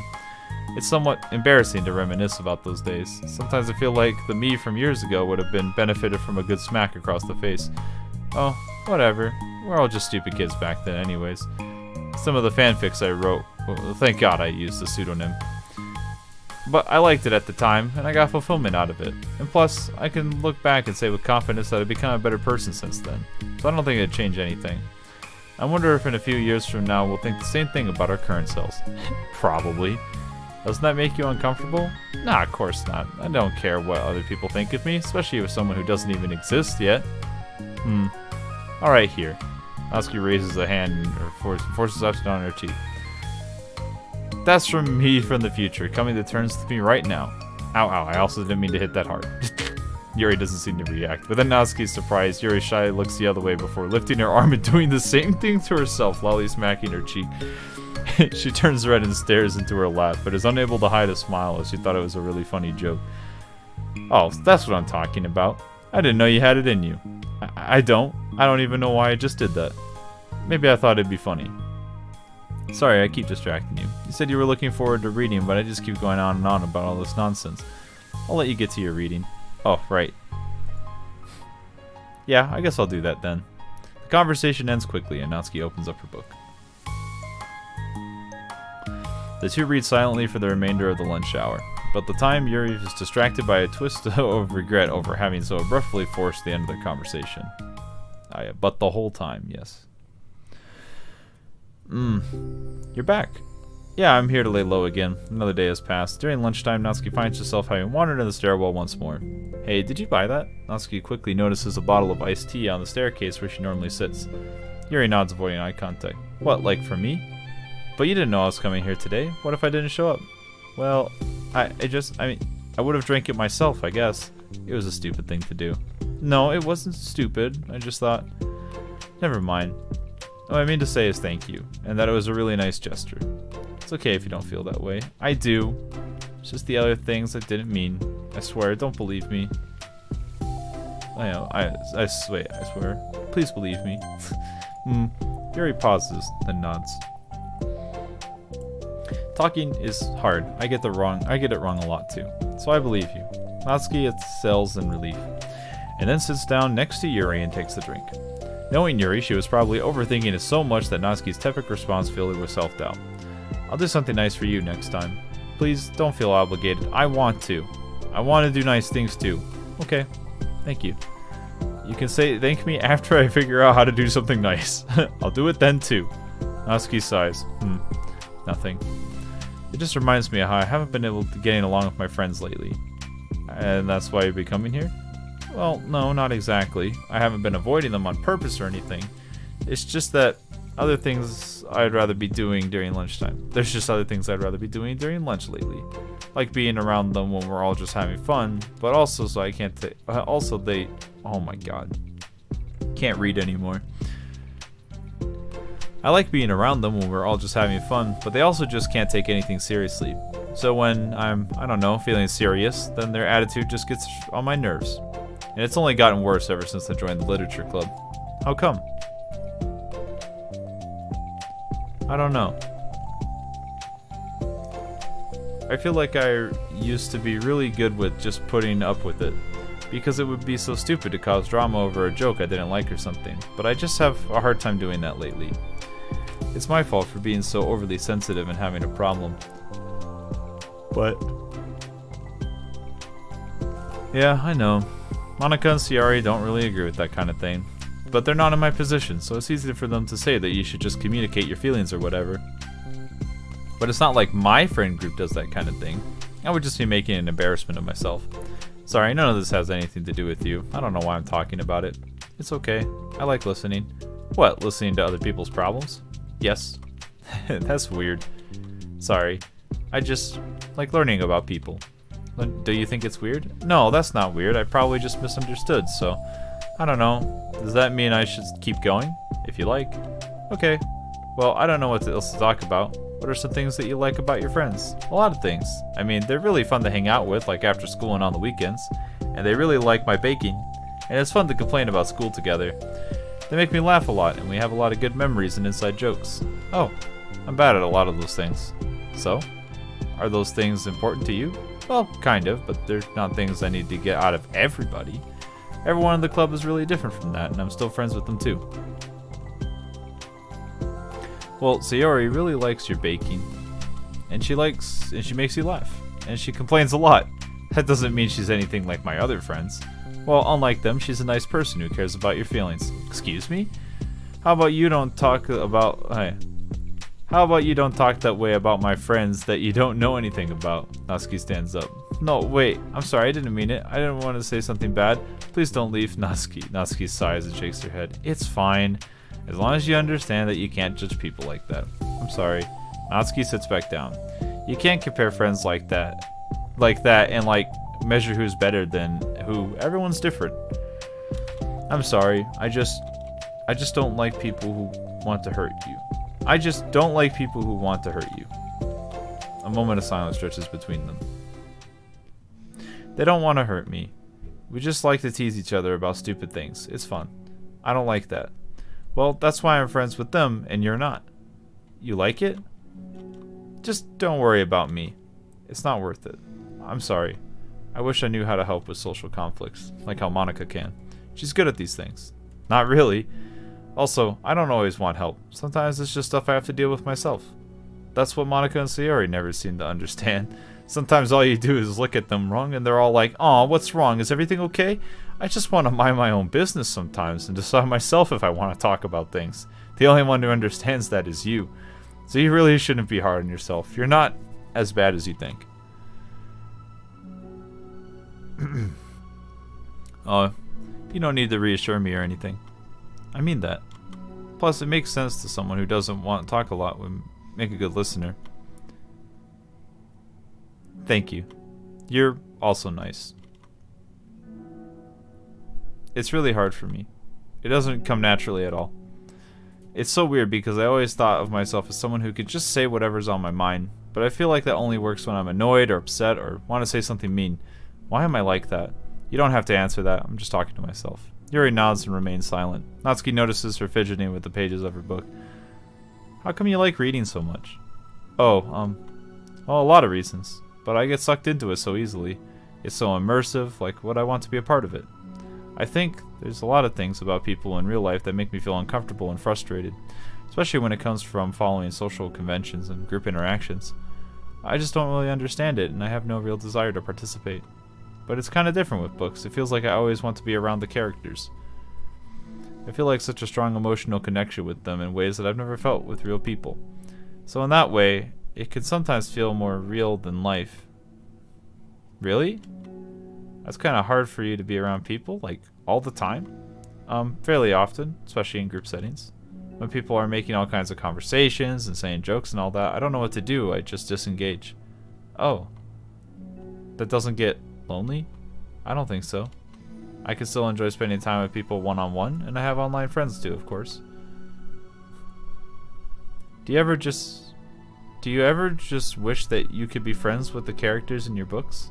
All the time. Sometimes so badly it makes my heart ache. Yeah, me too. Really? Mm-hmm. A lot. Like, more than anything. After Natsuki mutters that, silence fills the stairwell once more. It's a mutual silence. One full of understanding. Alright. We're almost there. One more side story. And finding all the secrets is like a pain in the butt, but okay.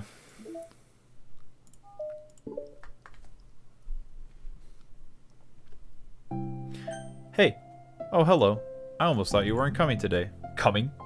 Well, yeah, lunch is already more than halfway over. Natsuki has typically been meeting Yuri in the stairwell much early since it has been a good way of dodging her friends when she didn't feel like seeing them.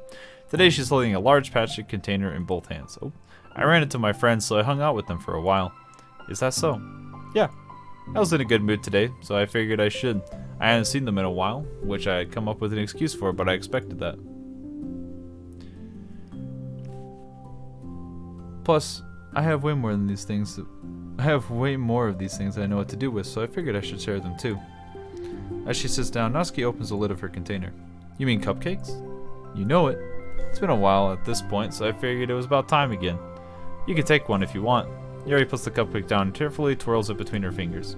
It's brown with dark green frosting immaculately shaped into a floral pattern and topped with some kind of glittery powder. How pretty. I just ate, so I might not be able to finish it. Are they for the club? Yeah, I guess so. I didn't really think about it, I just made them. I just thought because green is Monica's favorite color, right? Yeah, well, but that's not really... Yuri takes a small bite. This is green tea flavored. I love green tea. Do you? It was just a random idea I wanted to try, so... Don't laugh at me. I'm not. I just felt happy. Oh, sorry. Usually when... Never mind. What I mean is that I'm glad. Sorry for saying dumb things again. I just wanted to do something nice, and this is something I happen to be good at. And I do know that you like them from past experience. Yuri turns red, recalling the time she treated herself rather generously to Natsuki's cupcakes. Ironically, her mouth is too full of cupcake for her to stammer an excuse, so she just settles for a disapproving look. How did you get into baking? Well, I don't know. It just kind of always appealed to me. Well, a few years ago, I read this one manga with a whole lot of baking, so I got, like, super into it for a while, and I was probably making stuff almost every single day. But it's something that I always knew I liked anyways, so it's like baking is an art, but when you get good at it, it gets more delicious too. I'm starting to imagine putting myself and my heart into something so artistic, knowing that it would probably be eaten afterwards. Maybe you're too practical for it. I think I prefer to be on the receiving end. Oh, that's one of my other favorite parts about it. It's something I can do that makes a lot of people happy, like unconditionally. Everyone's always so thankful, and in that moment you get to be like the bringer of joy. I don't know, it just makes me feel valued? Yeah, I guess that. So you're able to make up with your friends today? There wasn't really anything to make up for them about. We weren't fighting or anything. You weren't? Maybe I misunderstood. It only turns into a fight if I lose my cool, and that's just unnecessary drama. It only makes things worse. So they're not going to stop? I mean, it only happens sometimes anyways. It's just the way they are, and I'm the only one who ever has a problem with it. It's not worth it, especially since I have somewhere to go now where I don't feel like hanging out with them. Oh, I see. Cupcake's empty foil wrapper audibly crinkles as Yuri clenches a fist. I'm glad the situation is resolved, and that you don't have to avoid them anymore. Yeah, me too. And I don't have to bother you during your alone time anymore. I'm sure you have a lot of reading to catch up on. Yeah. I know that the cupcakes are basically nothing compared to all the stuff you've done for me, but it's the best I can do. So you can have the rest of them. Natsuki grabs the box and slides it over to Yuri's feet. Yuri stares at the box. She then shakes her head and slides them back.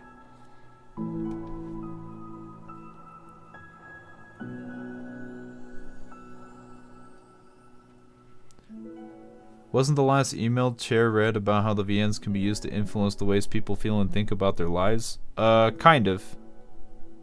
But it really was more like about how giving power to a character in the game changes them to behave differently. You should save some of them for your other friends. But I made them for you. Natsuki's voice whines as she pouts. I know, and I like them very much, exactly as you thought. You succeeded. But I know you care about making your other friends happy too. And this is the way you know how to make it happen, and I'm not going to take it from you. No, they were for making you happy. You make me happy. You're worth more than the cupcakes to some people. That's why they want to spend time with you and be your friend. Without warning, tears pour from Natsuki's eyes. She pulls her knees into her chest and starts sobbing into her arms. Natsuki, I'm such a bad person. Yumi stammers, feeling panicked. I didn't mean to say something bad. Natsuki shakes her head and wipes her head. You didn't. Natsuki tries to choke back her sobs but struggles to speak through them. I just really hate myself sometimes. And it feels so wrong when you say those nice things to me. Like I don't deserve it. I'm sorry. No, I am. I'm so difficult. And I can't think of even a single thing about myself that somebody would like. And I hated myself for bothering you during lunchtime. I just thought it was my chance to be a good person. Like to be nice and do the things that you wrote about in the letter. I knew if I tried in the club, Sayori and Monica would be super annoying and make a huge deal out of it. You know? I think a lot of those negative things too about myself. I never felt like a good person. I always scrutinize everything I say and later feel like I said all the wrong things. And I just spend so much time thinking about myself, hating myself, and feeling like everyone else must hate me too. So I understand some of that through my own experience. That's why I wanted to write that letter and express my feelings. It pained me to see those things in someone else that I saw in myself. Natsuki sniffles. Yuri rustles through her bag and pulls out some tissues and then hands them to Natsuki. Monica told me that it takes a good person to reflect on these things. The desire to improve yourself, that makes you a good person. So you don't have to worry so much. Also, there are things about you that people would like, so... Like what? Like how you're fun for people to be around. And you're not shy, and you know how to make people laugh. And you're very passionate about things, and you know how to take the lead. You care about a lot of other people. And just a lot of things. Oh. Well, I know you're making me feel really embarrassed. Well, you're the one who asked. Don't you think I feel embarrassed? Natsuki tries to hide the smile, then sighs as it fades again. Every time I come here, I always think it's the last time, but then I keep coming back for some reason. Is that bad? Just really confusing. I mean, my friends and I go way back, so ditching them all the time feels like, I don't know. Feels like what? Natsuki's voice got quiet. Maybe I'm scared that they'll get mad at me. I don't really know what to do. She pauses. Yuri stares into the distance, tracing her eyes along the patterns of the floor tiles, which she thinks to herself. What would you do, hypothetically, if your friends were happy for you instead of mad at you? Happy for what? Happy that your new club is making you happy. Well, that's just not a fair hypothetical. Like just says Steph, with a little confidence, but with little confidence in her voice. I always told myself that I don't rely on the approval of others to be happy. I still feel that way, but I'm spending time with people who put me down whenever I don't have their approval. That's probably what's making me feel so confused. Because I'm threatened out of the things that should make me happy. So no matter what, it's like I have to be unhappy to be happy. It's making my head hurt. That must make it really difficult to feel comfortable with yourself. Being made to feel like you're wrong just for being the person you are. It really goes against everything I believe in, doesn't it?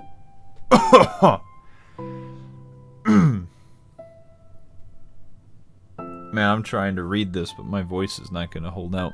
It really goes against the kind of person I want to be. I'm so fed up with it. I'm fed up with a lot of things. Natsuki presses her palms into her forehead and shakes her head. I know what's best for me, but I keep convincing myself out of it. It's so much easier to be comfortably unhappy than to do something so scary. To do what?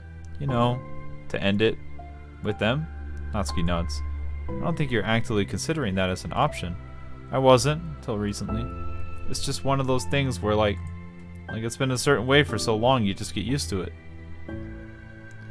Like, so much of it has gone into it. So much it feels like you just, somehow your life is... Throwing it away is like throwing away such a big part of your life. It makes me feel sick to think about it. Natsuki sighs. It's just really scary. It's terrifying. What are you scared of?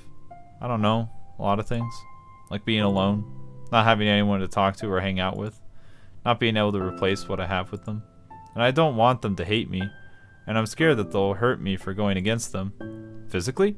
No, not physically. But... Yuri clenches her fist. Natsuki, what? If anyone even thinks to cause you harm, I will unleash hell upon them. Don't laugh at me. Sorry, I was just...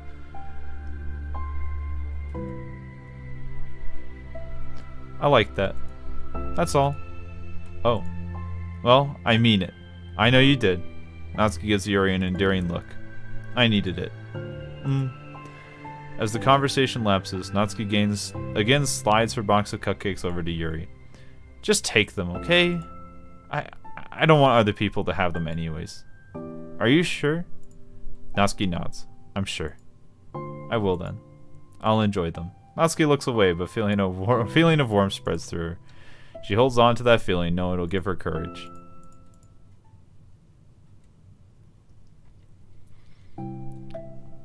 Ah, you're here first today. And you brought reading material? Natsuki is sitting at her usual spot, this time holding a volume of manga while her lunch sits beside her. Yuri sits down as well and opens a new book. It sucks when a good series has to come to an end. Just like a big part of your life, and then one day there's just nothing left. It makes you feel so empty. Unfortunately, I'm about to experience that myself. I'm on the last book of the series. That sucks.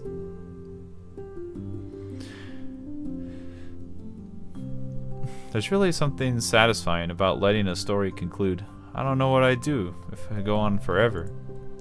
Maybe, but there's some things that I wish I could. But there are some things that I wish could. On the other hand, have you ever read something that overstayed its welcome? Yeah, definitely. I could think of at least one thing where I read that got pretty unbearable like halfway through and the ending really sucked. So it sucks when something good has to end, but it also sucks when they just keep inventing more plot until you don't like it anymore. I guess it sucks either way. Well, that's the nature of all things. They come to an end. The two fall silent. They slowly eat while making their way through respective reading material. Except Natsuki doesn't seem to be touching her food at all. You don't go out during the weekends, right? Excuse me? Like with friends at the mall or downtown or whatever? No, I'm a total shut-in, you know. Oh, my bad for making that assumptions. Wait, sorry. Hey, I'm not a total shut-in, you know. Oh, my bad for making assumptions. Well, I'm sure I go out less often than other people, like you and the others in the club. I don't really meet with friends and arbitrarily spend time like that. I usually meeting with my board game group. Board game group? It doesn't matter, it's just more nerdy stuff. Why do you ask anyways? I was just curious. I just realized I couldn't picture it, so I was just curious. Yuri looks at Natsuki and realizes she's shaking. Don't look at me like that. Sorry. Natsuki puts her knees to her chest and puts her head down. I can't take this. Did I do something? Yuri gets frustrated and mind is racing over what she might have said or done. I did. I ended it. I texted them earlier telling them, and I just blocked them because I'm so afraid of their response. And now it feels like I'm dying inside. Oh. That's... I'm sorry. Totally unsure of what to do, Yuri can barely find any words to support offer. Meanwhile, the sound of Natsuki unusually hard breathing fills the air. She then speaks again, barely above a whisper. Help me. I feel so sick and I want to hit my head against things. Please help, I can't take this. You may be having a panic attack. Without realization, Yuri's demeanor suddenly changes. I have experience with this, so I'll help you through it, okay? Natsuki meekly nods through a rapid breath, but she's still buried in her knees. Yuri slides herself over to Natsuki and sits on top of the step behind her. She then puts her hands on Natsuki's shoulders. Can you feel my hands? Natsuki nods. Her shaking becomes much more apparent, though, through Yuri's sense of touch. Yuri keeps her voice low and gentle. You're safe right now. You're in a good, safe space. There is nothing that can hurt you. Natsuki nods once more. Although Yuri is only touching Natsuki's shoulders, she could practically feel her racing pulse through the base of her neck. Well, we'll do a breathing exercise together. All you have to do is listen to my breaths and breathe along with me. Now let's breathe in now. Yuri takes a deep, slow breath. Beneath her hands, she feels Natsuki's shoulders rise and Natsuki takes a breath of her own, trying to mimic Yuri. They exhale together, although Natsuki's breath shakes on the way out. That's good. Let's keep going. Yuri breathes in once more and Natsuki joins her. They continue like that for a few more cycles while Yuri closely monitors. Eventually, Yuri feels Natsuki rest more in the weight of Yuri's palms. Let's focus on the physical world. All you have to do is focus on the feeling of your breaths going in and out, and the weight of my hands on your shoulders. You're in a safe and comfortable physical space. Minutes pass in silence. By now, the worst has passed, but Yuri is determined to not move away until Natsuki prompts her to. Meanwhile, Natsuki has lifted her head off her knees and her breathing has mostly steadied. She then takes a final deep breath and slowly pulls herself to her feet, causing Yuri to let go. She stretches her arms. I'm sorry, I didn't mean to freak out. I don't know what my deal is. You don't have to apologize. It must be enormously stressful for you. Is this going to keep happening? It may or may not. We can take measures to prevent it in the future, but I think it will naturally get better over time. I want Cher to calm me down from a panic attack. I guess I'll take that as a compliment. Natsuki motions to sit back down again, so Yuri moves over. Yuri turns away and picks up her open book to find a dusty floor, which she had hastily set down earlier. She brushes the dust off the cover. I don't think I could have gotten through that alone. You're not alone. Feeling shy again, Yuri speaks into her own lap. From now on, you don't have to do anything alone. As she says that, Yuri tenses up. It's rare for her to be openly share her thoughts, but something about Natsuki, of all people, makes it feel so much more natural to do so. Perhaps because, like Yuri, Natsuki is so timid and uncertain of herself. Natsuki does a good job at hiding it, and has taken a long time for Yuri to finally realize it. And because of that, Yuri is able to deliver the reassurance to herself that she wanted, demonstrating that you deserve the love of others. And that you can be in the tumultuous journey of learning to love yourself.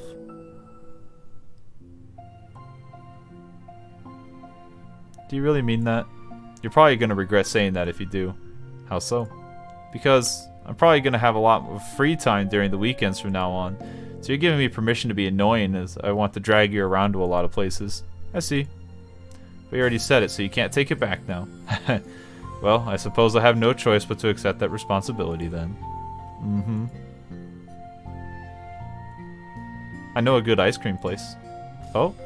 That means you finally figure out my favorite ice cream flavor? Huh? What are you talking about? Oh, you don't remember? The first day you came to the club, you guessed everyone's favorite ice cream flavor, but for me you said you had no idea. Seriously? I don't remember that at all. Oh wait, yes I do. I said it was probably green tea. Yuri shakes her head. It was a good guess, but my favorite is usually to get chocolate and raspberry together. Chocolate and raspberry? How fancy. How is that fancy? Oh, I don't know. I feel like I should have guessed something like that. Well, maybe next time I'll try chocolate and strawberry. Hey, strawberry is my favorite. What a coincidence. I think it helps to have something to look forward to. Still have a sick feeling in my stomach, but it's easier now to convince myself that I did the right thing. Is there anything better I could be doing? Not that I know of. There's nothing that will make this easy for me. And if you already did more than I ever thought anyone could.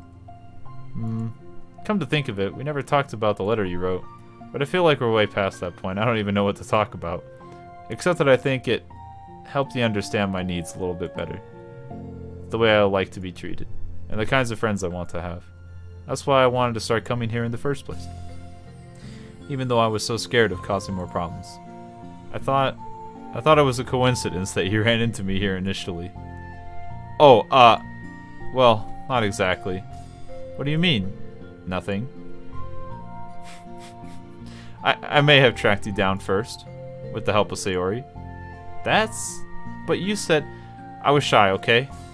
I wasn't ready to, whatever, you know what I'm saying. Well, I guess I'm glad you worked up the courage, even if it was in your own way. I can tell that you've been making a lot of difficult decisions. It's brave. And it will make things better in the long run. I think anyone would be proud of you for it. Anyone? You mean like you? Yes. Like me. You know, I could get used to this. As long as you don't tease me too much. Fine. Just a little then. That's fine. I know how uncertain everything feels to you right now, but I really do think that good things are in store. Those are my honest feelings. Thanks. Feels nice to be reassured. The two girls continue their conversation through the remainder of lunch, but now a feeling hangs in the air, a feeling of greater certainty in their path forward. In just a few hours, there'll be another literature club meeting where the four club members will happily spend time together. Each of them, with all their own special qualities, have had something unique that they can deliver to one another. Through friendship and literature, the club members will continue to grow and find new happiness together. The end of each chapter is at the start of the next. Yuri thinks to herself, since she's about to finish her long-running series, it would be best to have a new book lined up. Perhaps this weekend would be a good time to visit the bookstore. Together. Damn.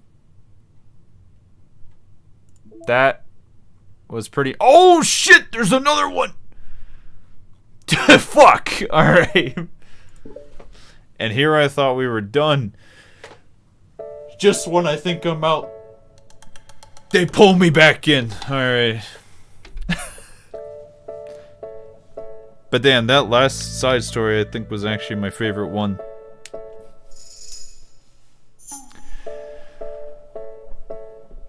Okay everyone, we're going to be taking a break from the usual activities today. I was thinking since people are starting to talk about the festival, it's a good time for us to go over the general direction of the club and all that.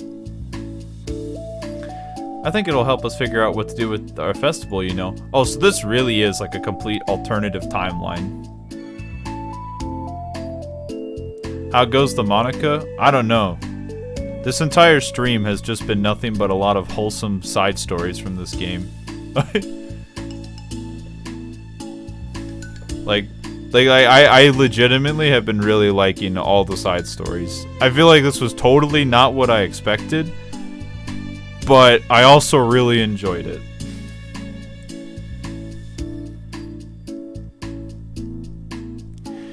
Oh, Sayori and I already came up with a really good plan. Really? For the festival? Yeah, so the plan is this, okay? You and Yuri go collect information ahead of time on which clubs and classes are doing food booths. We then take a map and plan the most efficient route so we can get the most of them before the lines get too long.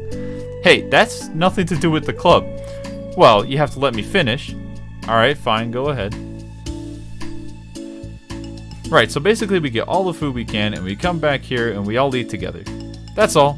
Wow, I got tricked twice by the same joke. Boo, don't be a hater. It's not like you can come up with anything better. Look, even Yuri was thinking about it. No, I wasn't. I'd really prefer to do something literature related. God fucking damn it, this fucking...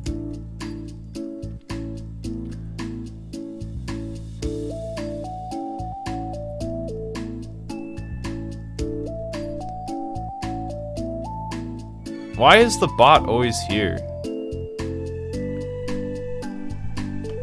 Every time. Every time.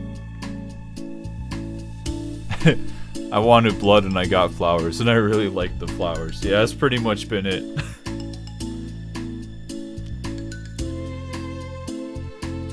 We can eat together anytime. The festival is a unique opportunity. Besides, it's been a whole while since we've seen any new interest in the club. Yeah, I was thinking the same thing. We really get a shot at showing people what the literature club is all about. I'll tell you what, we can do both, right? We'll make time for your food mission and to still put together a public event. Oh my gosh, yes! I was just joking, but it's a really good idea. Well, that's settled. I think the question is how to come up with an event that demonstrates everything you can get out of the literature club. Well, that's kind of tough because everyone gets something different out of the club. Okay, how about this? We all go around and have each of us talk about what we've gotten out of the club so far. That could really help us figure out what the reputation we want to build. Yeah, that's too embarrassing. Aw, but you have so much to talk about. That's exactly why. I'm sure Natsuki feels the same way. Well, maybe I didn't plan on arguing against it or anything. I mean, it's like, it's a literature club. We talk about that stuff together, right? Which character is my waifu? Monica. Alright.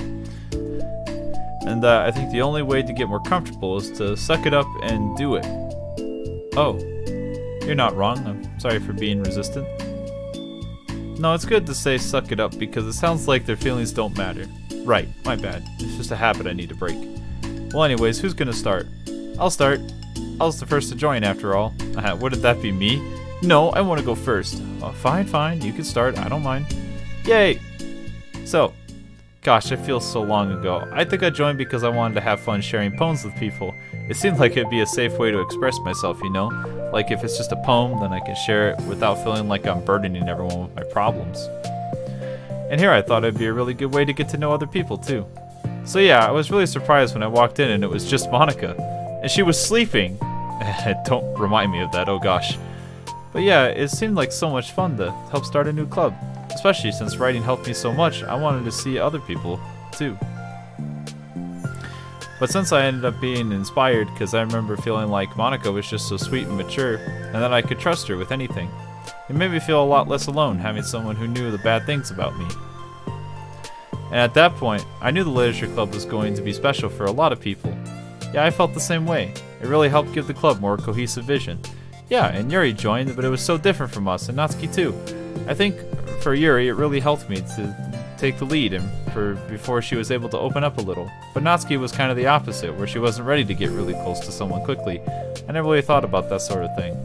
I really feel like I've gotten better at understanding people's different needs, and that made me really happy because my friends are just the most important thing to me. And whatever new members we got, I want to help them in those ways too. I don't know if I could have continued coming to the club if it weren't for you. Really? I know it wasn't long ago, but it hurts to think about how much my behavior back then. I was really short-sighted, and the only reason I came... Yeah. The only reason I was to find other people who are into fantasy. I suppose that was my idea of making friends with people. And I remember feeling uncomfortable because you and I have such different energy. I had such a specific idea of the kind of person I'd become friends with, so when Sayori tried to get hard to get to know me, it felt like I was just wasting her time. I think I was naive to assume that similar interests were the key component of a friendship. Sayori and I were able to be friends because she always thinks about the needs of other people. That's something I never knew how to do, or even thought to do. I stayed in the club, thanks to that, and I started trying as hard as I could to understand people better. I really went above and beyond when it came to that. You really went above and beyond when it came to that. I was just super impressed. Well, I always hated that I didn't know how to behave like a person who is easily liked by others, like the two of you can. And because of that, I spent so much time thinking about my own behavior and all the wrong things I said. But the whole time, I should have been thinking about other people instead, not myself. Once I started doing that, I was able to make friends with everyone else. Oh, also, I discovered that sometimes I'm better a communicator when I take the time to write rather than to speak. So it's strange the way things turned out. It's so far from different from anything I ever would have expected. But I'm happy. I suppose we don't always know what we really need. Oh my gosh, you're so cute, I'm going to throw up. Please don't do that, Sayori. Besides, I'm not cute. Hey, isn't that my line? Oh. Well, for me, it's actually true, so...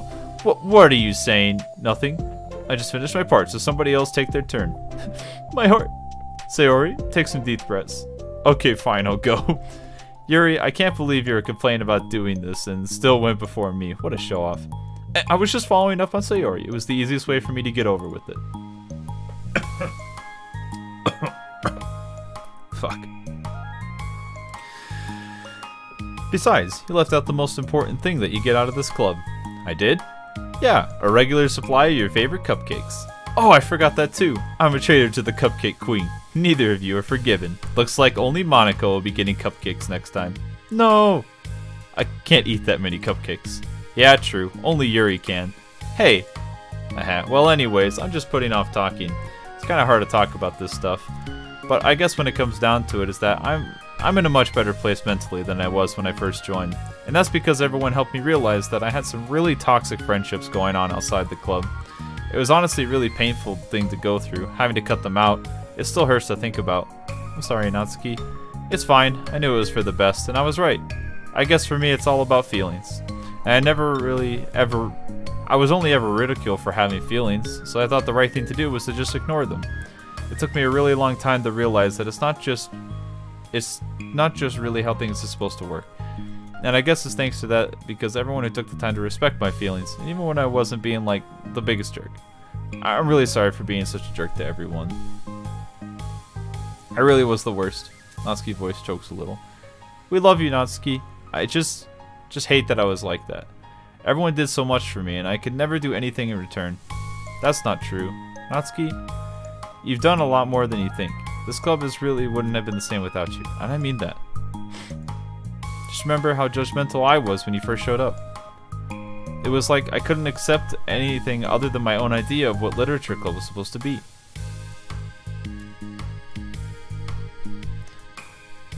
Oh, alright, see you later, Leo. Apparently that was more important to me than the opportunity to bring you some happiness. You really taught me that anything that makes someone happy is worthy of respect. You even inspired me to start playing piano, and that's something that means a whole lot to me. So there's no need to put yourself down. Okay, let's go wipe your eyes. You helped me a lot too. It was so much fun to have you around, and you helped me become a better person. Having a problem doesn't make you needy or inconvenient. It means that there is something that needs to be done for you and always deserve that. I agree. Seeing us have some of the same struggles made me a better person as well. You wouldn't want to change anything about our time here. I don't think any of us would. I'm sorry, I got all dramatic again. But all I wanted to say, so Monica can go now. There's no need to apologize. It was something I wanted to talk about anyways because it made a big difference for me.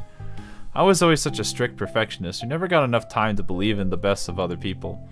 But everyone kept proving me wrong. I made the mistake multiple times of thinking that my way was the best way for everyone. Or with thinking that I needed to solve other people's problems. But I think being the leader means that you have to acknowledge that you're not perfect and that the best thing that you can do is help guide people rather than do everything for them. We're all good people. We're all equals. And I think that was the most important thing I've gotten out of this club, realizing what that really means. Sayori, what are you doing? I just thought that we should write some of these things down. Things at the clubs that are valuable to us. With a piece of chalk in her hand, Sayori writes the word trust on the chalkboard. This is because you showed me that I could trust you with everything about me, not just my good side. Suddenly, Yuri takes a piece of chalk as well. She writes understanding. I owe a lot of gratitude to everyone and time to understand me, even though it was so different before me to express myself.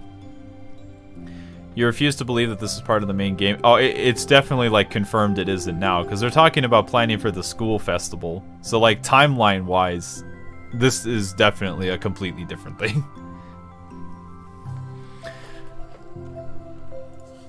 In that case, Monica takes a piece of chalk and writes the word respect. I always thought I was a respectful person, but it took the club for me to realize that there is more to it than I thought, and I'm a better person because of it.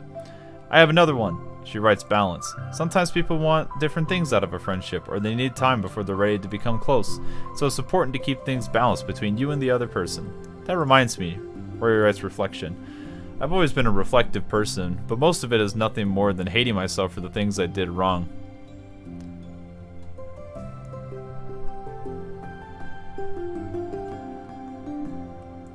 once I started reflecting on other people and not just myself, a lot of things changed for me. So I think that was the most important one for me. Great, well we have a whole list of things now. Suddenly everyone turns at Natsuki. Well, everyone took all the chalk, so don't look at me, geez. You could have just asked. Monica hands her a piece of chalk. Then Natsuki writes the word self-love. I don't know how far I've gotten with it yet, but it feels like things are at least on the right track. So there's my contribution. Everyone together stares at the words on the board. Wasn't this club supposed to be about literature? It is! We still do a lot of literature. Friendship and literature. Yeah, you're right. Friendship and literature. Natsuki and Yuri gently nod as well. Hey, let's take all the pictures together. We don't have one yet, right? Hey, you're right. Make sure you send it to me after. Hey, wait, can I brush my hair first or something? Oh, you're fine. You already have the best hair out of all of us. Everyone get together. I can't fit you all in. Okay.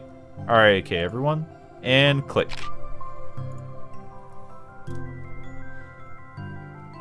This better be the most wholesome picture on the planet. I'm really glad we talked about this stuff. It's easy to forget how far we've come with only 4 members. Yeah. So many of us have happy thoughts right now. And I'm getting some really good inspiration for a poem. You know, I feel the same way. I feel like I want to get some writing done. Me too. I think I'd like that as well. Everyone's looking at me again. I'll do it too, but I might not feel like sharing it. That's okay. The 4 members of the literature club disperse and return to their desk, each equipping themselves with a pen. Natsuki and Yuri give each other a quick glance and then start writing immediately. Sayori stretches and I do the same. But Monica is left tapping her pen against the paper, unsure of where to start. Just move your hand. Monica mouths to herself. Right the way into your heart. Her mind full of thoughts, memories, and inspiration, Monica navigates past her mental barriers and begins to write. It doesn't matter what, it's just something new.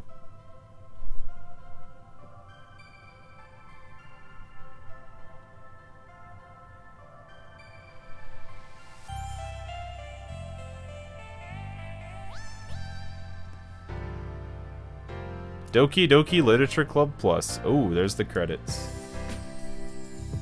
Well, damn. Alright.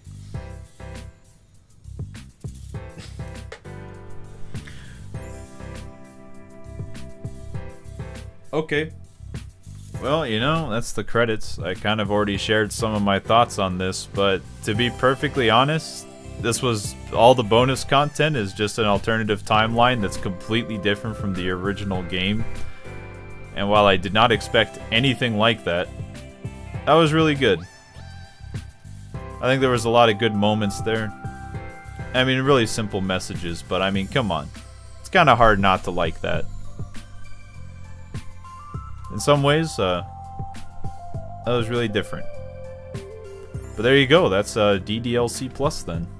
The official additional content.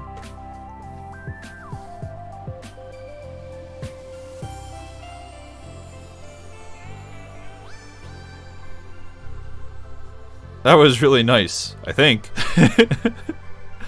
I know. We're all sitting here waiting for something fucking crazy to happen, but it just doesn't. Instead, it's just wholesome all the way through.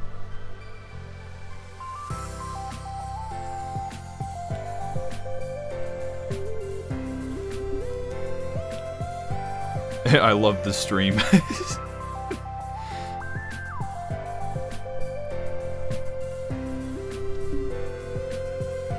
It's kind of funny that the DDLC is what DDLC originally portrayed itself as. Yeah. That's what this game kind of seemed like before all the crazy stuff. 0 out of 10, no one got stabbed.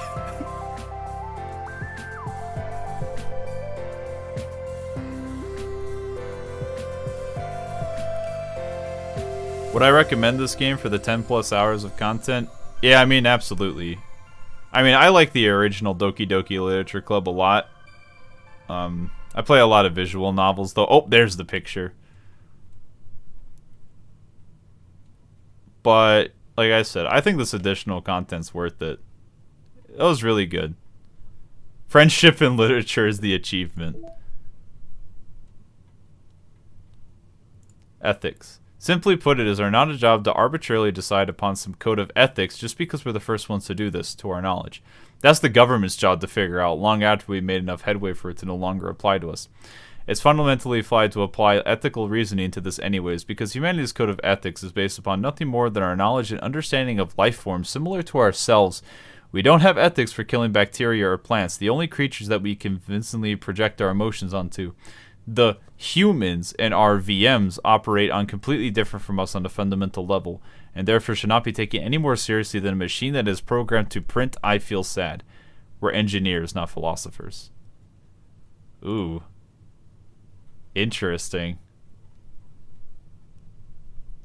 But all this goes backwards. So you have to read that in order. Okay, I'll do that real quick. I didn't get everything. Yeah, I think it was just nice. Alright, let's read the mail in order real quick. So I just read this one. A reminder helped to declare cushion. Okay. So we're just looking. Okay, so this is what happens. We're talking about ethics. Who's responsible for creating a Twitter about for Monica? Certain characters miss for any mention of appearance. This makes me speculate that Monica's medically is less clumsy than we think. She would have had to manufacture this character herself as a way of forcing action between her and the user. Could that be why the character has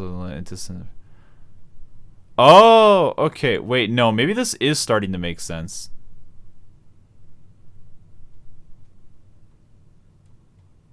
All the recordings leading to Sidestar are part of the control simulation, right?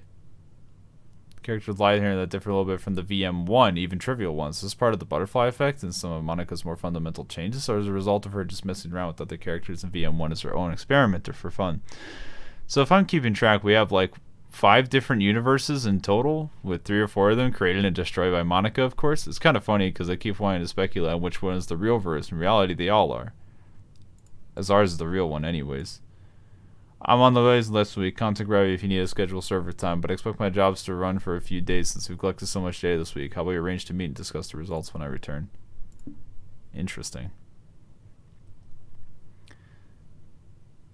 Yeah, they say VM. I believe virtual machine would make the most sense. Have I played Highway Blossoms? I have not.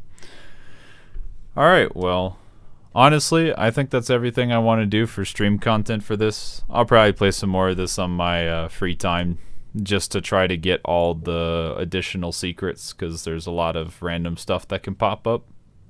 But that's good. Alright. They're saying Monica made those side stories? I guess kind of, but not really. I don't know. There's probably some stuff to interpret. I'm not going to speculate. I'll leave all that stuff to the game theorists out there. But I'm going to go ahead and end this stream here. So thanks for watching, travelers. That's going to be it from me. And that's going to be it for DDLC on the channel. I'll probably end up making a video about this, to be honest. It's probably worth it. And I'll probably just link the VODs in there on the video that I make so that you'll have a link to it all the time. Because I usually only leave my live streams up for about a week. But with that, I'll see you in the next live stream, whenever that is, because I actually don't know.